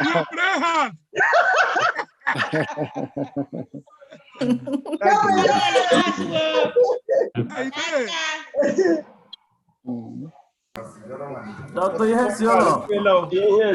Hi. From UK. Hello. Congratulations. Hi. Baba, na bala la nugo. Chineke na bala. Chineke do no eh. Nikato mutakram no. Thank you, sir. Dr. Yes, Yolo, thank you. Yes, how are sir. you guys? Congratulations. Yeah. Dr. Congratulations, eh? Thank you, Donald. God bless you, sir. God will continue to be with you. Amen. Amen. Any other camera on? I think we'll go around. Do you have any other camera on? I want to hear from Sister Rose in here.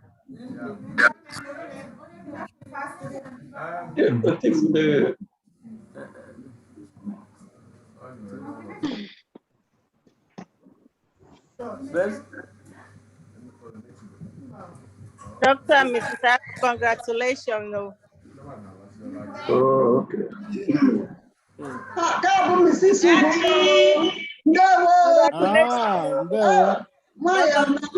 Congrats. Happy Sabbath, everyone. Oh, congrats again. Congrats. Happy Sabbath. She only keep the church in Bata. The hell, who knows to money? I never would have met you about other one. It's all over. It got charge in Bachi. It is a meeting. What can you not tell? Unmute yourself. I'm a mute, yeah, man.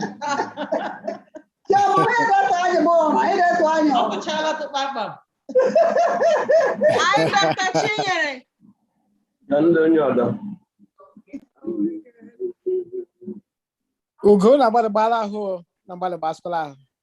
Vivu hein? Yeah.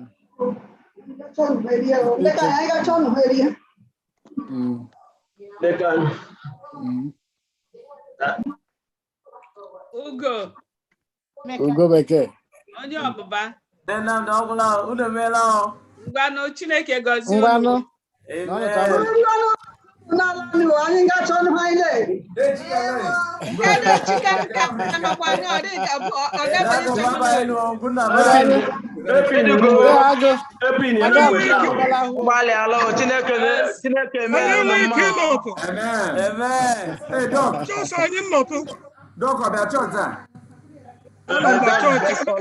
And mama dey be a church.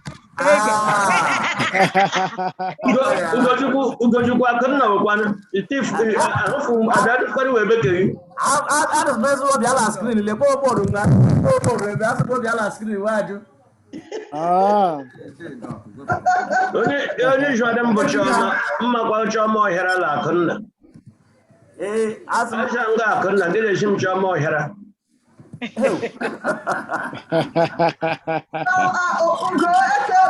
Hey, Doc. Okay,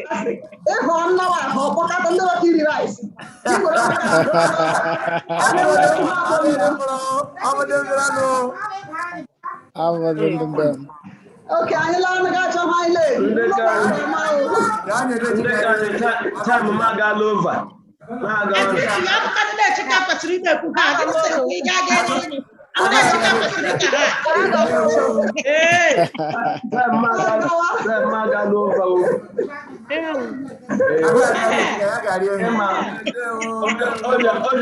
ọ dị ndị ike ga-egwu mmụọ ose gotere uwe mmiri na sata ahụ dịkwa ndị ike ga-ewepụ aka onye achọ ọkụ edubem la mmụọ nsọ igotara mmiri meje brek m n'aka m na ndị ka anyị ga-enwe ọgwụ edeche ka mmụọ nsọ gweta ya nwere ike gara ịkọtala ọ bụ mmụọ nsọ ga-ekọta ọkwa m odula ka ịkọta mmụọ nsọ gweta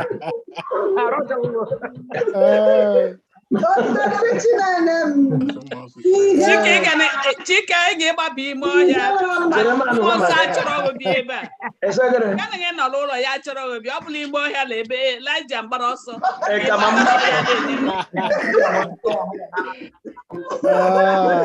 unu mesuo n'ime iwe unu ma ime ụjọ Elijah ọbarala anya ọma anyị kaghị egwu iwe abịaghị mma akpa Adanne kaghị eti iwe mbe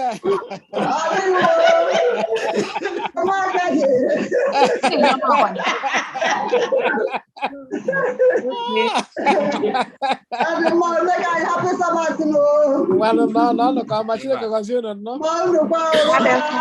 Bye bye.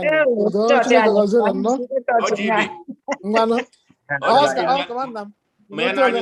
Ame kpọtụrụ. Anyị kwesịrị ịda ntị ọ nọ na chichi lab. Ngwanụ. Adị mma. Adị ikele. Ngwanụ.